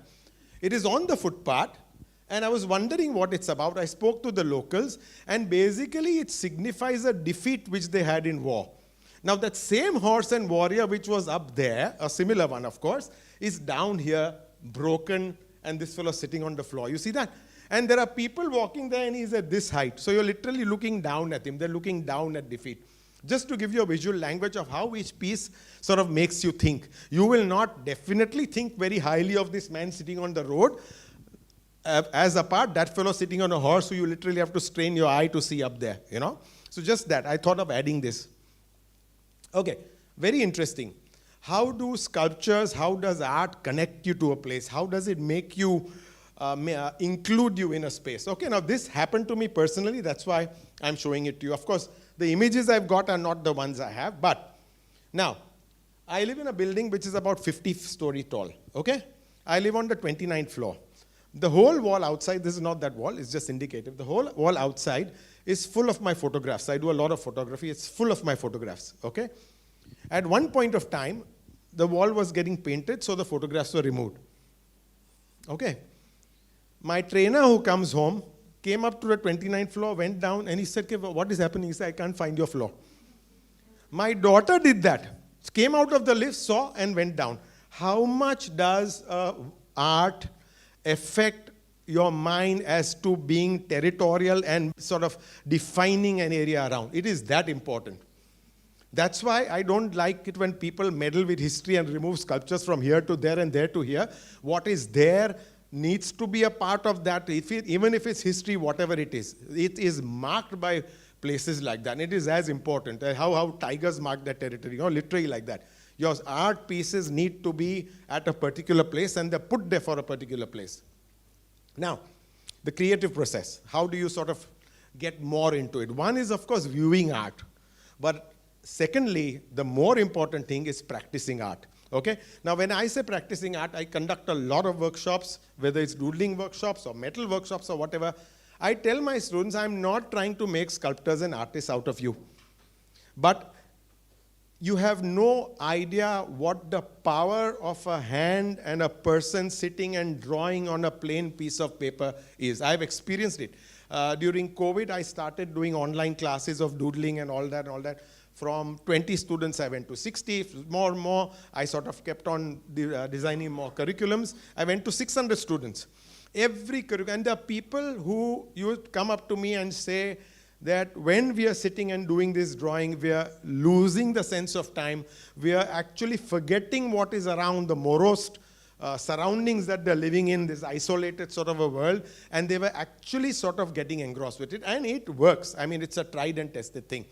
Whether you take a piece of clay and mold it, or whether you're welding metal or carving wood, everything is very therapeutic. Of course, I'm not expecting you to pick up a piece of wood and start carving it immediately, but imagine that you have a piece of wood. I mean, even metal, to me, metal is my main medium, but even to me, picking up a rough piece of wood, drawing it out, and slowly removing everything to form the final piece is so beautiful, from the gross to the detail. So you start with the saw, you then go to the chisel, you then go to the file and to the sandpaper, correct? You know what Michelangelo said when he carved David, the 17-footer David, from that one piece of Carrara marble? All he would say is, I just removed what I didn't want, and there it was, It's not as easy as that, it's just like that, Even writing.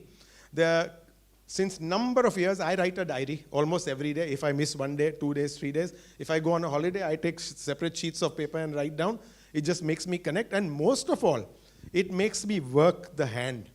Imagine just typing, it's a one motion, and imagine writing. There is something very lyrical about it and very beautiful about it. And to everyone, write a page every day, even if it is rubbish, it's okay.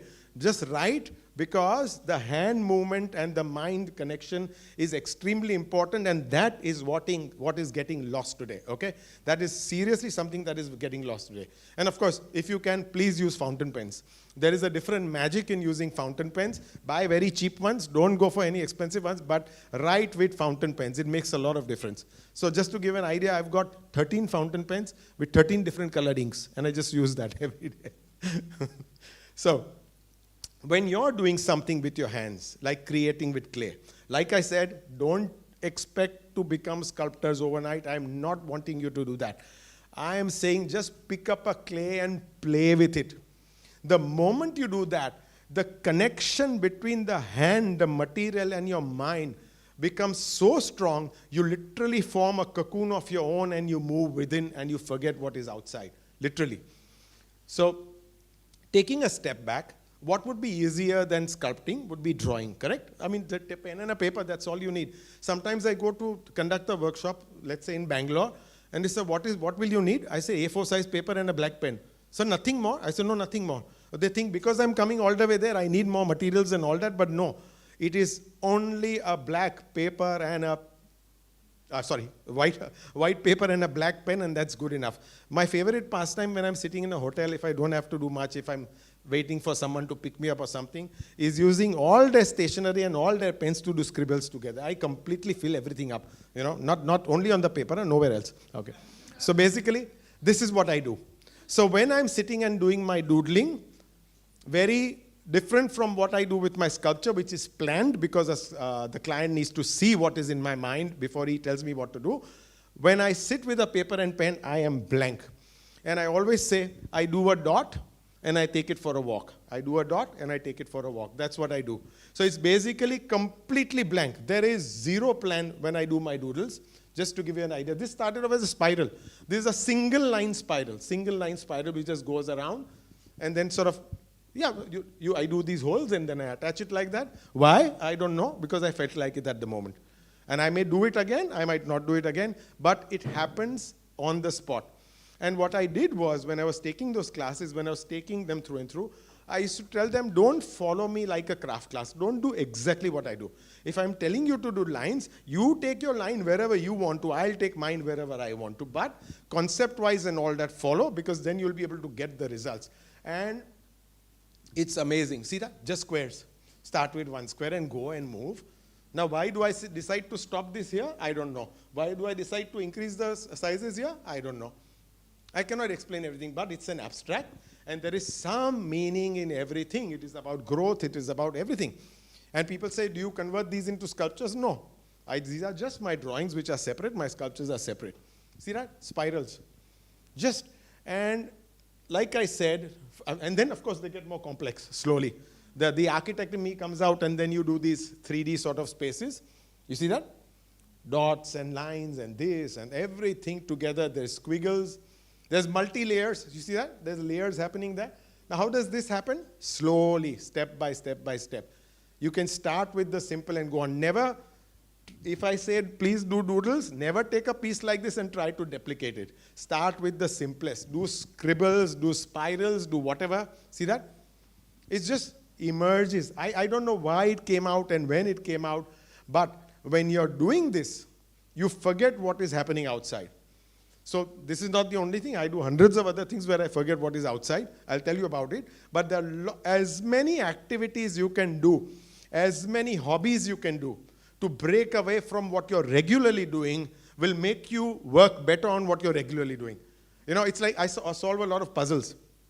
And I've realized it, that when you're stuck somewhere, it could be a word puzzle, it could be a geometric puzzle or whatever. When you're stuck somewhere, completely break away from it. Put it away and move away from it. Come back the next day, your solution will be there. So it is the break that you take. And today, taking that break has become more important because of the amount of distractions that we have in our lives today. I don't know why this became like that, but this is also a multi-layered sort of a thing. And then sometimes I pour ink over it and then react to it, you know. You pour ink over it and then you go over the ink, you know. So it's got no end to it. You can keep on experimenting on and on and on. Like I tell my students, if they joined a 1-week class, either I do 7 drawings or I do only 1 drawing for 7 days. You know, you can do that as well. There is absolutely no measure. And this, something like this, see that? This is architectural, very architectural, just comes about naturally.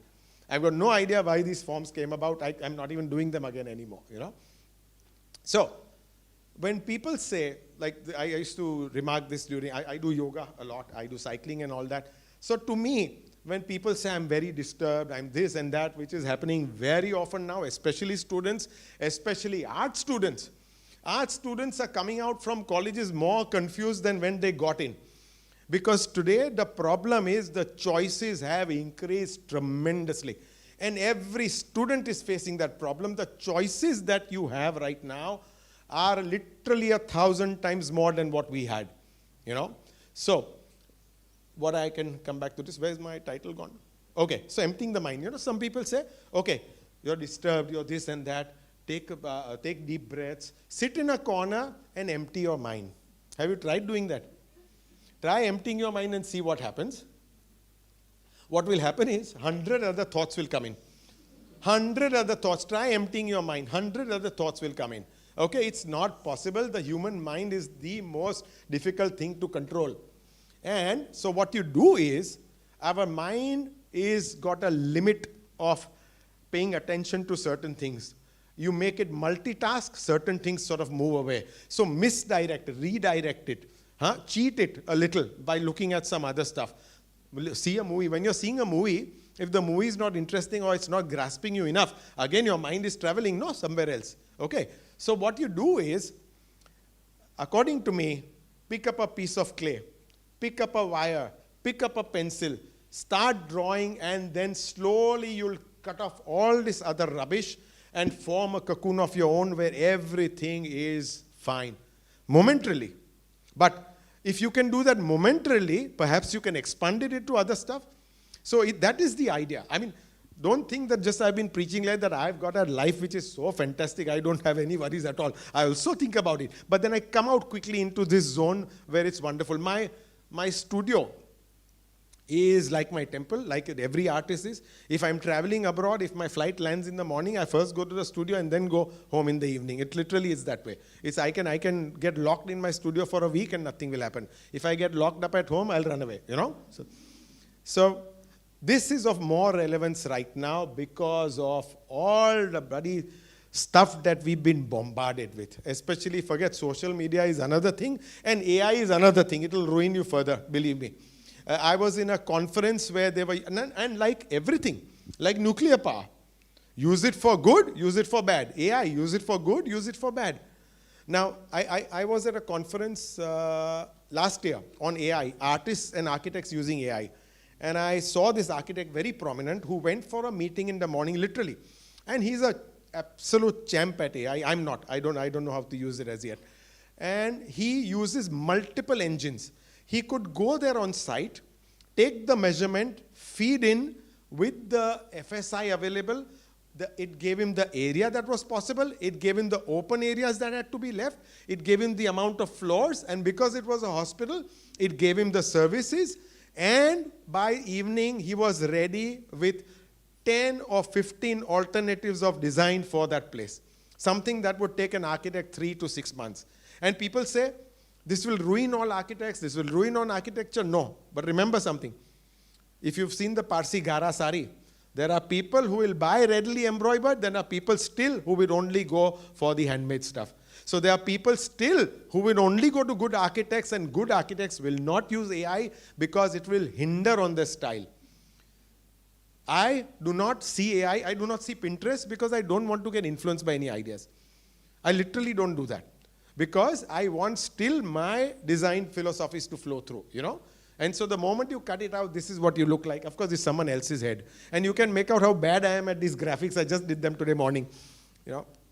So what can one do? Literally, as I said, I'm coming back to it. Take a piece of wire. Take a piece of aluminum wire. Carry it with you in your purse, like you carry your phone and everything. When you're sitting somewhere in a cab or anything, remove that wire, play around with it. See what happens. See how much it involves you. The moment you start twisting it, turning it, you use your fingers. We've lost the use of our hands. The moment you start twisting and using that, your connections will come out faster. This, just to give an example, I had made in 1980. When I was in school, I took a piece of aluminum wire and I made it, and I called it the Hypnotist, okay? And this is way before I sold my first piece or anything. It's a different thing that after I started selling, I sold this also. So, write and draw. So, there's another thing I tell my students. You know your phone, that size of your phone, exact same size of notebook and pencil you carry. Wherever you can, scribble inside. Don't bother who's going to see that scribble and what they are going to say. When I conduct workshops at Kalagora, and there's an enclosure, there are parents who are standing behind the student telling them what to pick up and what not. Don't follow instructions when it comes to art except for technique. Develop your own. You're not becoming artists, but just keep on doing anything that comes to mind. Fold a piece of paper, crumple it, open it out, draw over it. Sort of rub a pencil over sandpaper, remove that dust and then use your finger. There's so many things which you can experiment with, not wanting to become an artist, not with the aim of becoming an artist, just with the aim of completely giving your mind a different dimension. Now, just so that it adds a little interest, this is the last part of my talk. What I do is to involve the public. Another thing is that I like narrating stories, okay? So I don't know if you know, but I've done a couple of stand-up acts at Kalagora and all that where I narrate anecdotes. Now, I remember everything that has happened through school life, through everything and all that. I've collected anecdotes from my school, from my architecture college, from my colony, from my artist side, everything. And I keep on narrating it. And I love humor in every forms. And I love punning. Okay, literally to an extent of getting cursed by everyone around me because I make if you, in Parsi you say koila puns, so I keep on doing that and then I get bombarded for it. But I realized that I'm going to do a show once with using my puns. So this is one show where I started with the titles and then did the sculptures. It's normally the other way around. So started with the titles, then did the sculptures.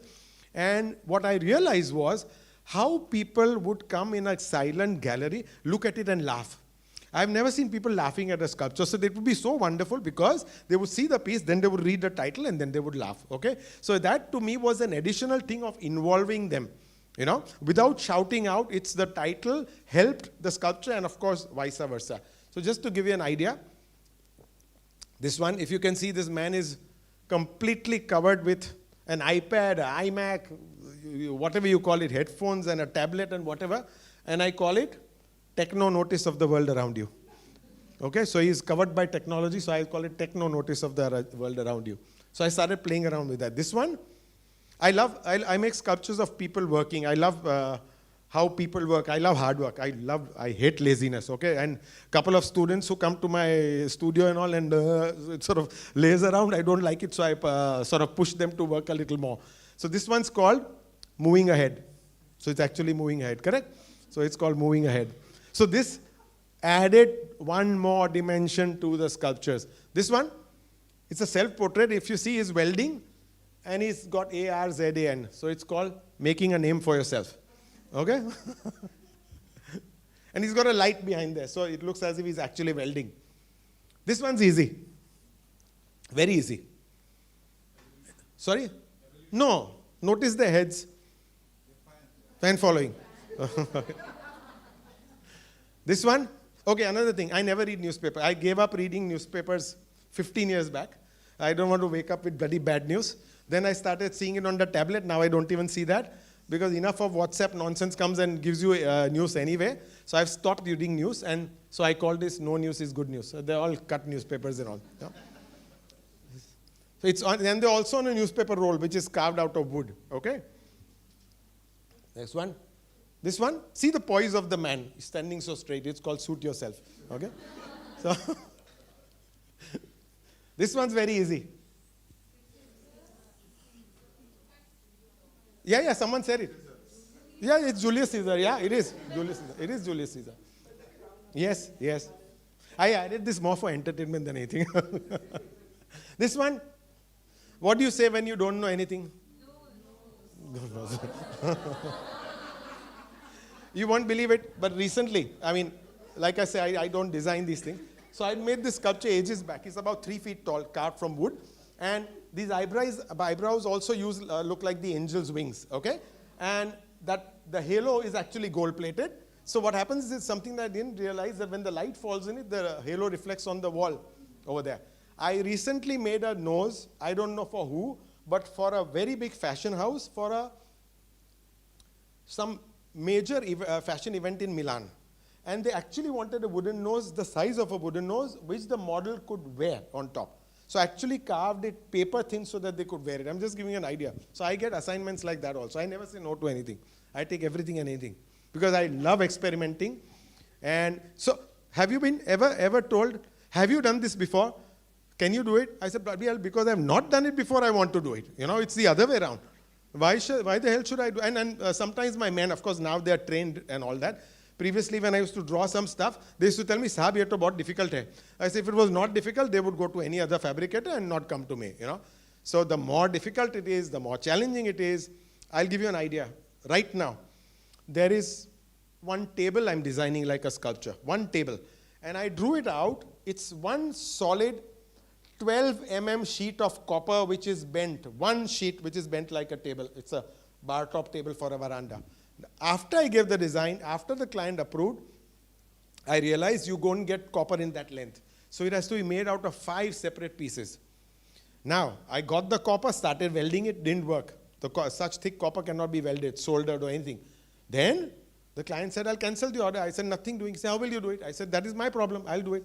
Then finally, we split the copper into half, like a joint, like a carpentry joint, and riveted it. It worked. So the thing is, even without knowing how I'm going to do it, the client was abroad. He called me saying, how much are your confidence levels? So I said 100%. So he said, okay, fine, go ahead.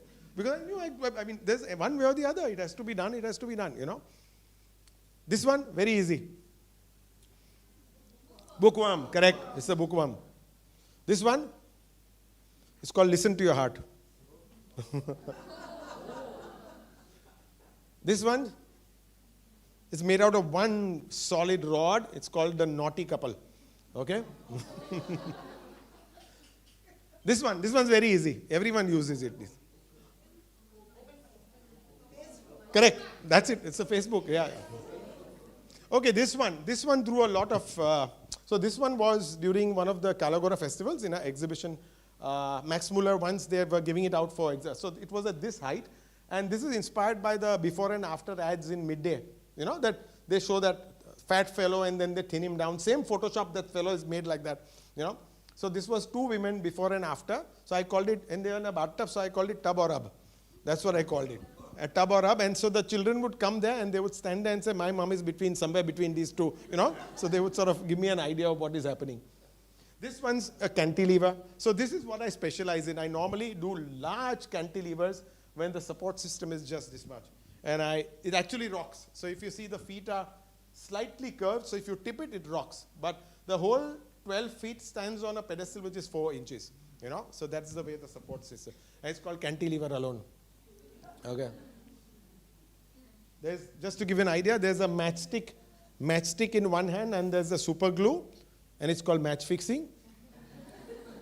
This one's the last one, and this is one of my favorite ones when it comes to pine. Do you recognize the form of it's from the Sistine Chapel. The creation of Adam, correct? It's from the Sistine Chapel. And instead of God and Adam, I made Michael Jackson and Jennifer Lopez, and I called it Michelangelo. That's the name of the artist. Angelo, that's what it is. Just to give you an idea of how someone would involve the younger generation or children. Here is a palace in Vienna or Prague somewhere, I don't remember. When suddenly you see this inflated doll here, it just changes the complete scenario completely. Instead of seeing very pristine sculptures, suddenly you come to something like this. You know? So phenomenal idea, because it breaks that. Now here is something which is used to break the art. The art is used to break the mundane, and here there's something to use to break the art as well. You know, when I say break, I mean just mentally. And this is one of my sculptures, and before anyone in the audience looks remotely like this, I'll end the thank you. Thank you. Thank you. Thank you.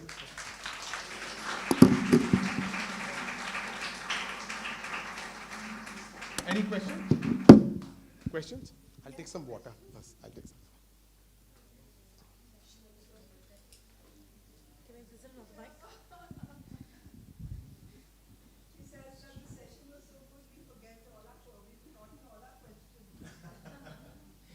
Hi, sir. Firstly, I love the way you presented, and it was really interactive. So the question I had was, what is your design philosophy which you follow while you sculpt or make any artwork?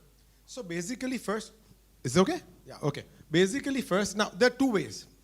One is when I create for my own, when I'm having my own show. So there's no end client in mind, correct? Yeah. So at that time, I just create what is in my mind then or what I feel then. Okay, so it could be like this, all the sculptures that you saw last, they were from one show. So I was in that mood to create that sort of a genre, correct? Now, when it comes to a client, when they show me a space, when the architect shows me the space, I see what is the space about. Is it a hotel, a home, a hospital, a traffic island, what? What does the area around signify? What are they manufacturing? What do they want to tell their viewers? For example, 2 days from now, I'm fitting a 15-foot sculpture in Pune for a company called Suzlon. Suzlon are the windmill people. Okay, now the director was called the Windman of India because he's the one who started windmills in India and sort of made a revolution sort of thing. So the man is highlighted, the fact that it is green energy is highlighted, the fact that it starts from the earth and originates from the earth is highlighted. So everything has to be taken into account, and then you give a sketch to a client that, look, this is what I've thought of, you know. 90% of the time, the first time, it works. Sometimes they have an objection or something, and most difficult is residential, because In a residence, there are so many people involved. And each one gives their own view. Unless one fellow says that, okay, I'm the one who's going to select the art, you know. Otherwise, it's very difficult. And you can't keep on changing based on everyone's this thing. You can't make a sculpture, let's say, of a girl swinging a hula hoop, and someone says, no, I find the girl too thin, make it fat. She said, make the hair long and all that. It doesn't work like that, you know. Yeah. So basically, you study the overall, how you say, the environment, the complete thing, the client, the ethos and everything, and then you design accordingly. Also, completely agree. The presentation was absolutely amazing. One thing that really piqued my interest was that INS Vikrant, which you were talking about. How did you make such a big sculpture and then put it in the middle of a road without... How did you do that? Like the logistics? I've made bigger ones and I've blocked many roads. It's okay. This one is just about 10 feet. There's no issue. So, now, this question. Grow over it. Because you see the Chicago bean? 60 feet. It is 60 feet and it is 40 feet high. You can't make out. So basically, this is what we need in our public places. I'm not saying only just large pieces just for the sake of it. But we need monumental pieces out in the open to make a difference in the overall contemporary art scene. Right now, the contemporary art is only seen in galleries by the elite, not the public. You've seen I'm sorry, but you've seen the kind of rubbish that gets put outside, the fiberglass sculptures, the squirrels. There are people putting squirrels, you know why, everywhere? Because ages back, somewhere in one of the theme parks, the molds were left, so they've got squirrel molds. So they're putting squirrels everywhere. Suddenly in front of my dolphin, one day I saw a rabbit over there. I'm saying, what the hell is this thing the corporators have put? Now, how do you change aesthetic sensibility? Very difficult. Very difficult. Like our civic sense needs to be worked upon first, our aesthetic sensibilities also need to be worked upon. Because the corporators and everyone in charge thinks that the people want to see only what they've been seeing. The reason, the fault is because they've not seen contemporary art. They've seen good cars, so they're getting better cars. They've seen good phones, they're getting better phones. But contemporary art has been shielded off. And that's the reason they're only sticking to the past. You understand? So big, not an issue. Not an issue at all. My tallest one was 60 feet, about 65 feet tall. So that's not a problem at all. I had one question about, so at the start you talked about how Mexico and Spain are coming up in terms of their art now, whereas India always had that, but now we don't see any of it anymore. And that is something I have been thinking about a lot lately, because even our houses back in the day had such beautiful sculptures.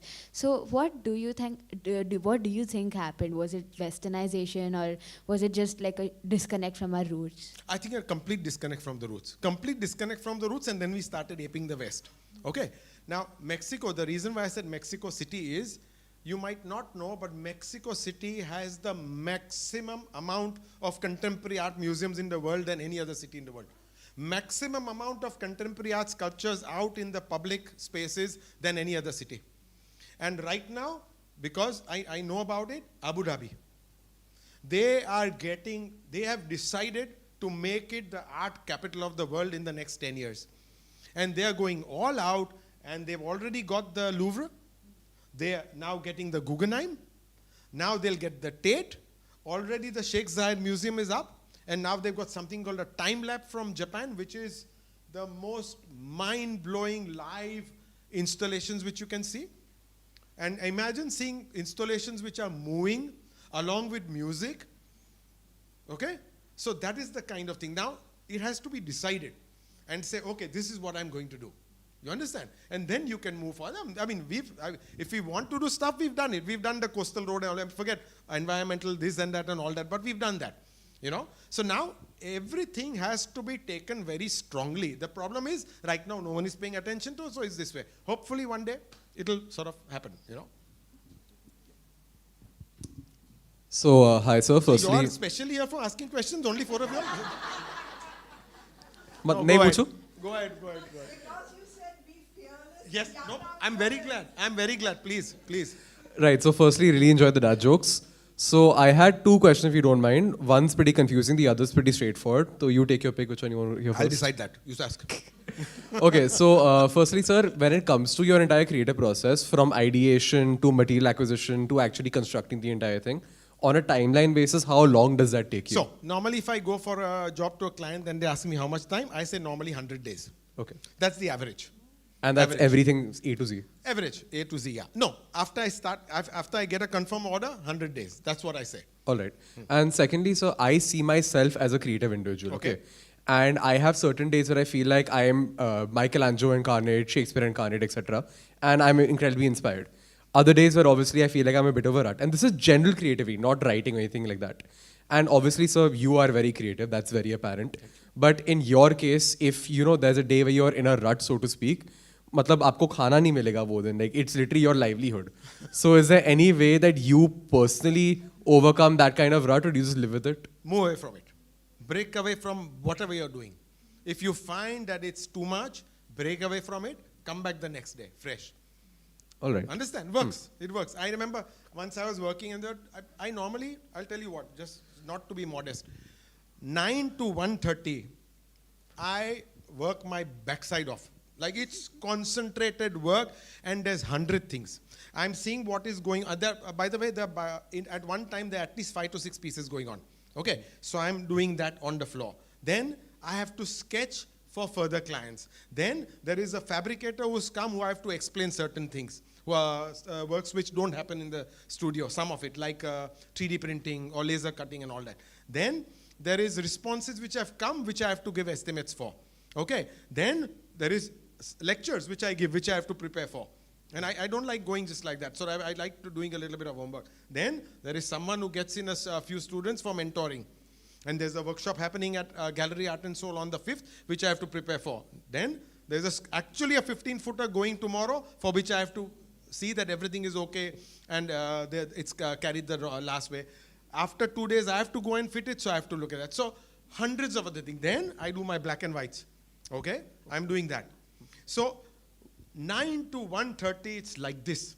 Then I go for lunch at home. I stay very close. I come back. Sometimes I don't come back if I don't feel like it. I come back, 1.5, 2 hours of work, which is slightly lesser than the morning. 5 o'clock, I stop. After 5 is my, my rejuvenation time. I got too excited. My rejuvenation time. So either I'm at yoga, I'm cycling, I'm walking, or watching movies. I love watching movies, serials, and everything. And I just do that. Okay. So, I mean, of course, there are exceptions. I've sat all night also. If there's a show, you work all night. That's okay. But generally, 5 o'clock you stop. Don't get impressed by people who say, I work till 1:30 every day. Rubbish. Squeeze your time and give yourself enough time for yourself also to recharge your batteries, Very important. So that's what helps you become creative the next day, Got it? Got it. See, none of your questions were complicated. Hi, I have 2 questions for you. Firstly, what is your opinion on the I love a certain area? The I love sculptures. Because I personally don't like them. What is your opinion? We have one right outside our house. I would break them. I detest them. I don't know why they have caught on to this, and they are just you see, my problem is they're making them out of fiberglass, which is a very cheap material. They're painting them in a cheap way, and they're representing them in a cheap way. If there was some innovative way of doing that, fine. But I love Mulund, I love Ghatkopar, I love Jogeshwari. How much? Just love your city and just remain like that and then do something about it, Because around that there is a kachra pile, no? So that you first clear now, then instead of putting rubbish like this. I hate it, to answer your question. Thank you so much. We're on the same page. Second one. Second question, what would be the best thing for, the doodling, or what would be good in terms of creativity for a 5-year-old to 6-year-old? Completely unmonitored scribbling. Today I find, I live in a complex where there are so many children and 4 buildings, 4 50-story buildings, so you can imagine the amount of people. I remember going out and playing and coming back, dirty, cycling. Morning I would leave, my parents would not bother, I would come in the night, no cell phone, nothing. And they would know I've eaten somewhere, I've gone to this place and eaten or somewhere, RTI was there in the colony. So they would have an account of whatever, no one would follow. Today, there are young children who want to play cricket and there's a cricket trainer for them. I'm not joking. This much fellow is wearing all the equipment and playing that under guided supervision from a proper coach.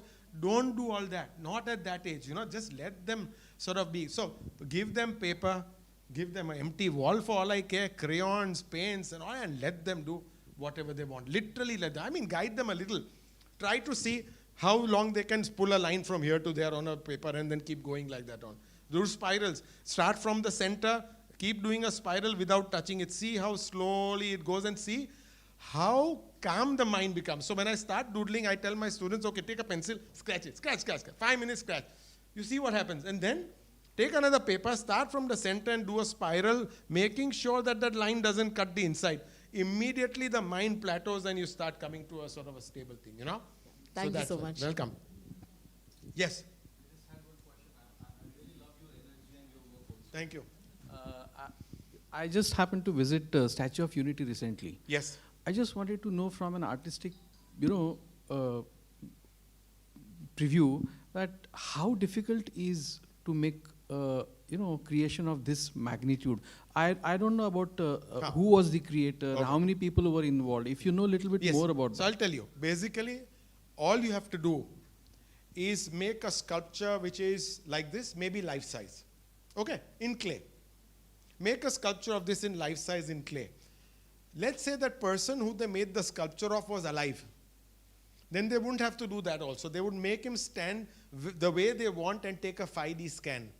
A 5D scan is where every pore, everything is measured. Then there is a 3D cutout made of that. Once the 3D cutout is made, depending on the size that you want to do, there is someone in Vasai who does that. There is a 5D router. Now at his place, I have seen one toe which is this much. So I said, what is this for? So he's saying this is for a 300-foot Hanuman. Okay. Now, once that initial piece is made, the rest of it is all done with a computer and everything is guided by science. Now, having said that, to work out the internal structure and all so that it stays stable, it is maintainable and all that, now that's an engineer's chance. So the artistic part actually is very less in pieces like this, and it's more engineering, it's more science, it's more technology than anything, Thank you. Yes. Yes, you're audible. Yes. We'll have to. Yeah, but take it. Yeah.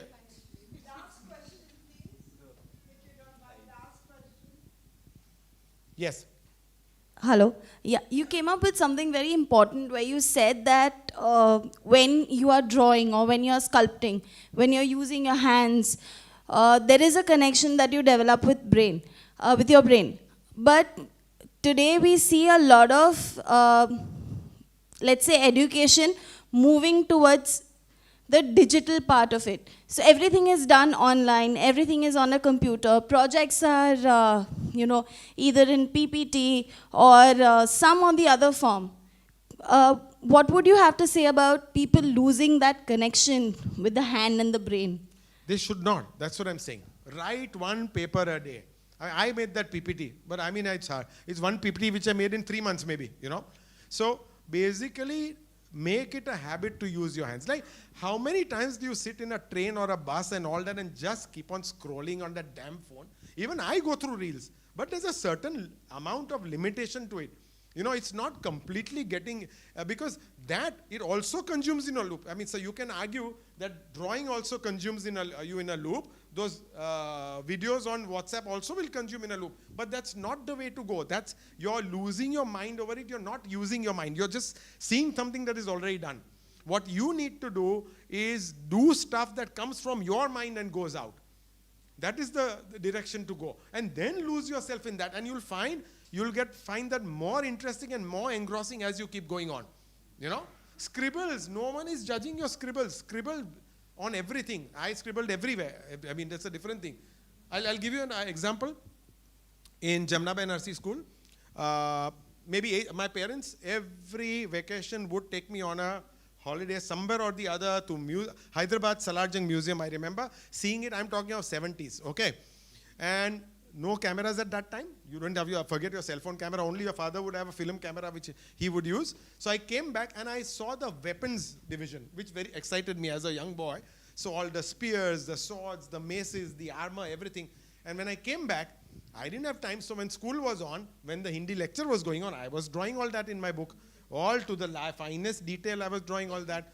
I remember my teacher, Mrs. Bahugana, she called me and she saw my book full of daggers, guns, muskets, armors, and horses with this thing and all that. She said, "Beta, aapka dil mein kitna violence hai?" So I said, so it was, to me, it was it was so simple. Art was the only thing I wanted to do. At one point of time, I knew sculpture was the only point I wanted to do. And then I pushed. There have been instances where mothers come to me and say, "My daughter is doing this, should I let her do it? When will she start earning?" How do you answer that? You cannot. I never looked at selling and all that, just happened very naturally. Okay? And if you want to know whether your daughter or your son can pursue art, see how much passion he has for it. No, then decide. Today, my daughter didn't come because driver wasn't there. To hell with you, but driver wasn't there. If you was so much bloody want to do art, you'd come any which way. And any bloody thing you do. I was called a Bangarwala. You know that? In my colony, I was known as a Bangarwala because I used to sit in the scrap well day in and day out and carry that stuff. And you know how old Parsis are. They would say, "Baba, look at your father, look at your mother, do something. What is this?" So that way. No, my daughter shares your passion. Don't worry. She's a Bangarwali herself. Good. I'm glad. Thank you. Done?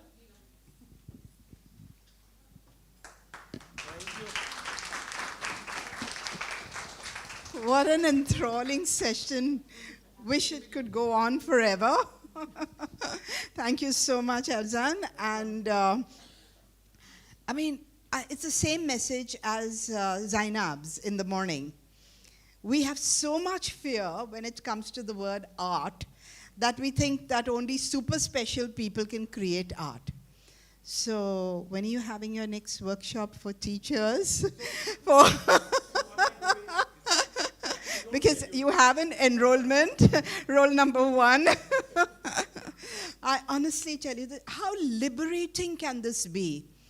And so much comes into it. Unless you understand the nature of the metal that you're working with, your chemistry and so many other subjects just get naturally learned without any formal training.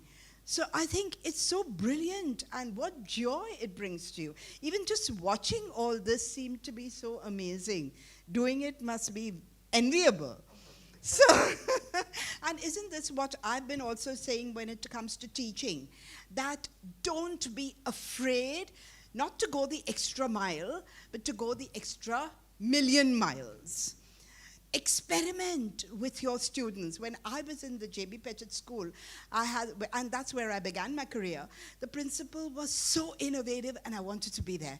And she asked me at the interview, "Why have you come here? So why do you want to teach?" I said, "I don't want to do anything else." And she said, "Are you ready to experiment?" I said, "But I was thrown out from my previous school where I worked for 3 months because I was making it fun." And she said, "Then you're meant for this school." That's where my journey began.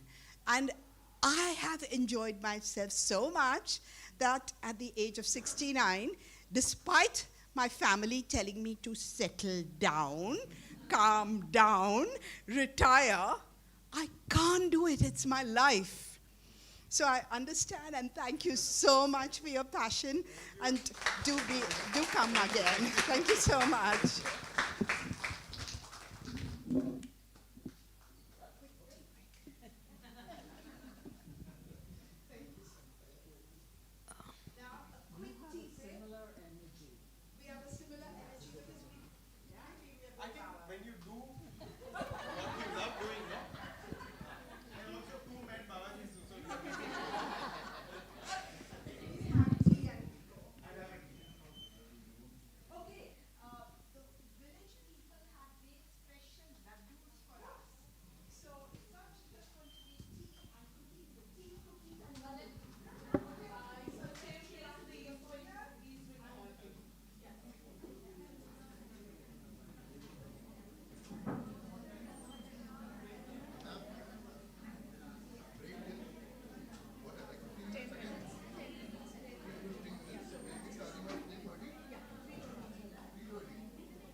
Friends, welcome to the last and concluding session of the day.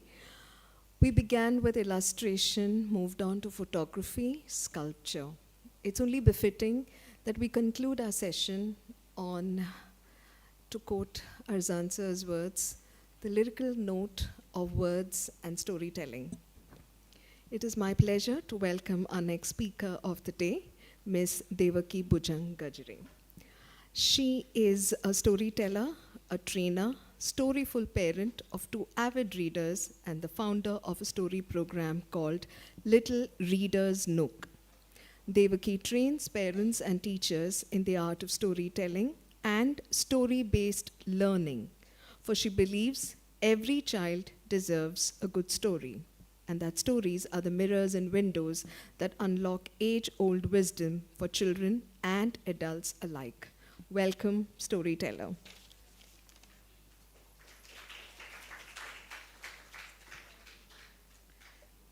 Thank you, ma'am. Good afternoon, everyone. It's a pleasure to come here for the 3rd GTPS in a row. And it's nice to see many familiar faces this year as well. As ma'am just mentioned, my name is Devki. I have been a storyteller for the past 13 years. And more recently, I've started training people, adults, parents, as well as teachers in the art of storytelling.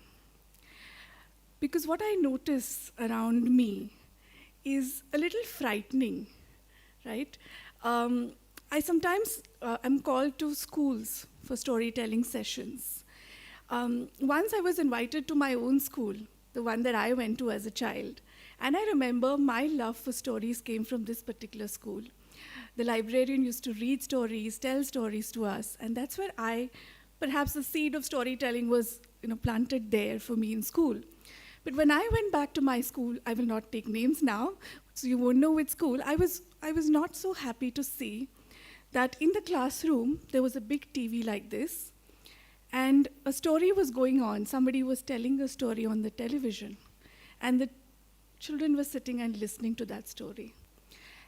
And the teacher was sitting at her desk and maybe doing her own work, possibly. And I asked the person who was taking me around the school, because I was invited for a storytelling event. So I said, don't teachers tell stories anymore? And the answer I was given was, yes, but you know what? This is so much more effective, a professional telling stories, and teachers have so many other things to do, which I'm sure you all have many things to do.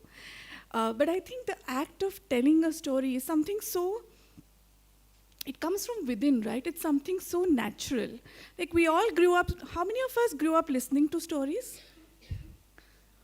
All of us, right? And who told those stories? Were they professional storytellers? No. Grandmothers? How many of you listen to stories from grandmothers? Mothers? Fathers? Aunts? Older siblings? Right? So these are not professionals. They are just people who want to connect. Yeah? Somebody who wants to connect just tells a story. And that is just so beautiful. And I think somewhere we are losing out on that. Do you agree with me? Yeah? So, which is why I began training. I began training parents as well as teachers in something which I believe there should not be any training for because it's so natural. But since people seem to want it, I'm training them. And the idea is that everybody starts telling stories. So as teachers, I would like to ask you, do you tell stories today? Yes? Wow. Every day? Okay, you tell stories every day. How wonderful. That's my kind of teacher. Very, very nice. I'm so happy to hear that. So the way I'm going to structure this talk is I will be talking about storytelling and also telling a story, and we will mix it up. I will tell a story, I will talk about the techniques that I'm using, and if you have any questions in between, again, you feel free to ask the questions right away. And I'm hoping for audience participation in this session. I'm told that you need a mic to give a longer answer. So if you want to answer, maybe you can raise your hand and the mic will come to you. And if you're answering as a group, hopefully that should be okay too. Okay, right. So before I begin, one basic question I would like to ask you. Do we all agree there is something magical about stories? Yes? Okay. What is it that makes stories so magical? Anyone? You need the mic, I'm so sorry. Yes. It's probably the way they are narrated that captures our attention. Okay, and what is it about that narration? I would say bringing out emotions as you effectively portray how, if let's say I'm talking as a character who's probably very evil, I would probably change my tone of voice or probably be louder, be more harsh in the way I talk. Yeah. And then again, if I'm, playing the part of someone who's very gentle, someone who's very kind, that would probably reflect in the tone as I narrate the story. Yes. So I think that is very magical, how you Thank you portray so your much. characters. I got my answer in the first sentence that you spoke, which was that one word. What was that one word she used? Emotions, absolutely. And rest of everything, that we talk about when it comes to storytelling, voice modulation, expressions, body language, gestures. What is the purpose of all of this? The purpose of all this is just to convey the emotions in the story, isn't it? Yeah? So emotions are what makes stories so special. What happens when I narrate a story with a lot of emotion? What happens to you as a listener? Yes. The mic, please. Where's the mic? Yeah. Yes.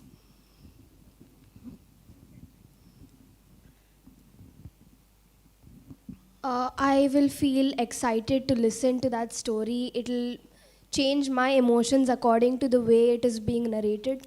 Absolutely. So it's not just excitement, but whatever emotion I'm portraying, right? So if in my story, the main character is feeling sad, how do you feel? Sad. You feel sad too. If someone is angry, you might feel angry too, right?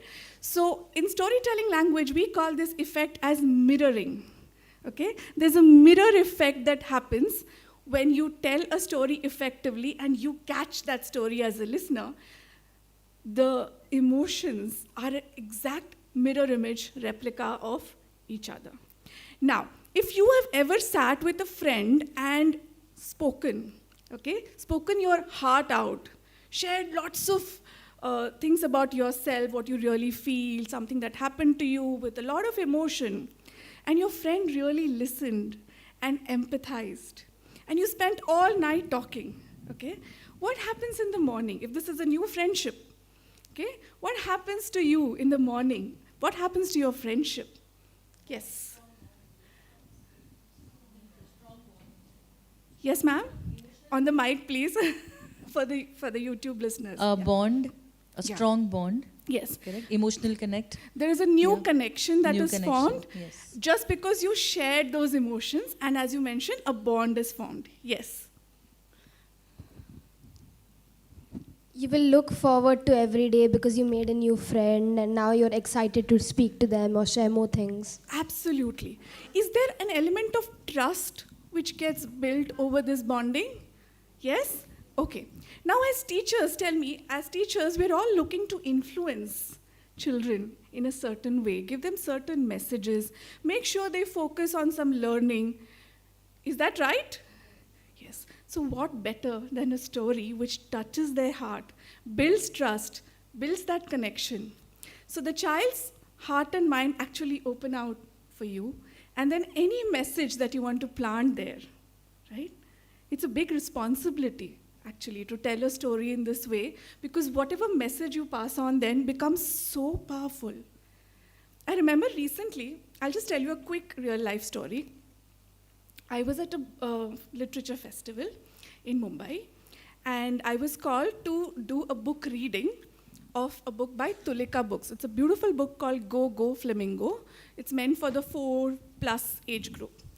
And I was doing that book reading, and the author was sitting next to me, by the way, but he wanted me to do the book reading, so I was there. And as I was doing the book reading, I could see the children were really touched. Now, this story is about a group of flamingos that comes to Mumbai every year and goes back later. But this year, when they came to Mumbai, there was so much plastic all around in that habitat that they got stuck there, okay? And it was not a very happy ending, okay? After I finished reading this story, I could see a little boy sitting in the front row. He was about 6 or 7 years old. And his face had become almost white, so pale. And there was a blank expression on his face, and he was just staring at me, okay? And after a while, this little boy, he raised his hand. And he said, "Miss, can I ask a question?" I said, "Sure." So he said, "Last year, my family and I, we had gone to Kabini Forest Reserve." And his voice was, by this time, trembling, okay, as he's asking this question. And we were sitting in a jeep, and there were going to be tigers all around, and I was drinking water from a plastic bottle. And by mistake, the bottle fell on the floor in the forest. And I was afraid. I actually wanted to go and pick up that bottle, but I was afraid of the tigers in the forest, so I didn't get down. And my mama also told me, "You cannot get down here." Now, what do you think is going to happen to that plastic? That was his question. Okay, he was so moved by this story. He said, "What will happen to this bottle of plastic?" Now, my natural instinct as a mother, a storyteller who works with little children, was to reassure him and tell him, "It's okay. It happened by mistake. Don't worry about it." But sitting right next to me was the author of this book, who is a very, very passionate environmentalist. So he looked at the little boy and he said, "You know what? That plastic is going to stay there now for 65,000 years." Okay? And I looked at him and I said, "What are you doing? This boy is going to cry now." The point of telling this story is that this is how much a story can affect children. This is the responsibility that we all carry as storytellers, right? Because when you tell a story, when children open up to you, you can plant whatever message you want to in their little minds. So you can use this power very responsibly and do real good, right, as teachers? Do you agree with me? Okay, lovely. So I'm going to start now.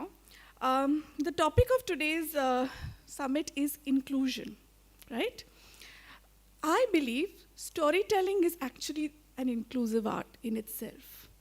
Do you agree? Yeah? Why do you think storytelling is inclusive in nature? Yes. Is the mic there?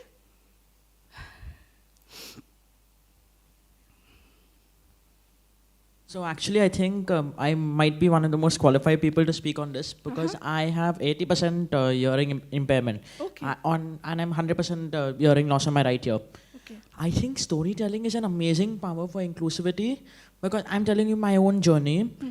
And when I used to go to speech therapy and audio therapists and my doctors when I was a kid, there was a person a doctor, he was a doctor. He had the exact same amount of impairment as me. And at that time when I was going, everybody kept telling me how you can't do a lot of things, you won't be able to do a lot of things because of the level of disability. That doctor came up and spoke to us for like about 5-10 minutes. He told us a story about how, because obviously if you can't hear, you can't use a stethoscope. And if you're not, and for doctors, a stethoscope is a very important instrument. He told us a story of how he found a stethoscope which doesn't require you to listen, some new technology he found. And he told us the story of how he overcame this barrier and how if a doctor without the ability to hear can use a stethoscope, why can't you become a normal student? Why can't you go to a normal school? Why can't you do all of this? I think that was like something which gave me so much more confidence, which now this happened when I was 4 years old. I'm 16 today and I still remember something that man I met for 10 minutes told me 12 years ago. So I think it's an amazing power for inclusivity. Amazing, lovely. Thank you for sharing that. What a beautiful story. Yeah. Yes. I would just like to add to this that I feel storytelling, obviously it involves stories from all walks of life, all cultures, fantastical beasts, tribes, etc., etc. But aside from that, I mean, you just narrated a story of when you did a book reading, right? I'm sure this room has Hindus, Muslims, Zoroastrians, and everything in between, right?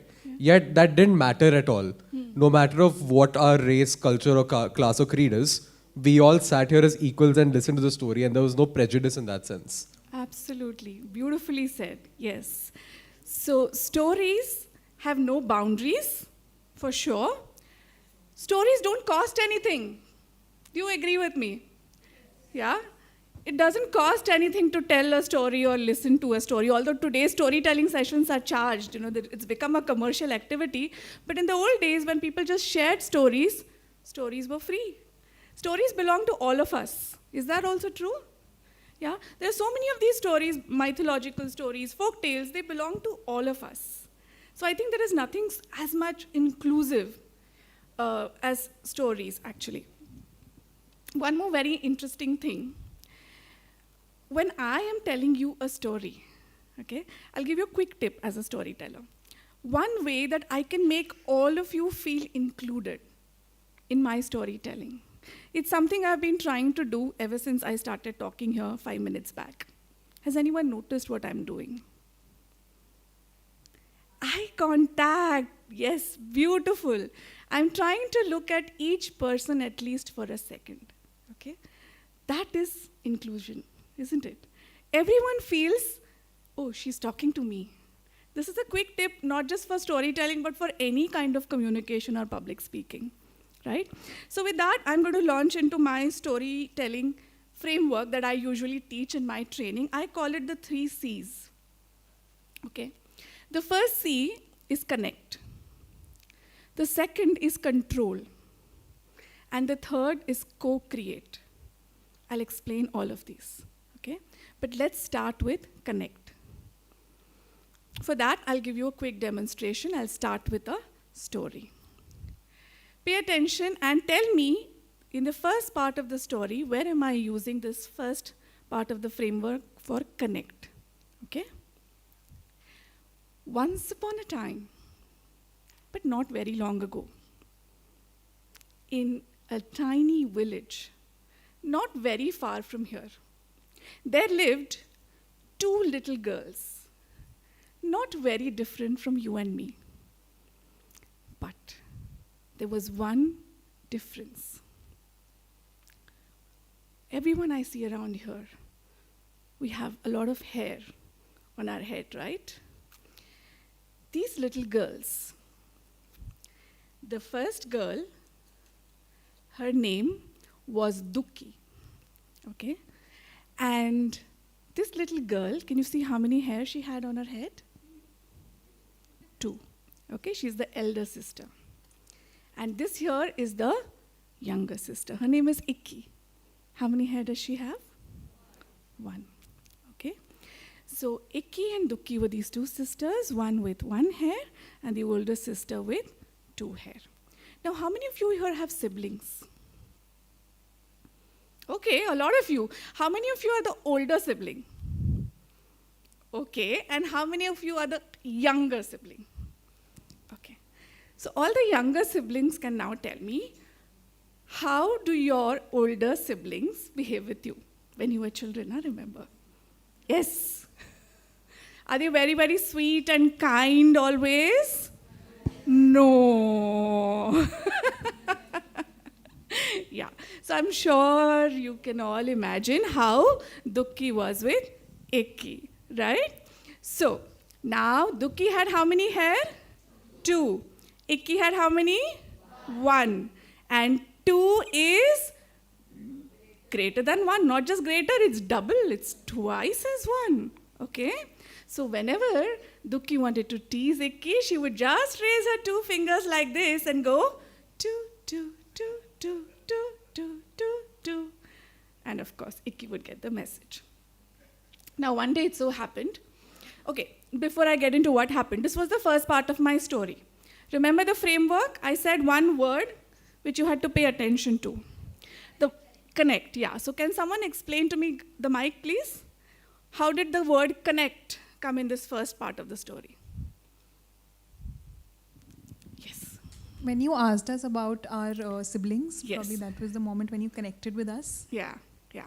Right? Yes. So you all felt that, oh, this story is not about some unknown girls who I know nothing about, but it's about someone like me. Okay? Now, why is this important? The mic, please. Why is this important? Why is connect important, and why should it happen in the first few minutes of the story? Because it's relatable, so you can relate to the story, because you said no different than you and I. Yeah. And because of that, I can tell that they are similar to me and empathize or relate to them. And why would you want to relate to them? Why would I want you to relate to them? Because then I'll understand the story better. I'll understand the emotions that you're trying to convey. Yeah, and that's important because as a storyteller, I want you to pay attention, right? I want you to pay attention. And is it possible that I start telling you a story about my friend, okay? I tell you she's my best friend, and this is what happened to her, and this and that. I'm telling you a long story. But you have never met this best friend. You know nothing about her, okay? No connection to you. Would you listen to this story? Would you? How many of you would? You would? Oh, you're a good listener. But most people would not. Do you agree? Yeah. So most people, okay, human beings are wired to be always thinking of what is in it for me. Right? We are wired for survival. We are wired to grow and survive. So we are always thinking, what is in it for me? Why should I listen to this? How is it relevant to me? The moment in my story I say, this is a village not very far from here. These are two little girls, not very different from you and me. And then I ask you about this older sibling, younger sibling. You say, okay, this sounds interesting. I remember my younger brother, sister teasing, my older brother, younger brother. You know, I remember that from my childhood. And that's when the connection happens. Okay? And then you become interested. Okay, maybe this is something to do with me. Maybe I should pay attention. So that's the first part of the framework. Whenever you tell a story, quick tip, try and make a connection. Okay? Relate either the character or the problem to the listener. In this case, the listeners might be children, so try and make it very relatable for the children. Okay, so let's move on to the second part of the framework. The second part of the framework is called control. Okay, now when I say control, I don't mean hypnotize exactly, but what I'm trying to say is control the attention and the emotional space of your audience. Okay, for that brief period that you're telling the story, you want them to be paying attention, right? You want them to be hooked to your story. And for that, how do you control that? Okay, one is you made in the first few minutes, you made the character really relatable. You formed a connection. So already they are either curious, okay, what's going to happen? Or they are empathizing, okay? They're saying, okay, this is someone like me, and maybe, let me see what happens to this person, okay? So that's the first part done. Let's see what happens in the next part of the story, and then you come back and tell me how I'm trying to control the attention span of the listeners. Okay? So you remember our two sisters, Ikki, Dukki, one hair, two hair, and Dukki always teasing two, Ikki. Now one day it so happened, it was a bad day for Ikki. She woke up late in the morning. So her mother was very angry with her. Then she went to school, she had not done her homework, so her teacher was very angry with her. And then she came back home late, so her father was very angry with her. And then along came Dukki. And what do you think Dukki did? Do.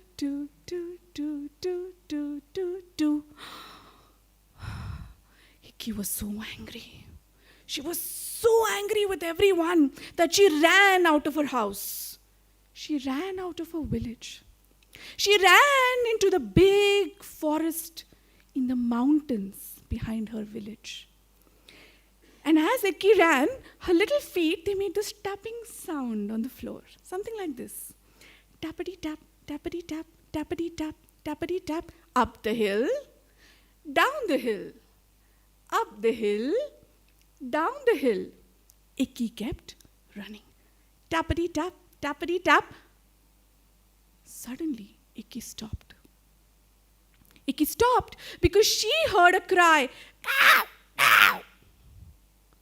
She looked around and she saw, oh, there was a crow stuck in the tree. Its wing was hurt and it was not able to fly.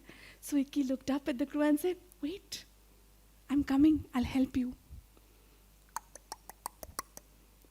Icky climbed up the tree.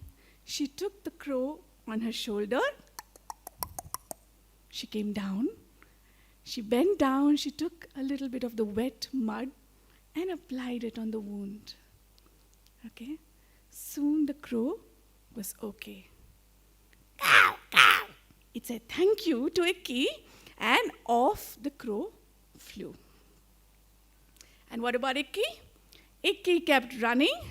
Tappity tap, tappity tap, tappity tap, tappity tap. Up the hill, down the hill.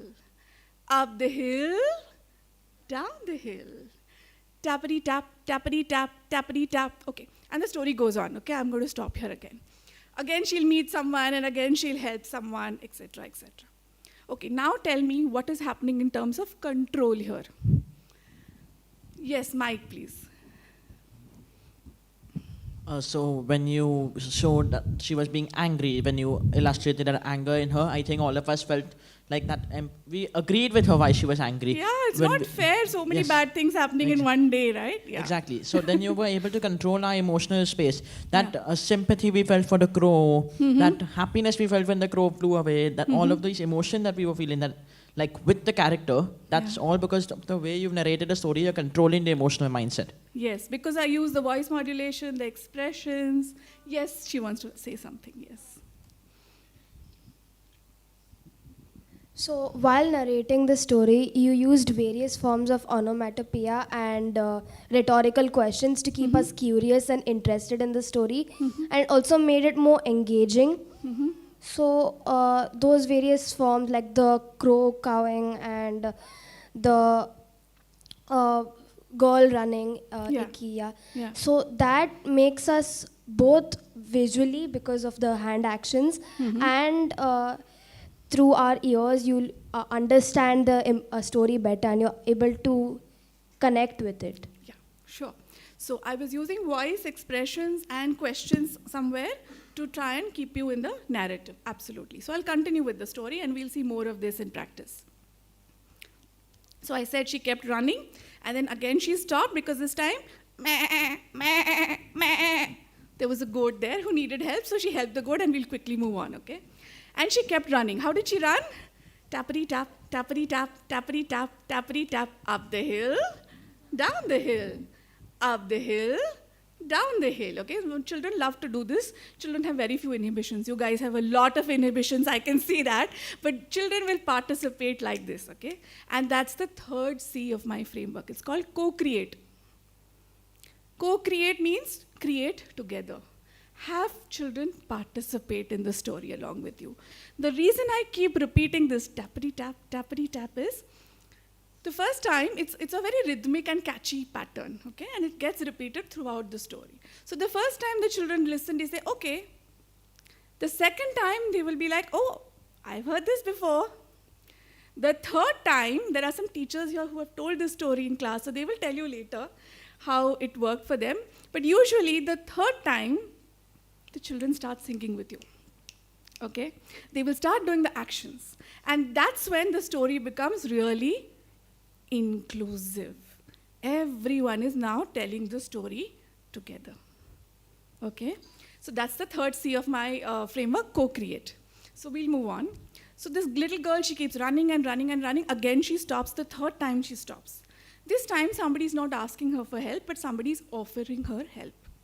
So there's this tiny hut there with an old woman. And old woman is standing outside the hut, and she says to this little girl that you look tired. Why don't you come inside and have a wash? Take some rest.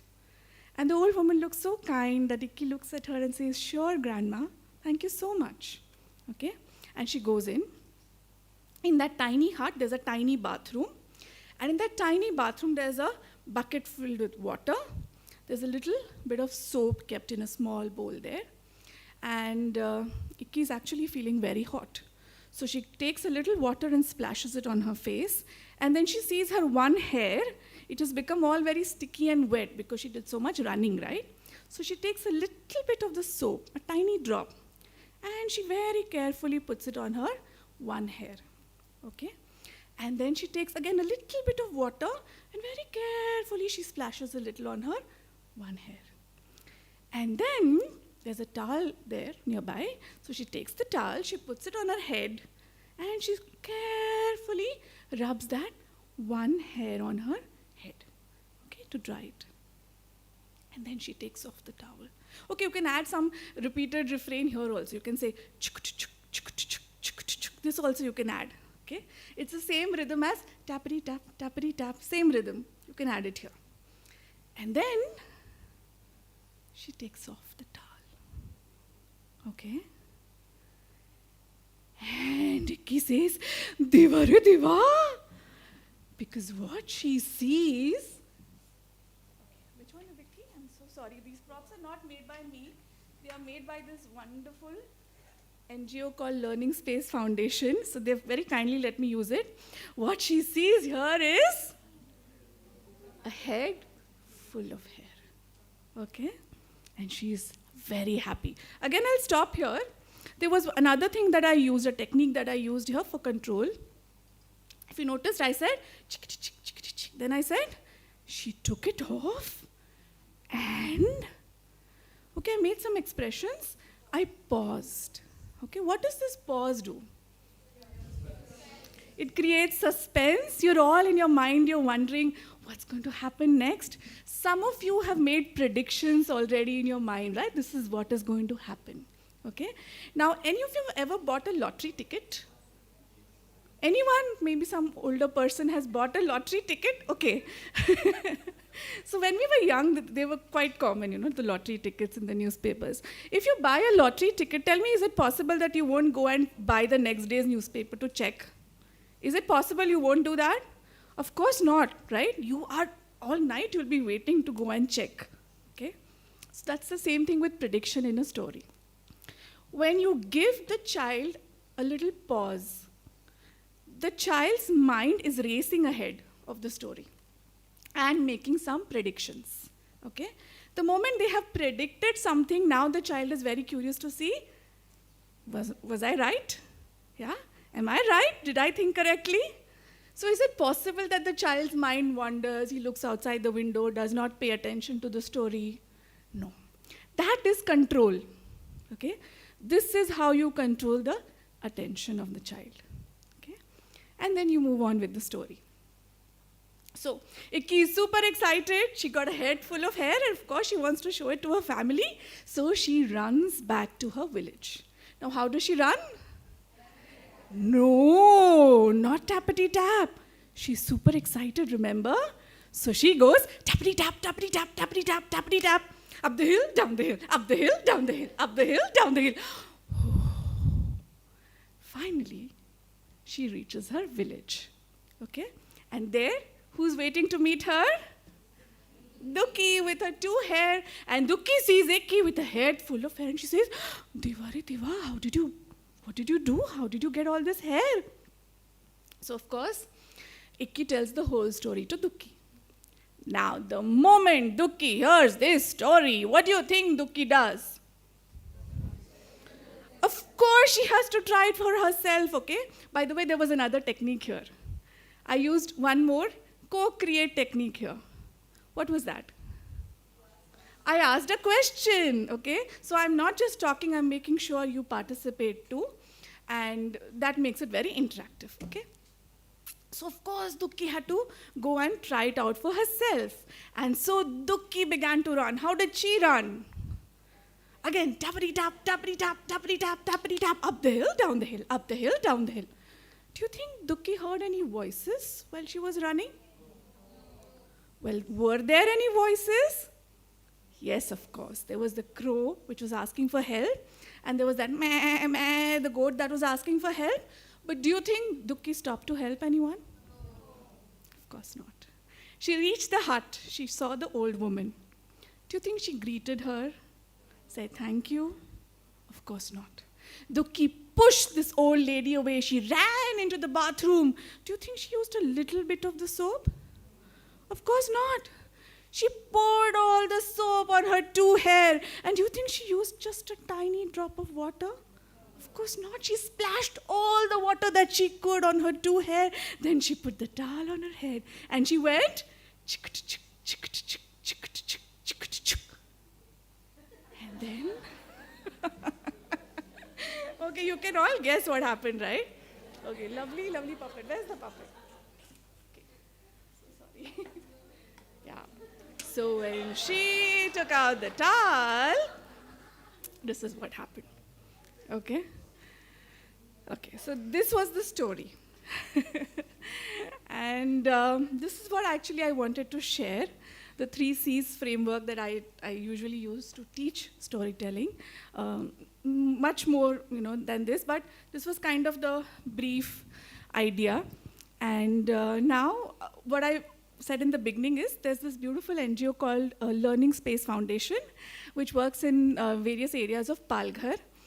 They work with tribal children. And I had the good fortune that they could tell this story. By the way, it's not my story. It's a very old Maharashtrian folktale. And Tulika Books has published a book on the same folktale. It's called Ikki Dukki, very famous in our storytelling circles.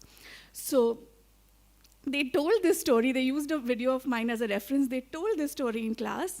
And we have here Manisha ma'am, who has actually told this story. She's going to share a video of how the students in her classroom reacted to this story. And yeah. And then I think she will share something more, right? Yeah, so I'll hand over the mic to her. Thank you very much. If you have any questions, I can come back and answer later also. Thank you. Video. Yeah, video, please.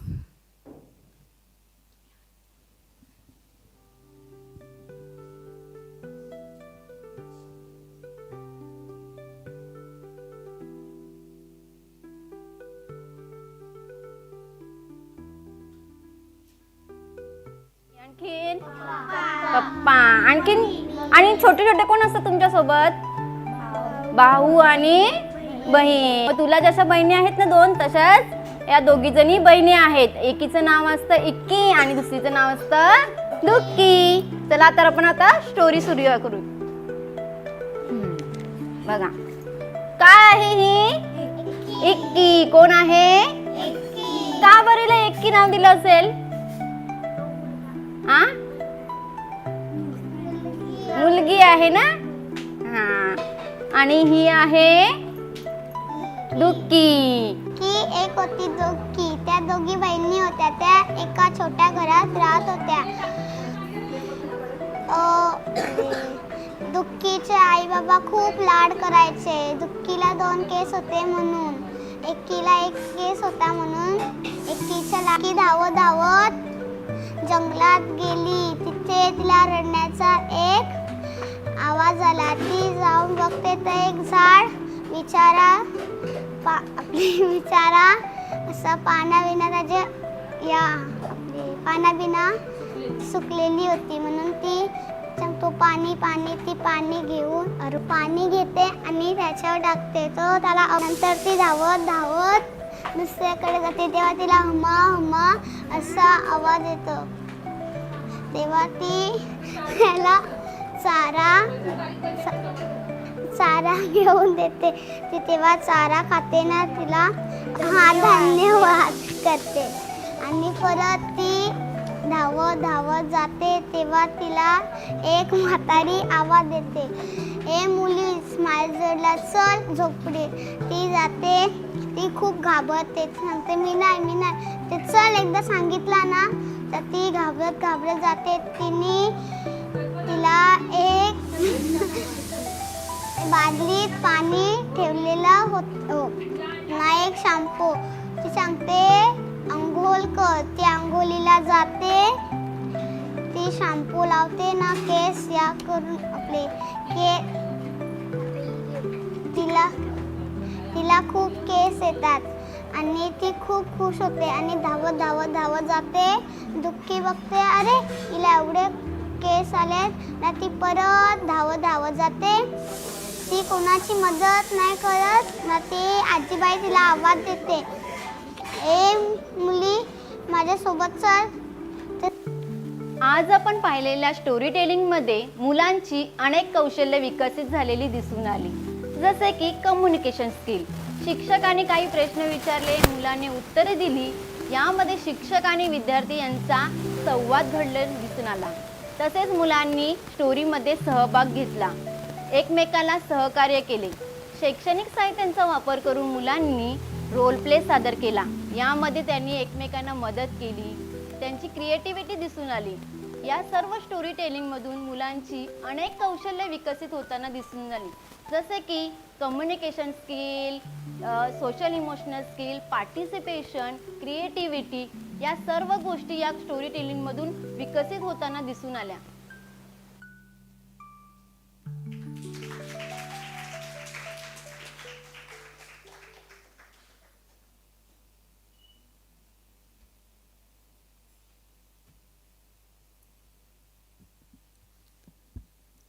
Hello.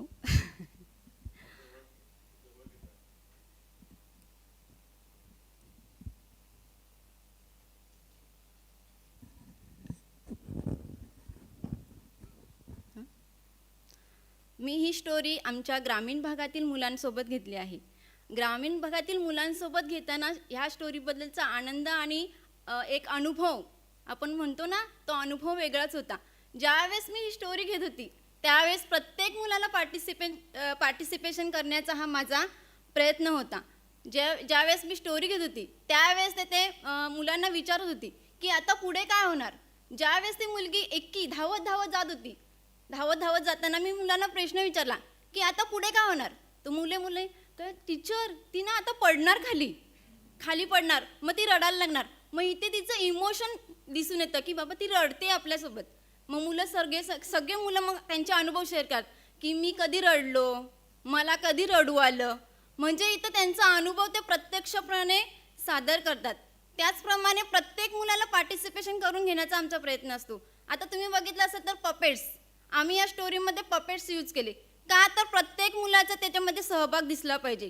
ज्यावेळेस आपण जेव्हा पुस्तक वाचून story सांगतो तेव्हा प्रत्येक मूल ऐकतच असं नाही, पण जेव्हा आपण प्रत्यक्ष त्यांना अनुभव देतो, का तर त्यांना आता जर गाईचं होतं, मग ती गाय पुढे येणार, मग मुलगा त्या गाईचा आवाज काढणार, मग तो त्यांचा अनुभव आला. मग काही मुलं बोलतात की टीचर आमच्या घरी पण गाय आहे आणि मी त्याला रोज चारा देतो. मग हा त्यांनी अनुभव शेअर केला आपल्यासोबत. म्हणजे आपण जेव्हा गोष्ट सांगतो त्यावेळेस मुलांनी त्यामधून काय घेतलं पाहिजे हे देखील खूप महत्त्वाचं आहे. जसं की बघा काही मुलं, सगळेच मुलं असं मिक्स होत नाही, प्रत्येक सेशनमध्ये मिक्स होत नाही. मग आम्ही काय करतो, जेव्हा स्टोरी टेलिंगचा जेव्हा भाग असतो त्यावेळेस आम्ही त्या मुलांसोबत प्रत्येक मुलाला सहकार्य करतो की बाबा हा लाजाळू आहे, खूप लाजतो, हा पुढे येत नाही, मग त्याला एखादा पपेट्स द्यायचं की हा रोल तू कर आता. मग त्याच्यामध्ये त्याचा सहभाग दिसून येतो. म्हणजे मुलं एकमेकांना सहकार्य करतात. मग इथे सहकार्याची भावना त्याच्यामध्ये दिसून आली. तसेच प्रत्येक मूल काय एन्जॉयबल, आपण सांगतो ना की स्टोरी ही काय फक्त सांगूनच नाही तर प्रत्यक्ष अनुभव घेऊन देखील घेता आला पाहिजे. म्हणून या स्टोरीमध्ये आम्ही मुलांना प्रत्यक्ष अनुभव देतो, पार्टिसिपेशन करतो. त्याचप्रमाणे स्वतःचे अनुभव ते सांगतात की टीचर मी तिकडे गेलेलो मामाकडे, तिकडे पण गाय होती, मग तिला पाणी पाहिजे होतं, ती हम्मा हम्मा ओरडत होती, पण मी तिला काय केलं, पाणी दिलं. म्हणजे त्यांनी ते अनुभव शेअर केलं, त्यांनी घेतलं आणि इतर मुलांना पण दाखवलं. आणि घरी गेल्यानंतर पण ते सांगतात की टीचर आम्ही दोघी बहिणी आहोत ना, मग आई माझ्यावर जास्त प्रेम करते, दुसऱ्या बहिणीवर प्रेम नाही करत, का तर मी अभ्यास जास्त करते, ती अभ्यास कमी करते. मग मी मम्मीला सांगितलं की मम्मी तिला ओरडू नको, आम्ही दोघी पण चांगल्याच अभ्यास करू आणि आम्ही चांगले राहू, आम्ही आता भांडणार नाही. म्हणजे हा जो आपण सांगतो ना की काहीतरी महत्त्वाचं जे सांगायचं असतं ते मुलांनी घरपर्यंत गेलं पाहिजे. म्हणून शिक्षक, पालक आणि विद्यार्थी या तिन्हींचा संबंध आम्ही या स्टोरीमार्फत प्रत्यक्ष देत असतो. म्हणजे तिघांचं कनेक्शन आम्ही त्या स्टोरीमधून करतो किंवा सेशनमधून करत असतो. आम्ही घरी गेल्यानंतर पालक भेटी घेतो. पालक भेटी घेतल्यानंतर प्रत्यक्ष मुलं जे काय काय सांगतात घरी ते शिक्षक, ते पालक आम्हाला सांगतात की टीचर खरोखर तुम्ही काहीतरी घेता. आणि मुलं आम्हाला सांगत असतात की टीचरने अशा प्रकारे घेतलं.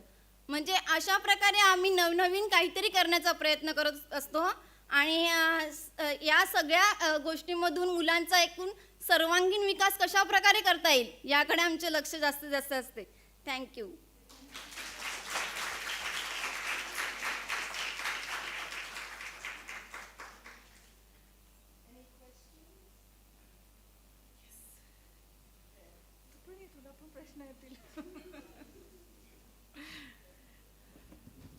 Yes, if you have a question for Manisha also you can ask.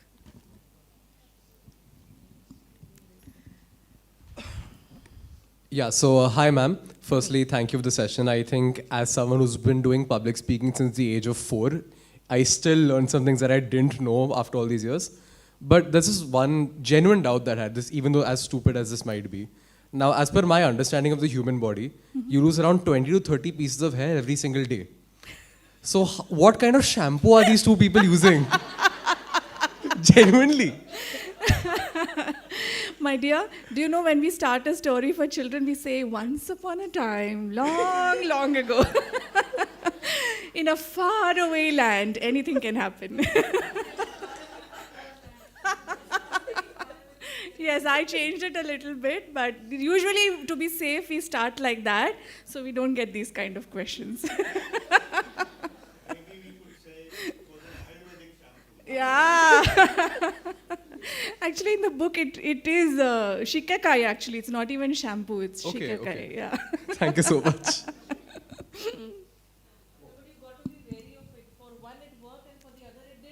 Yeah. No, but the magic happened before, right? It was not in the shampoo. Yeah, actually, that brings me to a great point. When I say co-create, there's a third, like what happens after the story in co-create. Usually, a lot of us, when we were children, we heard this one line at the end of every story which said, and the moral of the story is, right? Thankfully, today, I don't think teachers use that line. You shouldn't also, right?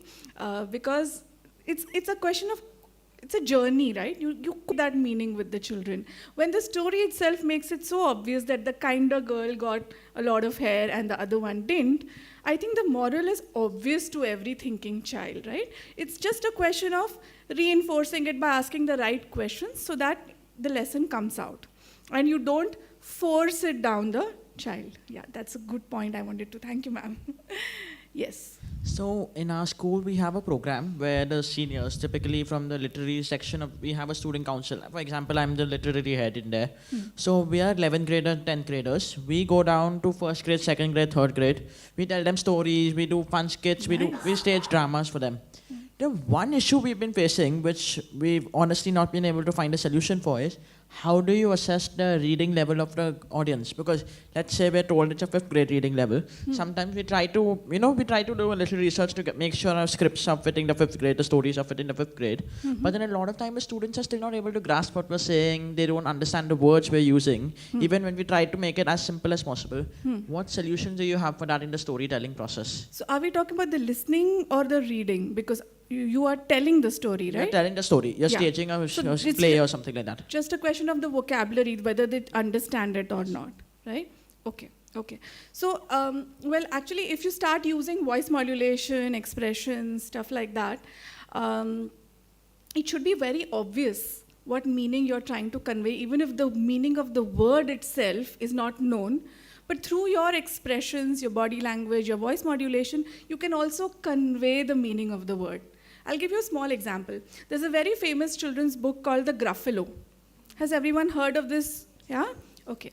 So the first line of the story goes, a mouse, what was the line? Yeah. Does anyone remember?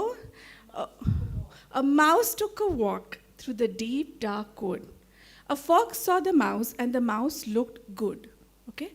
Now, if a 4-year-old or 3-year-old is listening to this story and you just say, and the mouse looked good, the 3-year-old may not understand good in what sense. Does it just look beautiful? What does it mean? But when I read it like, a mouse took a walk through the deep, dark wood, a fox saw the mouse, and the mouse looked good. Okay?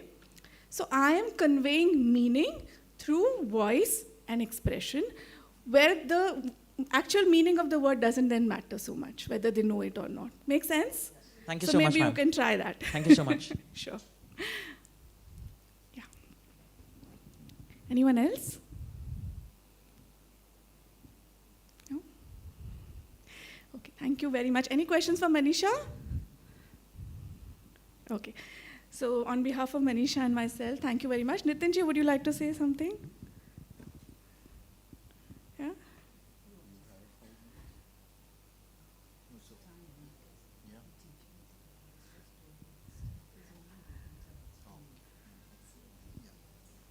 No, so Thank you.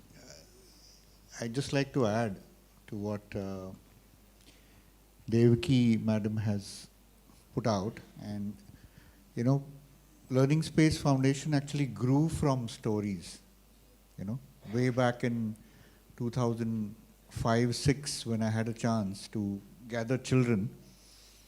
My first experience with children was that, you know, when you told them stories, you know, 5 students turned to 10 and 15, and my audience was growing day after day, you know, and just I had suddenly a bigger and bigger audience happening. And then the story would go to the house, the story would come back as what my mother said, what my father said, you know. I would tell them stories in the village about Alice in Wonderland and Pied Piper, as somebody mentioned this morning.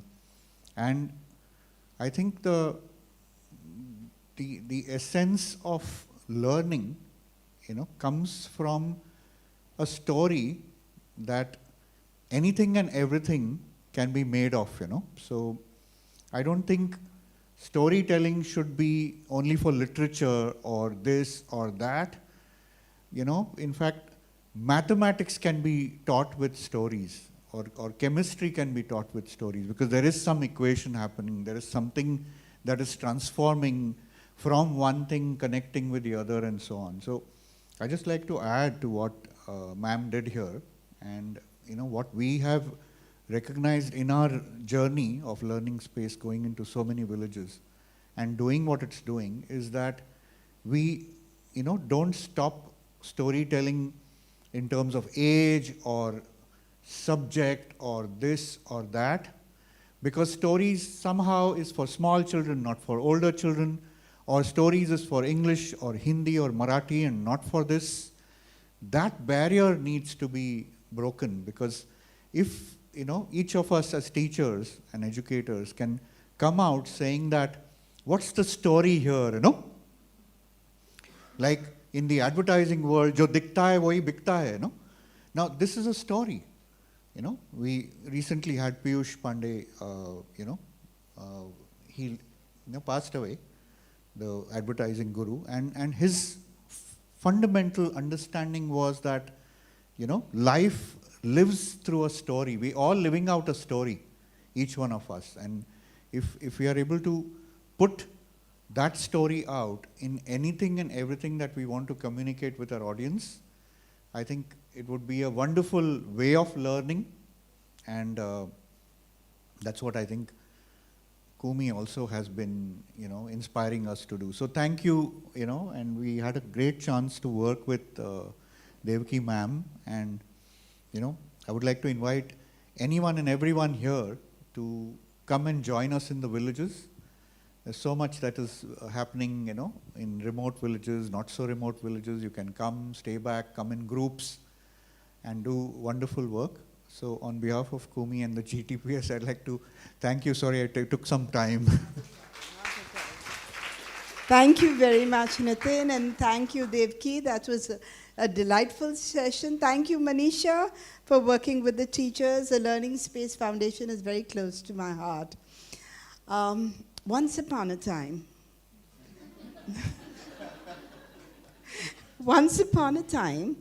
there were some lovely rural ladies in rural India who sat and made laddus for a group of teachers who enjoyed them on day one.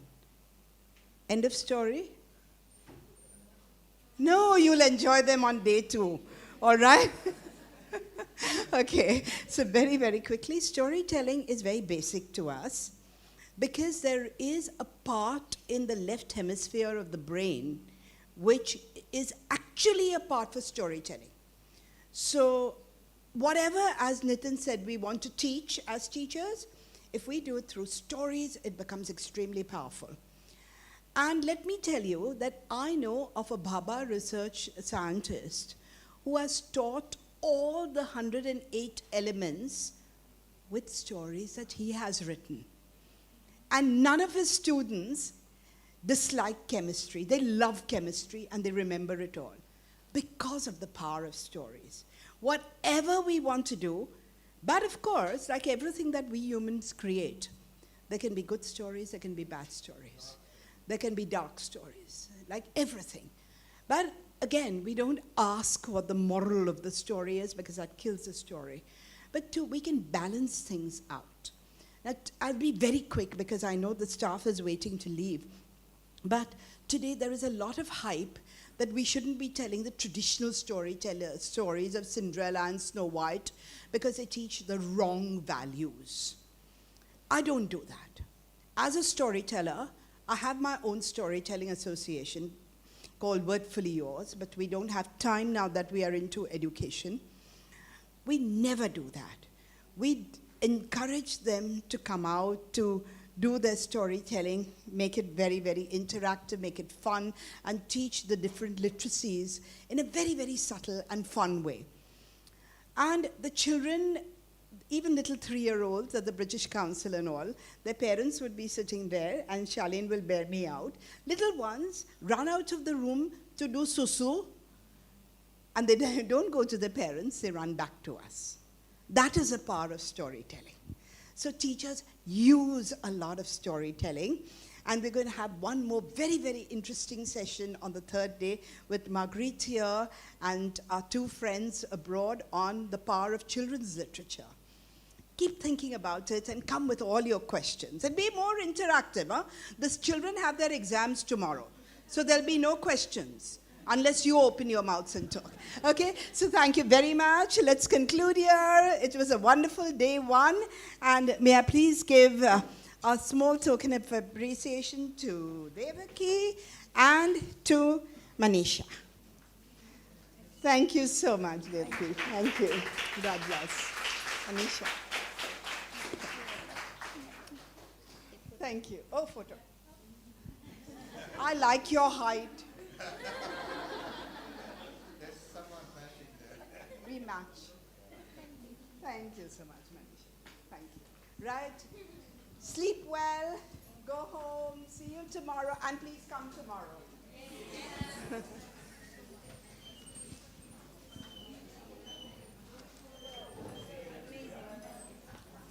Try to register whoever confirm for tomorrow. Yeah. But there are a few If names. they can't come, just So, yeah, so that's what we're saying. A few names. Yeah, so we come here and so we'll get their name registered at the desk. There won't be an issue, right? Just tell them at the reception. Because there was a bit of a thing at the reception. No. They have to sign. So that happened and then names. So just give them I'll be there tomorrow. you just message me their names. I'll give it at the day. Okay, that can be. Let me. Just message. I'll be there tomorrow. Lovely. Lovely. Thank you. And Thank you so much, ma'am.